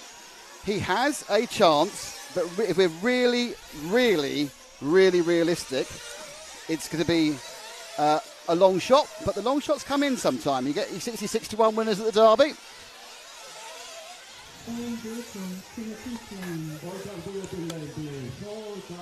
It's good to see. Glad to see drivers like Cole Ogden make his first Worlds. The Kilic brothers, we're still waiting for our statisticians in the chat to find out if this is it's just whether Jerome and Yannick made it in the same year, that's what I was thinking. But very happy for the young 16-year-old Burkhan. We can't look it up. We haven't got the information to hand. Burkhan and his older brother. So the good news, it looks like everyone's okay. So we aren't going to get a 10-minute timeout call, which is always frustrating. Yes. Oh, wow. My first. Tell you what, if I was Dakota Fend, I'd call a 10-minute timeout. To psych everybody out? Just for gamesmanship, because you're going to start 13th still. Well, let's start using those mental games.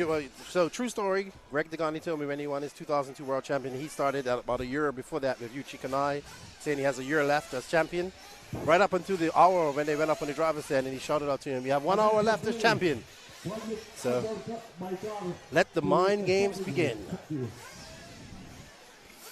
Frank, record. Out they come for the World Championship Final 2022 for 1/8 Nitro Off-Road Buggy, as IFMAR would call it. We call it the Nitro Buggy Worlds. Redovan will be the place where we will crown a new world champion. Thank you so much to X-Ray, to J Concepts, to Hot Race Tyres, to Hearts RC Models, InvisibleSpeed.net and Clinic RC, who've made this whole thing possible for us to be here. We hope we have a classic final. We hope you all enjoy it. My name's Nick Damon. I have Lefty the Great, Keenan White with me, and I have Matt, Ricardo and Frank doing the important things. We should provide the pictures and cutting them as well for RC Racing TV in our 16th year of operation. Cars are down, and they're away. The 22 World Championship final is go, and immediately Juan Carlos Canas has a little sniff up the inside of Ongaro. It's gone out in 1, 2, 3, 4, 5 order. So Tessman still in third. Fourth is Ryan Mayfield. Just looking at anyone's gained anything. I think Ronafart might have gained a place, but they split then already. A little bit of a tiny gap appearing at the front. But I don't think Canas is going to let Ongaro get away. He's going around the Conchemar corner for the first time. Suddenly there's a gap in the middle of the field. That has seen Ronafalk move into about 7th. So it's a good opening lap so far for Ronafalk as he tries to work himself up. Can't quite see where... Oh, and Ogden's had an accident and dropped back. Just trying to see where Fend is. That's Fend. That just had an Fend is accident. dead last. There's more oohing and ahhing, which obviously puts us off immensely. So Ongaro leads. Let's be the winners. Let's be the leaders. Come on. Ongaro's leading. Second is Canas. Third is Tessman. Fourth is Mayfield. And then we've got one that is the 6th Kilic, which is Burak Kilic then. Ronafalk scored around in 8th at the end of the first lap. Unfortunately, to go to Fenn's got it all to do because he's last and quite heavily last at the moment. So our leader sweeps around over that single and into the drop-down steps for the second time. Canas not quite able to hold on to him at the moment, but Canas kind of settled into this. So let's more focus on Canas in second. Red and blue going over the big single now and turning up the main straight because he's got a kind of a no man's land. Tessman, I think, also is trying to play himself in. I don't think anyone would be that disappointed with the opening. Obviously, they would prefer to be a little bit closer to Ongaro. Canas there lost a few tenths by going a bit wide down that very steep hill into the hay bales corner. And Ongaro easing away. And it's quite close at the moment between Canas and Tessman, with Ryan Mayfield also trying to keep up there. Then there's 3 cars together, which the Kilic brothers and Ronafalk. And it looks like Ronafalk's got past. Oh, no. Yes, yeah, it's lucky they got past another corner. So Ronafalk's moving forward at the moment. However, Ongaro is pulling away, yeah. They cannot let him get that gap. No, they already have, to be honest, Lefty. And it's now a case, really, where Canas is having a little bit of a conversation with Tessman about who wants to be second. So let's move up to second and third. So it's Tessman and Canas there. And he's got in front of him. And Tessman's got past Canas now. Tessman has podiumed every World since 2012. Well, he's in second at the moment, so that's okay. He'll be looking to add a second Worlds to his list. It's currently 2.5 seconds between Canas and Ongaro, and you can see the gap. And of course, since then, Tessman's just got a little bit further ahead of Canas. So, Tessman in second, Canas in third. Behind them is Mayfield, who's not being dropped. Then you've got Burak Kilic, who's under pretty heavy pressure from Ronafalk, who I'm sure wants to clear him. I think he feels he's quicker. Yeah, he's just a little bit Down more they pace. come now, 4 minutes. Almost in the books, it's 3.5. And second, third and fourth getting right together. So it's Canada from Spain, from the US of A. But out on the top, it's Italy, as Alex Sanchetti thought he was going to do some marshalling, but wasn't able to. And the marshalling he thought he was going to do was that of Ronafalk, who just dropped down a couple of places. Fend has made a couple of places up. He's no longer last. He's in 11th. Lead that time round 2.7 seconds for Ongaro. And I'd say Ongaro is pulling out by about 0.3 or 0.4 a lap at the moment. Tessman, though, driving hard in second. The thing about these finals is there's an ebb and flow to it. Just because you go out fast doesn't mean you stay out fast. For this second, third and fourth pack, running up the hill into that double, and we've got fuel stops and everything else keep taking to 10. But at the moment, Ongaro absolutely gaining about 4/10 a lap on this pack. The 3 car, the mauve and white of Tessman, and it's the red and blue of Canas, and then the red, white and blue, more blue of course, of Mayfield. The Kiliches are running together now. There's a mistake made by Ryan now. The Kiliches are running together in 5 and 6. And stay on second, third and fourth. More problems at the back for Cole Ogden, who drops to last. Fenn's sort of coming back again. He's coming back again for a long way down. He's got himself into, I think it's perhaps about 9th now. So that lead now has gone out by, oh, that was almost a second that time round. 50.033. Ongaro laying it down in front. These three, 51.2. So Ongaro has just lit the afterburners. He's gone. He's gone. He's going to give himself a staggering advantage for just being 6 minutes, almost, not even 6 minutes into the race. And they have absolutely no response for him at the moment. It's an hour final. At the moment, Ongaro is winning. But Tessman, this probably isn't helping their ultimate pace. That Tessman and Canas are having a little bit of a kind of a cat and mouse game. But they don't want to give up position, either of them. And they come round together, not quite touching. Just slightly dropping Ryan Mayfield. Nothing for them to get too worried about at the moment. In fact, in many ways, a watching brief might be the best way, but what's happening? Ongaro's going for fuel. So Ongaro is on a shorter fuel run than the others. This is why he needs to be so fast. So Ongaro now in third. So 1, 2 and 3 for at least a lap. So that's Ongaro running in third place. And Fend is on the move. He's gotten across Ronafalk and hunting down the number 11. Fend up to about 9th, but it's after that big lead that Ongaro had, he's now running in third. So Tessman leads the worlds, probably not on countback, but the point about this is now that Ronafalk can't show this speed because he's also in the same traffic the others have been. So he's having a real good look at the back of Canas here. And it's obviously psychologically, if he just went past Canas, that would be a little bit unfortunate. But so basically, we already know Ongaro's running very short. Ongaro's going to be fast, but fueling a lot with his OS engine because he's now going 2 laps longer. So looks like Ongaro has decided to throw for speed rather than economy. As Tessman leads again down the roller coaster.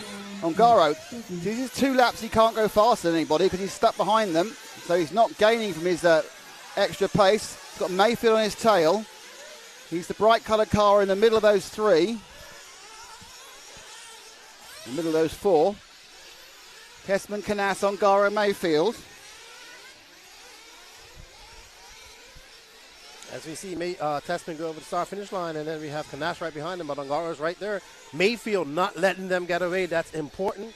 And we have Fend in 5th and Ronafalk behind. Yeah, they go up the top of the hill. Now, who's taking fuel there? Everyone's taking fuel. Everyone's taking fuel.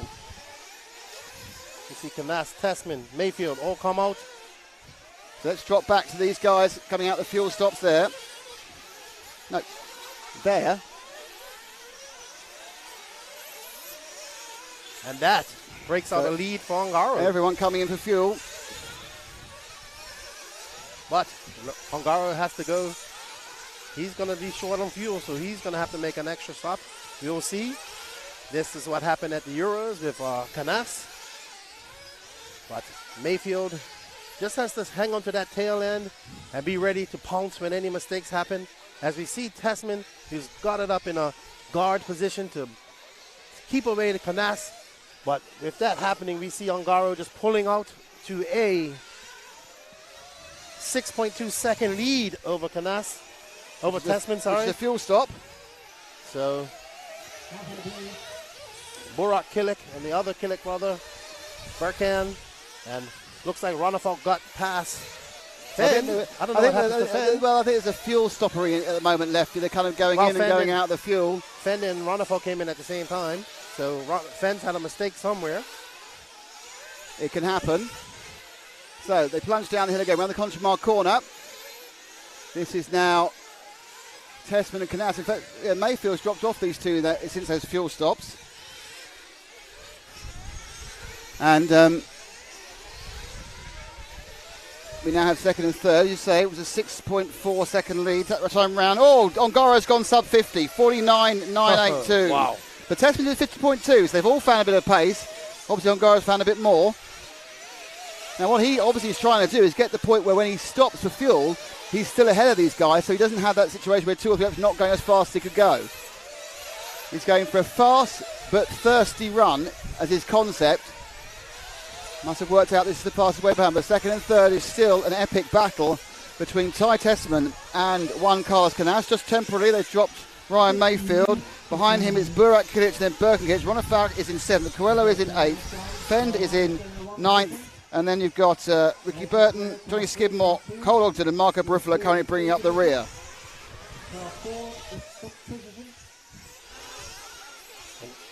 Up and over they go. Running up this way, Ongaro pulling another 0.3 of a second there, 50.5. But the battle absolutely on the track is for second place between Juan Carlos Canas in the red and blue number 2, and in the sort of purple and white number 3 of Ty Tessman. We've not seen any of these drivers we thought might coming through the pack so far.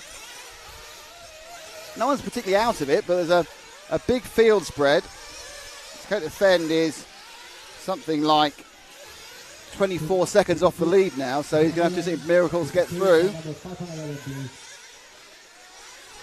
And this is all good news for Ongaro, who's pulling out to 6.7. What is good news for Ongaro, Lefty, is that actually Tessman and Canas are not going as fast as they could go because they're slowing each other up. Yes. Now, I'm not saying they can go as fast as Ongaro, but the point about this really is that he is trying to get ahead. So when he does stop again next time, he won't come out behind them, so he can carry on going as fast as he can go and having made the fuel stop. Bit of a battle further down the field here between Kilic, Burak and Ronafalk. And there is a big cheer as Juan Carlos Canas finally hops over Tessman into second place. Now, Canas immediately has put a bit of a gap in, but that could be a bit of a false impression because he came rolling down that hill into the Contamar corner. But so second and third changes, huge cheer. Didn't need to show you a replay because you could hear the cheer all the way back to the United States of America. But leading by 7.2 seconds. He's going to go up. It is. It goes to 8.1 after overtake. 8.1 seconds is the lead for David Ronafalk. Ronafalk's had another stop. So Ronafalk's done what he needs to do. He's gone in for a stop. He's come out. He's still in the lead. So it's all going well for Ronafalk. Sorry, Ongaro. Too many Davids. Wrong David. David Ongaro's come in, done another stop, and has come out in the lead. So he has already unwound the stagger of his more thirsty concept in just 13 minutes. Mayfield begins to get a little bit closer to Tessman in 4th. Gets a chance to show them all in one frame just about for now. You'll see any second now. You'll see Ongaro. There he is, just flashing through. But the battle for second and third is the tighter one. Though it's interesting that Canas now is possibly able to pull away from Tessman. And Mayfield running in 4th place. So probably 4 laps after Ongaro goes in, we'll see these two run in, and when we know they should go in the same lap. So it'll be interesting to see what happens in the pit lane on that one.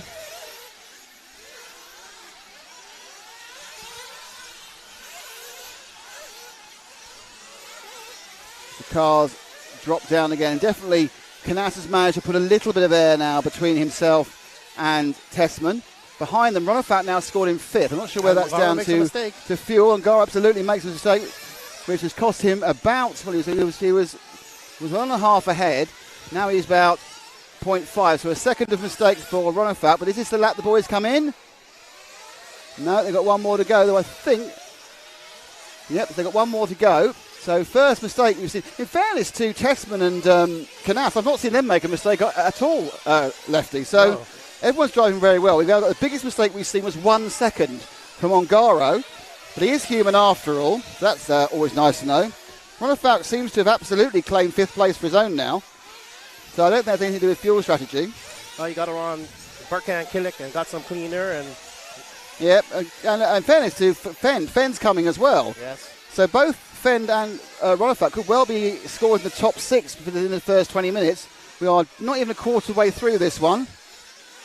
As Ongaro leads, Canas second, Tessman third, Mayfield 4th. Kind of thinking it's maybe fuel stop time for these two. Kind of hoping it is, otherwise I'll get the numbers all wrong. They are going long. Now this is interesting. I'm wondering how many extra fuel stops that Ongaro is going to have to make, because they're now coming up to 5 laps since he went in. And 5 laps is, in such a long track, it's about 4 and a bit minutes.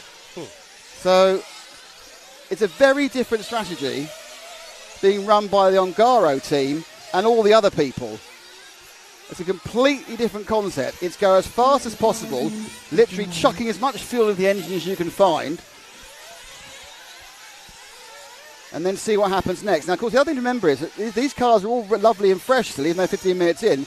All the drivers will be saying they'll be running on bald tyres within 35 minutes or so. They're virtually bald coming out the semis, so they're going to have 20 minutes on bald tyres. How is your car going to handle with a lot less grip? How is it going to put the power down? Maybe some guys will conserve their tyres as well. And then they go to the pits now. So finally we have the Canas stop. There you can see it there. Power in, fuel in. Gord Tessman picks the car up. Mrs. Tessman, I don't know her name actually. What's Tessman's mother's name? None of us know. No. Mrs. Tessman Yes. does the fueling. And they come out, all three of them, exactly where they were. But now, of course, significantly further behind Ongaro because he has unwound this fuel stagger. Ronefalk, because he didn't stop for fuel yet, because he's obviously once again with his caustic engine running long, is getting closer, but that's not a real closer. Ronefalk stopped. Did he? Okay. Well, Ronefalk did stop. He's getting closer anyway. I should remember you're always going to watch the Viking. If I'm getting it wrong, tell me. On the Viking. But he's looking a lot. He is really catching up at the moment. Ronefalk, Dakota Fenn's in a 49.7, by the way. Wow. So Fenn's flying. Now, it's interesting because he's flying towards the end of the last chance. We are 17 minutes in, and the last chance is 15 minutes. So Fenn's flying. You know, either Fend, you kind of think that Fend or Ronefalk could make second. I just can't see them at the moment making first because of the way that Ongaro's going off. But, you know, as we said, it's an incredibly long race. And also we have Mayfield and Tessman behind each other right now. We know the last time these guys met what fireworks we had. Will we see that again? I think it's unlikely. There isn't $5,000 on the line. It's far more important than that. But Tessman, Canas, the gap to Ongaro last time round was 8 seconds. Just looking at Ongaro, he's just completed another lap. I think they may have even gone up a little bit from there. Ongaro's last lap was a 50.9.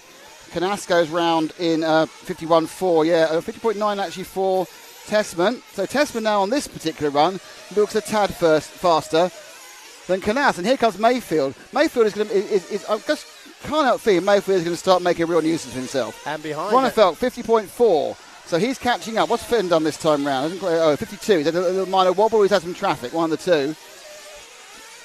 He's in clear air for this lap, though. Kiliches are blocking out 6th and 7th places.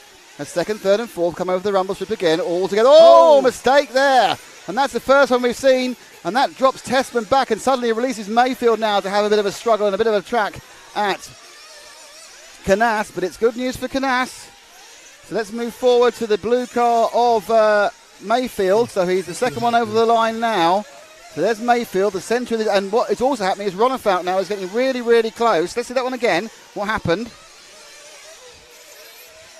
So everything's looking fine. And I think it's just a case, just a little misjudgment. He's gone in too far. So, and to be honest, Canas is not too far behind Ongaro now. Ongaro must have come in. I think Ongaro stopped again. He was 8 seconds in, and now he's. Let's have a look. Yep, it's another stop for Ongaro. Another mistake further down. I thought it was one of our leaders. It wasn't. It was a bit further down in the pack. And they sweep down together. And look, now, it looks to me like Mayfield's kind of thinking, all right, fair enough now. I better just release myself. So Mayfield, blue and yellow, now catching up to Canas. Ronefalk is getting very, very close to Tessman. And we've got two pairs of battling now. Ronefalk coming up from 11th on the grid. Individual fast laps from all sorts of people. 50.5. Ongaro stopped that time. They did 56.2 with a stop, which is pretty impressive. Wow. So he's staying in the lead, but this extra thirstiness means he's not breaking miles ahead, though he is still pretty much ahead despite that.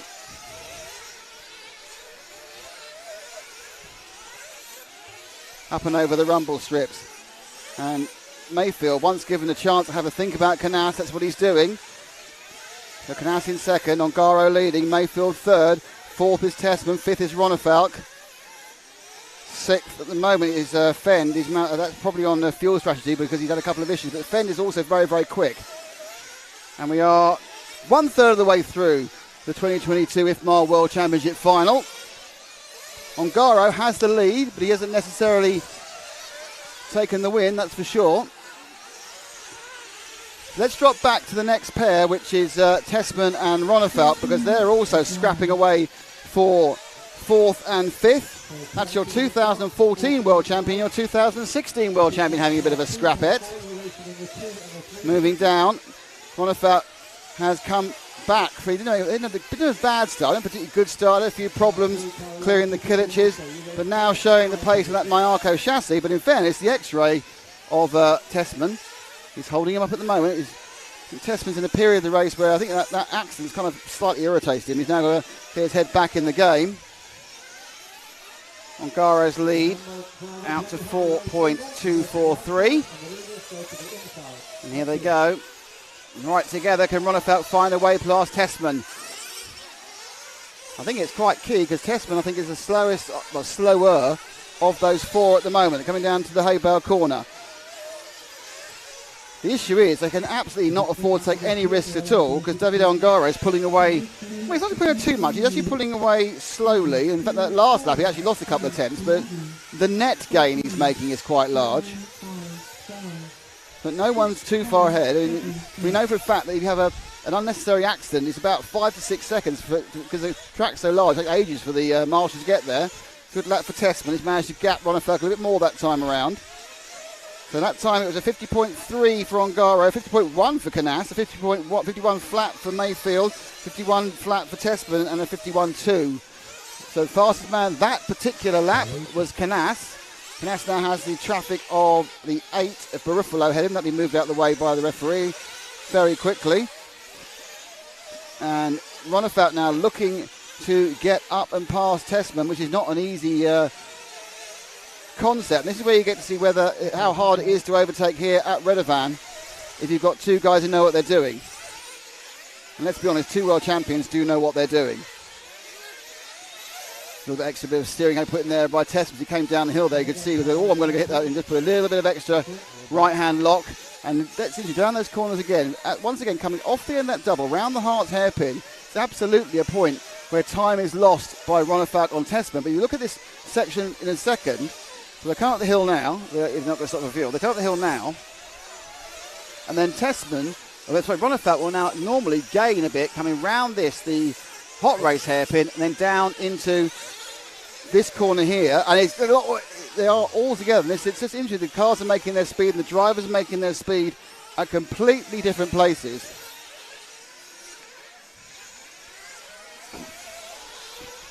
And Ongaro is just saying, see you later.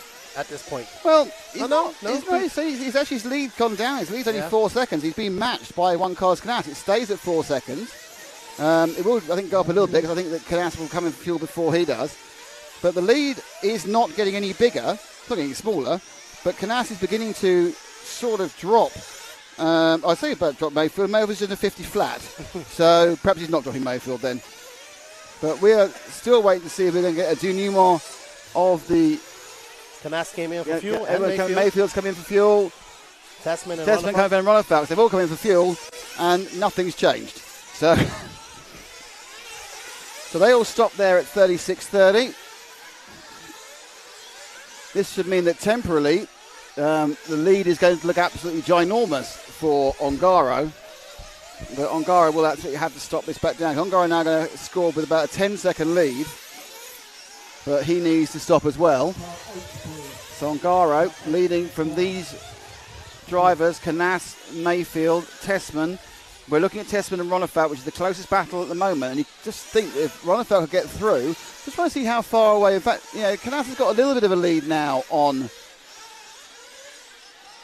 Mayfield. Ongaro's made a mistake. Ongaro made a mistake. Whereas, he has been marshalled. Yeah, he has made a mistake. So let's remember about this. Was that coming out there? Did he come in for fuel, or was it being... I didn't see, but I just saw him. He made a mistake right there in the 180, the off-camber 180, and that puts Canas back in play. His lead was 11 seconds. It's about 1 now. I can't think he made a 10-second mistake. It surely must have been an exit lap at the same time. I'm sure. But this is the problem. We can't watch every single part of the track. But anyway, the fact is that's the distance. And it's no longer a massive distance. So let's move forward to the 2 cars. So it's Canas and Mayfield now who are battling much closer as they come up and over the rumble strips. Canas in the red and blue. There's still a bit of a gap to Ongaro, but Ongaro go across the start line now. And there goes Canas now on Ongaro, 1 minute lap. Yeah, so that's either a big mistake or a fuel stop. He has to stop fuel again, and we'll soon find out.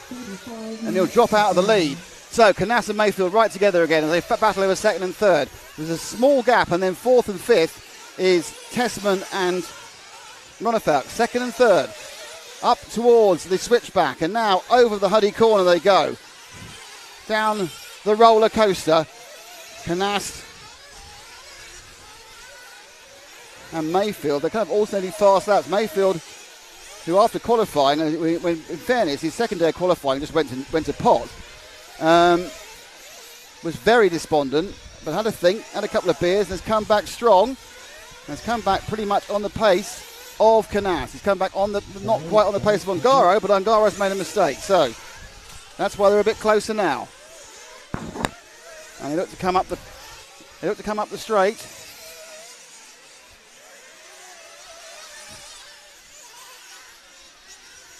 And Canas is within 2.4 seconds of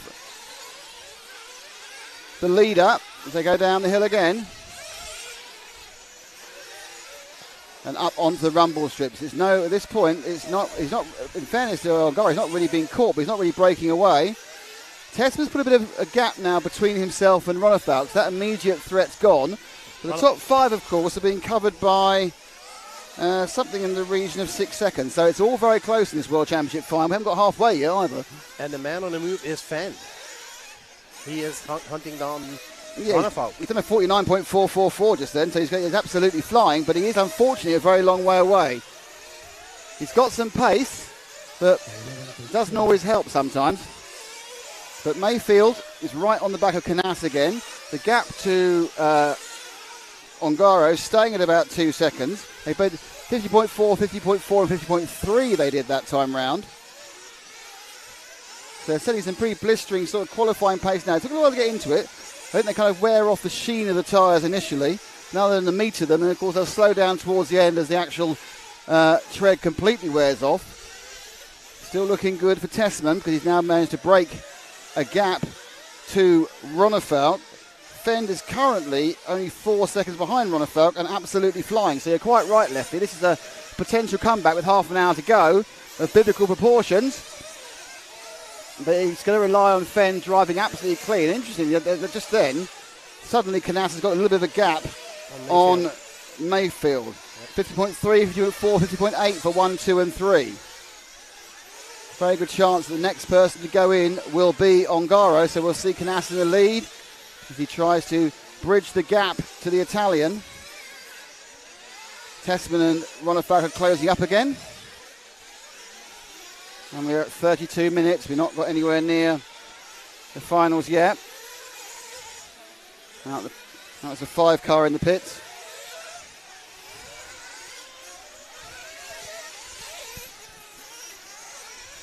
They run to the bottom of the circuit.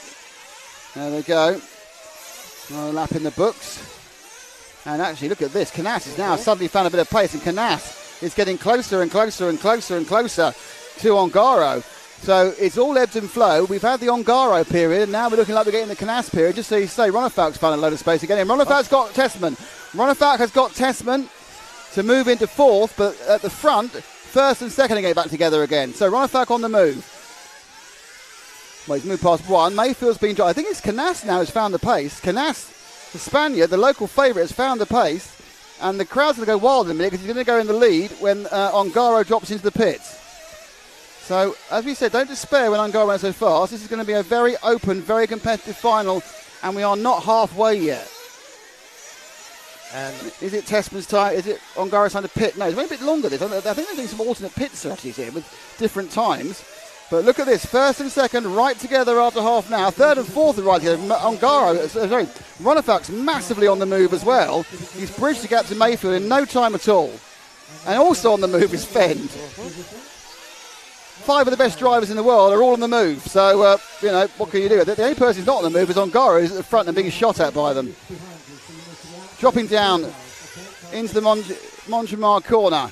They've got some traffic ahead, but the blistering pace of these 5 is absolutely unreal. Maybe and the blistering heat as well. And Ronefalk gets on Mayfield. So Ronefalk now is just moving forward. I think probably because he's slightly, Tessman's made another mistake, and Tessman is overtaken by Fenn. So Fenn now moves into 4th. And there we got a fuel stop from, is that Ongaro stopped? No, it wasn't. Sorry, I've got myself But wrong. Ongaro has stopped. So now leading. Our leader is now Canas. In 2nd place, it's Ronefalk. In 3rd place, it's Mayfield. In 4th place, it's Ongaro. So Canas is your leader. Let's drop back to Ronefalk, who's won back the orange, the yellow and green car. He's on the move as well. Over the rumble strips. Canas has got a nice little lead, actually. And you'll see what it is when it comes over, about 3.5 seconds. But Ronefalk's been released after starting 11th. And he's closer than he was. But Canas seems to have found some pace. Ongaro, and it's just getting a little bit more confusing because they're going through some lap traffic as well. So you can't always think that car is that car is that car. You have to kind of look a little bit more carefully. But we're looking at Ronefalk in 2nd now. Behind him immediately as more pit stoppery happens. So that was Ongaro going past. And so Ongaro, they have gone. So Ongaro now goes back in the lead. And the others all stop for fuel. There they go, rolling out. There's the Techno of Buffalo. And look, there we go. Fender's there. Right, so we're back as we were after a lap. So, but slightly better. So Ongaro's had a slightly better rub of that particular fuel stop.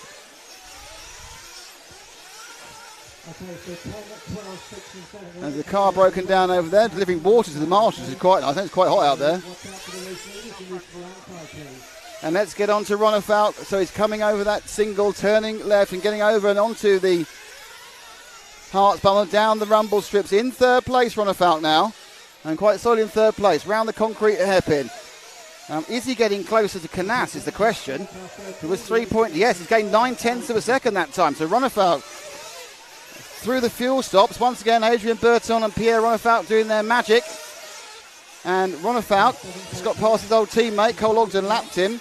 Getting closer to Canas in 2nd. Now, interestingly, we're getting another phase here where Canas isn't quite as quick as Ongaro. Now, what's happened to the Americans and the Canadians? Rowan Mayfield, again, not having his greatest time. And Fend also. So, I think Fend is looking like the most likely from the raw area at this point. Just a little bit of pace is missing from Mayfield at the moment.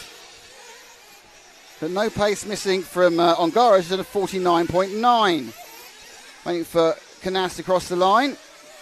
It's a long wait. That's bad news for him. And he goes across in 50.6. So the gap now, 1st to 2nd, is 3.7 seconds. And Ronefalk is a lot closer to Canas than Canas is to Ongaro. And behind Ronefalk, it's then a lapped car, followed by Mayfield, and then Dakota Fenn. So Dakota Fenn now is significantly ahead of Ty Tessman in 5th place. And we're over halfway now. Flying by, 26 minutes to go. Now the question is, how quickly can or will Ronefalk catch up Canas? It's hour-long finals, and that is Lefty getting the answer absolutely correct because he's on his tail already. So Ronefalk right onto the tail of Canas, almost instantaneously. Now he's got a chance to run side by side up the straight, but he's going to narrow it against him. Over the double, dropping down into the hot race hairpin. So the gap now is 0.3 of a second. And Canas makes a mistake. Made a mistake. He's rolled out. He got back on his wheels again. That was lucky. So Ronefalk, let's see that one again. We've got a chance before it gets crazy again. Canas basically, as he look at it, he just turned too early, rolled, but luckily he got his wheels. So unlucky, but it's a free pass for Ronefalk. And Ronefalk now is setting out after Ongaro. So it's now our 2016 world champion trying to chase down our 2018 world champion. The first one has just gone across the line. There's a long way to go. There's a long distance to go, but it's Ronefalk v Ongaro. Basically, if you follow RCGP, this is the story of RCGP. What normally happens is Ronefalk breaks down. But let's find out what's going to happen here. Ongaro goes underneath us now. The gap was 4.7 seconds with 25 minutes to go, but Ronefalk's been putting in some pretty impressive times individually, but certainly generally, the fastest laps actually are not going to Ronefalk, they're going to Ongaro, but it's just a bit more consistency we see from Ongaro. But Ongaro, a bit more consistency from Ronefalk. Ongaro has the individual fastest laps, but the thing to remember is Ronefalk started in 11th, and he's now got himself into second. There's some traffic in between, which will be moved out the way by Mark Stitson. That's what's happening already. I think it's on the Killiches. I must say the other driver is incredibly respectful of the protagonists in the championship races. So you have to say this is all power to them. Now it's very likely if Ronefalk doesn't make a mistake, he will actually spend at least a lap in the lead when Ongaro comes in for fuel. At 4.7 doesn't seem like 4.7. Oh, that's because I'm looking at Burton's car, which is slightly very similar painting. So it's 4.7. It stayed 4.7. Ongaro has a mistake. Ongaro makes a little mistake. Just a little one, and those little ones add up. Canas actually has dropped off the back of Ronefalk really quite quickly. I think Canas had a little minor mistake off camera as well. So Ongaro now being hunted down by Ronefalk. Ronefalk, remember, is your European champion. Ongaro, the reigning RCGP champion from season 1. Never a European champion, Ongaro. Quite remarkable. Of course, you're a reigning world champion. So you've got the reigning world champion chasing the reigning European champion. In for fuel comes Ongaro. Out he goes again. So Ronefalk now leads the world championship. Ronefalk leads the world championship. They'll be asking Ricky Burton to get out of the way, and he gets out of the way very well. So we have, what I think Ongaro though has come out. Ongaro's come out behind Canas. Yep. So Ongaro's come out behind Canas. It's dropped back one to the red and blue. It's two actually. The red and blue to Canas. Coming over the rumble strip now. Red and blue. Canas number 2. So that means that Ronefalk now getting a bit of unrestricted driving because, of course, he is likely if Canas stays out long enough. And Ongaro, a mistake. Oh dear, oh dear, oh dear, oh dear. And that's not what you want to do. That wasn't Ronefalk. Lefty, calm it. Ronefalk underneath us. And there goes. So Ongaro currently is about 4.9 seconds behind Ronefalk. A stop is about 6.5.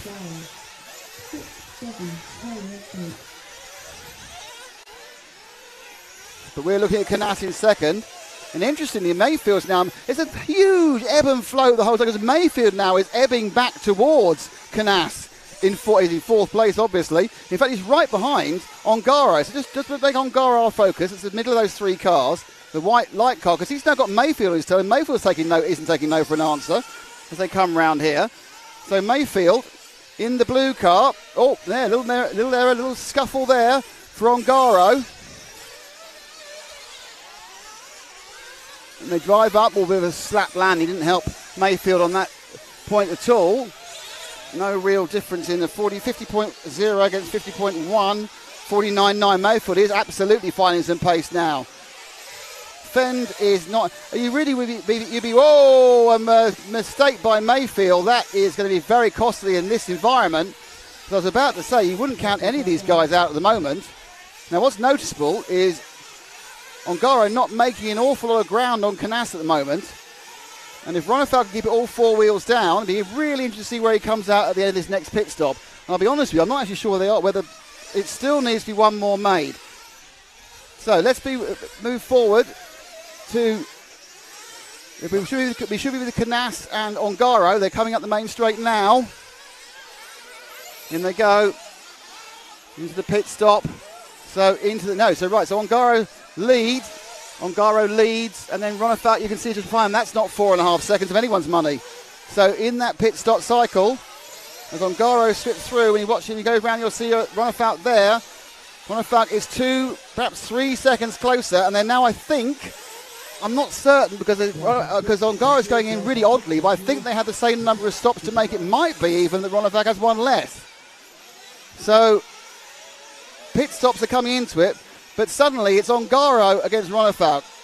It's 2016 v 2018. They've opened up a huge gap for some reason on Juan Carlos Canas. As they come round this time. So the gap is 1.7 seconds with 20 minutes to go. Flying over the doubles. Ongaro leads. He's raced. These guys know each other probably better than anybody because the amount they've raced in RCGP. They get to race hour-long finals 3 or 4 times a year. Well, they did once and then obviously done it again this year with a break for COVID, of course. Looks like a slightly better lap for Ongaro this time. Knaus back 7 seconds now on these two. The only Knaus has a problem is pit stop. Mayfield back a further 3, and then Fender Mayfield now battling for top American. So that gap last time, remind you, was 1.7. The gap now is taking a long time, 1.6. So 10th of a second gained as the two giants of European off-road racing. They're the ones who've won the trophies. I mean, Knaus is super quick, but he's not won anything yet. He will do, but not yet. And these are the guys who've won world championships. They've got the attitude, they've got the mental ability to do it. It's Ongaro against Ronefalk. I must admit, I'm not particularly surprised I'm saying that at this point in the World Championship final. I thought I might be saying Ongaro, Ronefalk, and I am kind of saying Mayfield as well. He's in 4th, Fend in 5th. Fend himself doing really, really well from starting dead last. You know, you've got to make up a big, big gap. But Ronefalk knows what he has to do. He's done it before, but more importantly, Ongaro knows what he has to do, and he's done it before. They've had these battles, and they've both won them. Gap down now to 1.5. It's going to take a while, but a 10th of a second a lap. Ongaro passes underneath us now. There's Ronefalk. Round they go through the hot race hairpin.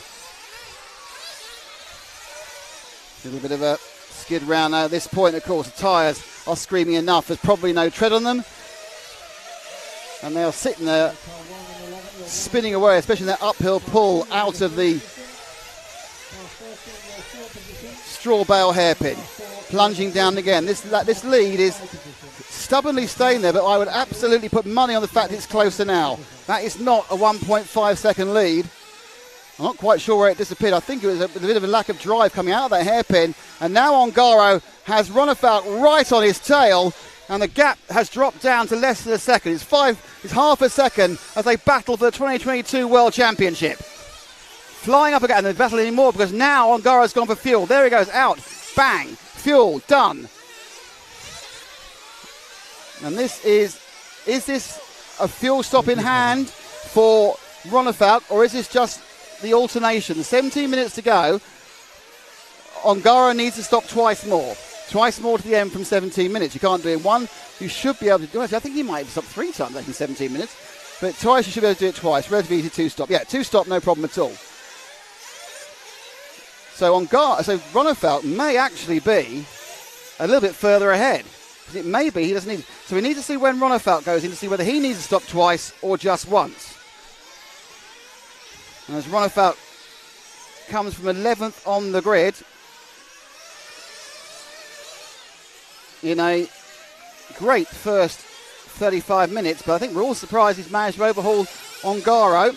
But the gap is 5 seconds. Oh, and there's been a problem. And that's going to wipe away most of the lead and wipe away most of the advantage you may have had because of the... we got that one again? Let's see what happened to Ronefalk. You've got to make no mistakes. Just the end of it, he goes. I think, again, there's a bit of confusion with the back marker. Now, there are 2 back markers now between them. Interesting, it's not really played JCC into it either. JCC is 3.5 seconds back behind Ongaro. But that's going to cost David about 3 seconds. The 3 seconds he can't afford, that's for sure. And that will have heartened Ongaro dramatically. Right, that lap round was a 56. As we run with Ronefalk, is he coming for fuel? So Ronefalk doesn't come in for fuel, so Ronefalk goes round again, and we're at 16 minutes. So Ronefalk, he's coming down the hill to the straw bale hairpin. Drives away again, up the hill, switches through the switchback. He's only a small distance, 2 seconds ahead of Ongaro. Does he need to do the same number of pit stops, or does he need to do one less? If he needs to do one less, so the same number of pit stops, same number of pit stops or one more. If he doesn't the same number of pit stops, this is a real lead. If he needs to do one more, he's about 3 seconds behind. Either way, they're both running on rubber that's rubbish. Well, it's not even, it's just slick tyres. And actually, if you look at this now, Ongaro looking like he's gaining a bit more. Actually, Ronefalk's just at 49.7. And Ongaro's on 50.1, so they're really putting some speed down. 15.25, right. Absolutely certain now that Ronefalk, when he comes in, will only need to stop once more. And it's very likely Ongaro. Oh, he's going to make a mistake. Going to get going. So twice in a row, mistakes at the straw bale hairpin. and first and second are right together. So he's handing back his fuel advantage. "You have my fuel advantage back," he says to Ongaro. Knaus seems to be dropping out of this. Even these two are making, well, Ronefalk's making mistakes. Knaus not really gaining. He got Fend in fourth. Fend's got past Mayfield and isn't that far behind. They carry on making these mistakes. Fend will come into play. Absolutely. In fact, Fend, I think, is very, very close to one Carlos Knaus. So that's up for play as well. But obviously first and second is more important at this point than third and fourth. Ronefalk going wide. This is his time for fuel. No, it's not. So definitely no issue whatsoever. Ronefalk will stop once more. I think it's likely that they both have the same. No. It really depends whether he'll stop once more after this, and therefore obviously so will Ongaro. Oh, so this is the real gap now. This is the real gap. Both of them need to stop once more. They're probably still at quite different times, but both of them need to stop once more. And the battle is on for the 2022 World Championship. It's this close after 47 minutes. He's gone wide and into the lead. He went wide and Ongaro takes the lead of the World Championship. It's not been a great few laps for Ronefalk. Perhaps the tyres really are going now. And Ronefalk moves into fuel. Right, so let's carry on with Ongaro, because it's now when Ongaro stops. Will Ronefalk still be in position to attack him? Oh, I think Ronefalk's really suffering now from a lack of grip. He had a lovely purple patch in the middle, but the grip's gone. And you kind of think that Ongaro, it may have just swung all the way back to Ongaro. I don't think Ongaro will be out for long before he stops for fuel. And they have to stop once more. And when they come round in a second, we'll see what the actual gap is. Looks about 5 or 6 seconds, which is actually a fuel stop. They're all having to be careful now. They haven't got the grip they had. Ongaro crosses the line.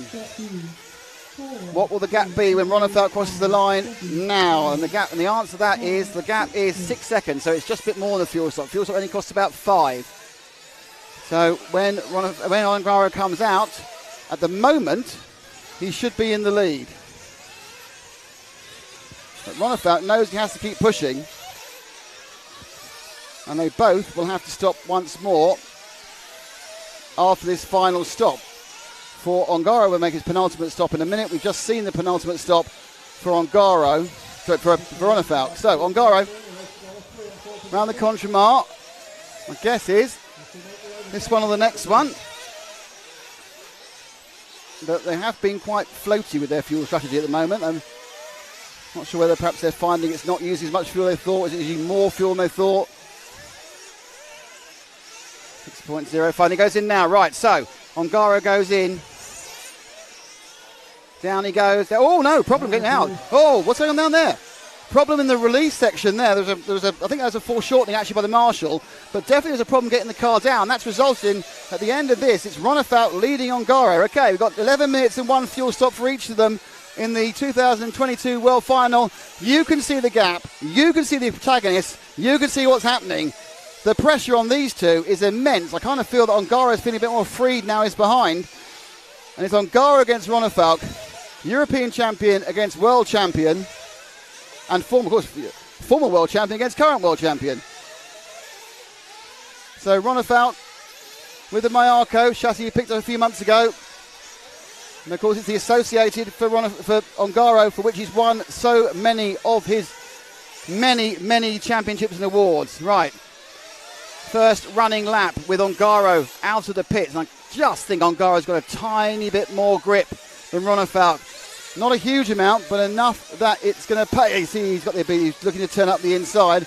The referee's watching, so any move that has to be made will have to be made absolutely fairly and cleanly. But you kind of think if two drivers are going to drive, oh, and there we go, that's it. Put the power on, got a tank slap, Patel went out, and into the lead goes Ongaro with 10.5 minutes to go. Will that be it? Or can Ronefalk fight back against a car that looks a little bit swifter? But now the hunter becomes the hunted. And the nerves change from, I've got to hold on to this, so I've got nothing to lose. So, come round again for another lap. We are now on turning lap 59. Ongaro just gapping Ronefalk a bit at the moment. Ronefalk really concentrating around these hairpins because that's the key point. 10 minutes left. Just to give you the update, Canas is behind Fenn. So Fenn now's on the podium in third and about 5 seconds back from these two. So a major mistake, he could be second or first. But the gap last time round was 1 second exactly. It's not far off that now, but they're having to drive so precisely because they're driving on this track with very little grip now. Certainly the fact, that was it. Two of them made a mistake there. Ongaro oversteered, and in an attempt to get up the inside, Ronefalk made a mistake, but he's gained overall on that lap, as you can see. Gap goes down to 3.34 of a second. 7 seconds back it was to Fend last time round in third. Can Fend make it? No, Canas has got past Fend. So there's been a mistake by Fend on that last lap. Ronefalk just touches the barrier more than he wants to. The key point for Ongaro is there's going to be a point where Ronefalk will go into the pits before him, which means he'll have some laps where he hasn't got to worry about a man behind him. And the precision of these guys, after running for 52 minutes, is astounding. Astounding. And whatever happens now, we've had an absolutely fantastic main final, a classic in many ways. The ebb and the flow, the drive through the field of both Ronefalk and Dakota Fend has been spectacular, but the sheer control of Davide Ongaro even more so. And interestingly, there's a little mistake there again from Ronefalk, and he drops back a little further. He was only half a second. That's now about a second and a bit. It was the tiniest of errors as the car isn't quite doing what they wanted to do anymore on ball tyres. Is Ongaro now making this World Championship his own? Is he making it 6 years a World Champion? The first person to retain his championship. Only the second double champion. And at a time which is significantly more competitive it was when that was first done. Though you should never compare eras. Let's not get into that one. Round the contra mile they both go. Ronefalk has kind of made up for that error. Interestingly, I'm not wondering whether Ongaro's a little bit tightened up because there's a big error on that lap, but Ronefalk's not really lost much time. And according to the line, he's lost 2/10 and he made an error of a second. So interesting there. There's a huge amount of traffic ahead of them. That could really play a part. But in fairness to the traffic, it's been playing ball. And they come down to these bottom corners. It's down here that Ronefalk made a couple of errors that costed a few seconds. But we've seen a couple of errors over the hour from Ongaro. Another mistake by Fend, by the way. So I don't think Fend's going to be winning this. He might still get the podium. And I think he's behind Canas again now. Yep. So he's a European 1, 2, 3 at the moment. Mayfield is in fifth, but sort of fading as a likely winner. Ronefalk right in the backside of Ongaro. And they are now in the shape where they could actually both think about stopping for fuel for the final time. Ronefalk as close as he could be over timing and scoring. Up and over the J-Concept single. Is either taking fuel? Yes, in for fuel comes Ronefalk. So, up, down, Pierre Ronefalk and Adrien Berton. That's the last fuel stop and away. And he gets out ahead of Canas. Right, let's stick with our leader. It's with Ongaro going through the Huddy corner. With Ongaro down the straight there. So with Ongaro into the X-ray hairpin. Because it's now him to make hay while the sun shines till he comes in for fuel, which I can't think will be more than the next lap or the next lap.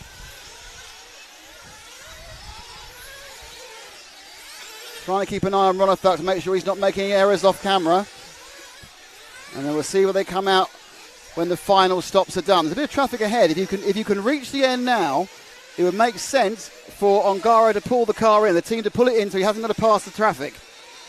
Let's start looking clear. And that's what they're doing. So in comes Ongaro into the pit lane. Rolls down. He's the car at the back of this. There it goes, the one, and he's out. Right, so down he goes. They're right together. Oh! And that could be it. Ronefalk could see Ongaro. He could see Ongaro coming out of the pits, and he just lobbed it, but full send, got it wrong.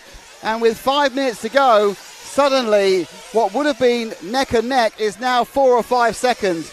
And that is a kind of a distraction that you see from drivers. And he's now got to get his head back together again because he's dropped a bit of the gap between himself and Canas. And Ronefalk so close there, but 5 minutes to go. Is that where it's all changed? Is that where the World Championship has been won and lost? I mean, obviously it's not just one roll, it's not just one accident, but that's right at the end, the one that always seems to count. There were 20 races prior to Abu Dhabi last year, but we were all convinced that the World Championship was won and lost by Michael Massey, but obviously it all went on the previous races. There have been a number of errors made by the drivers, but we're all convinced that might be it. The gap, 4.4 seconds last time round. Can Ronefalk get any closer with 4 minutes to go? There's about 5 laps or so left, perhaps 6 maybe. 5, this one and 5 more, I would say. So he needs from somewhere to end up being a second faster than a man who's been the fastest man here the entirety of the weekend. Knaus running third. Fenn running fourth. So remember that gap. It was 4.438 seconds. They're coming round the corner. Ronefalk. This time round, it's 3.8. So half a second gain by Ronefalk that time. So whether this is psychological, I don't know. Ogden being told to get out of the way. And he does very well. Well done, Cole gets out of the way of the chasing Ronefalk. Ronefalk picked up half a second. Now it's the Viking on full send. He has nothing to lose. Oh yeah, he might come third rather than second, but does that matter? I don't think so. I'd say he's gaining this lap as well. It must be hard to know how to pace it for Ongaro, because staying on 4 wheels is absolutely the most important thing of all in the last 3.5 minutes of this final. But definitely Ronefalk is gaining. Gaining, but is it quick enough? Because the laps are running out, the time is running out. And he has to keep perfect, with one more error and he's gone.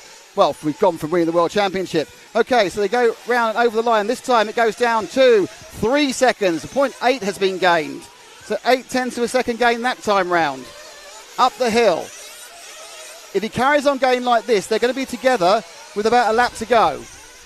I'm sure Ongaro's got something else in reserve, and he's just driving within himself to try and see what he can do. But a 49.493 last time round from Ronefalk. Stunning driving.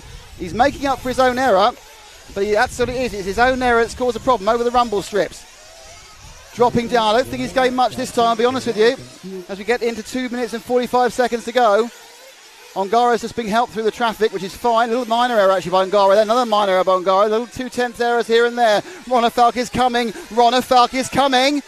And he goes over the line now. And the gap has gone down to 2.6. 0.4 that time. That's not enough. He needs to find a little bit more. He needs to be able to poke his nose right behind Ongaro and start frightening him. Bruno Coelho, I think, moves out of the way. 2 cars, 2 back markers now between Ronefalk and Ongaro. One of them is Johnny Skidmore, I think, in the 10 car. He's going to be asked to move out the way, and he goes super wide, does a great job. They're on the same piece of track now as they come down the roller coaster. Next car for Ronefalk will be Bruno. You can see Ongaro exiting the rumble section as Ronefalk goes round now. They're certainly less than it was, which was 2.6, but it's still probably enough for them to keep going. And we're going now. We're not long running round the corner. That gap has gone down to... Oh, it's gone up. It's gone up to 3 seconds. Up to 3 seconds.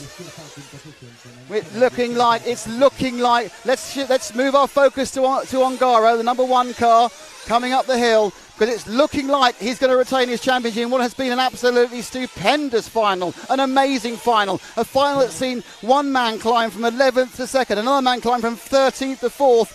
But it may be an all-European podium at this European World Championships, as the American Challenge was faded through bad luck, mostly, if I'm honest. But Ronefalk now has, I think, it may just be one more lap. So to catch up. Oh, what are you doing on me for? Don't owe me. And Ronefalk's over. So off camera, Ronefalk's over, and Ongaro, no, stick with Ongaro. Ongaro coming up the line now, coming up the hill. Absolutely on Ongaro. This is not Ongaro's last lap. It might be Ronefalk's. He's so far behind. Ongaro, the Italian. It's looking like Associated are going to take about their 47th World Championship. Let's be a bit tighter if we can on our forthcoming World Champion. Let's celebrate Davide Ongaro. He leads by 7 seconds. It looks like Fenn's had a problem and dropped out, which is very bad luck for him. But Davide Ongaro is going to retain his World Championship. He's going to become the first person to retain the championship ever. He's going to be the first person to win twice for about 40 years. It is an absolutely unbelievable performance by Davide Ungaro. He gets across the line any second now. He is going to get a lap of honour. Davide Ungaro is your world champion. He has a lap of honour. He is going to win because Ronefalk will get caught by the time. It's Ronefalk in second. It's going to be Canas in third. It's going to be Mayfield in fourth, I think. Is it going to be... It's Mayfield in... He hasn't got so far behind, got past yet. So such a big gap between, but look at this. Look at the Italian. Look at the result. It's going to be... He's got to finish the race. Ongaro needs to finish the race. And we will... Ongaro needs to finish the race. Let's get back down. Let's get down to Matt for all the celebrations. Good race.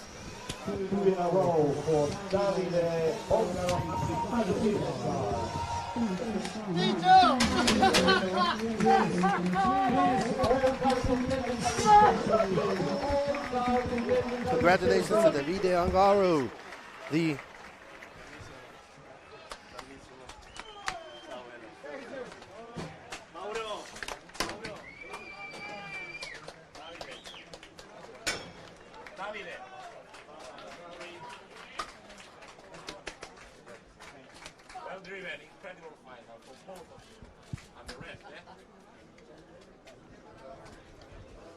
One, two. Hey, Davide! Let's do this properly. Got it wrong. I got it wrong again.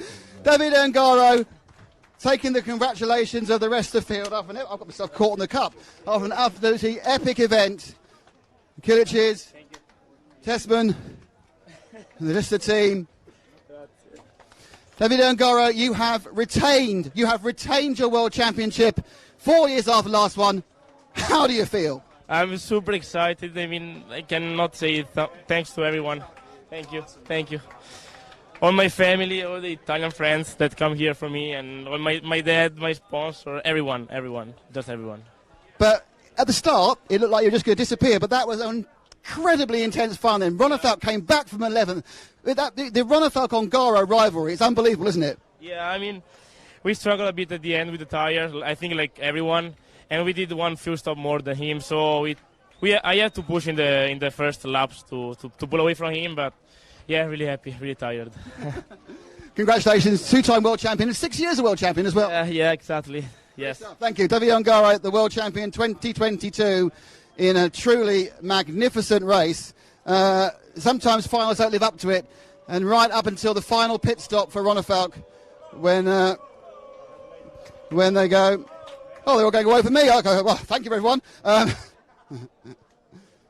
See if we can find some of the other entrants in the race. There was lots of slapping and backslapping at the end. But a great performance by David Ronefalk as well. Let's go and talk to David. He must be very disappointed. He must be very proud to come from 12th. I've lost my cameraman. As he gets a celebration shot.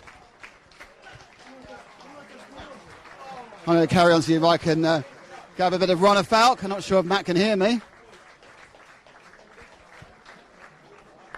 Good. So just wait for Matt to carry on with the shots, and we're going to try and grab a bit of a word with David. So yeah, I need you to follow me so I can. I've lost my cameraman. It's a nightmare. I've had this problem before, losing my cameraman. Here he comes.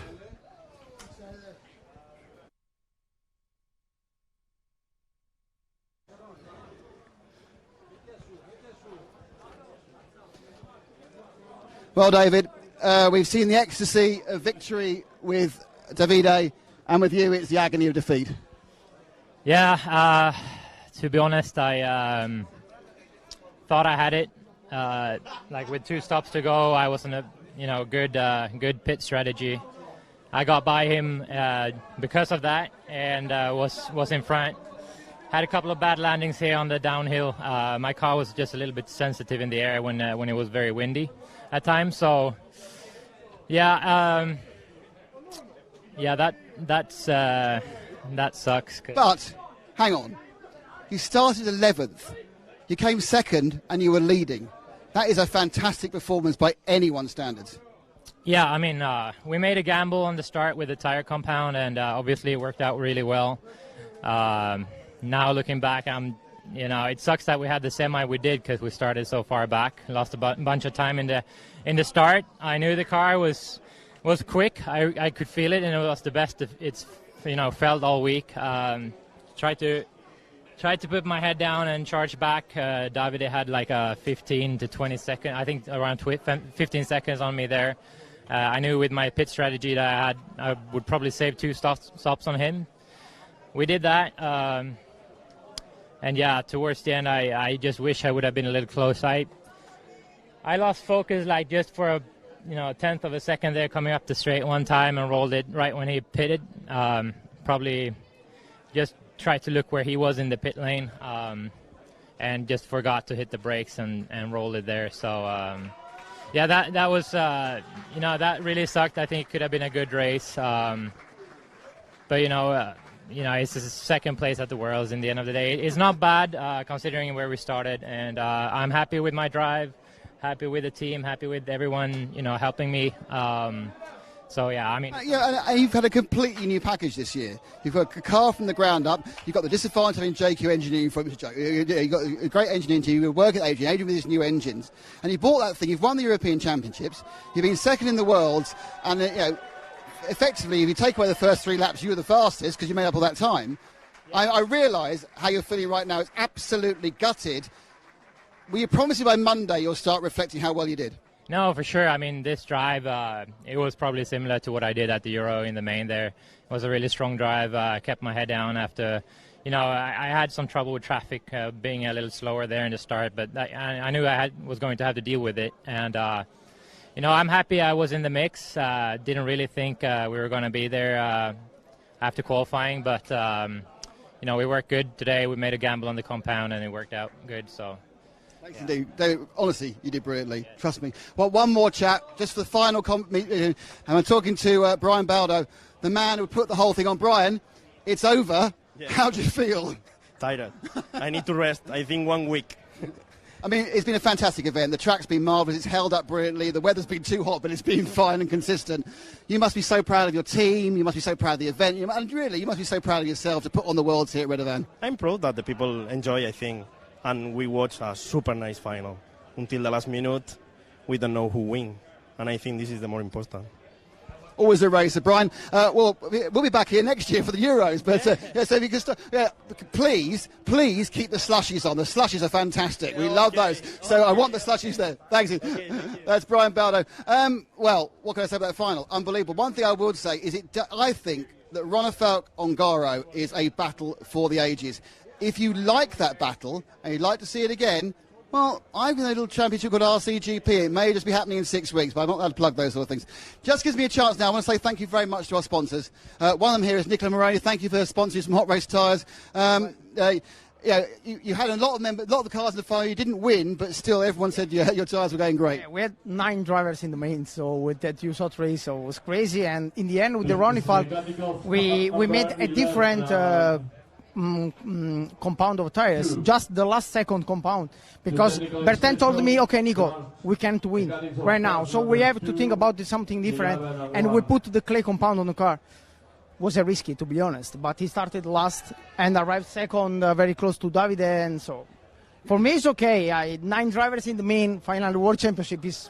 It's not bad for a foam tyre manufacturer, is it? Yeah, right. We started only 6 years ago, and we are here to fighting with the USA Colossal. So I'm glad of this, thanks to my driver, but my team at home. Because my team at home do the best job and for this reason that we are competitive. Nicola, thank you very much, and thank you for supporting us. If without you, we wouldn't have been here. So that's one of the men you have to thank, the fact you've been able to see this.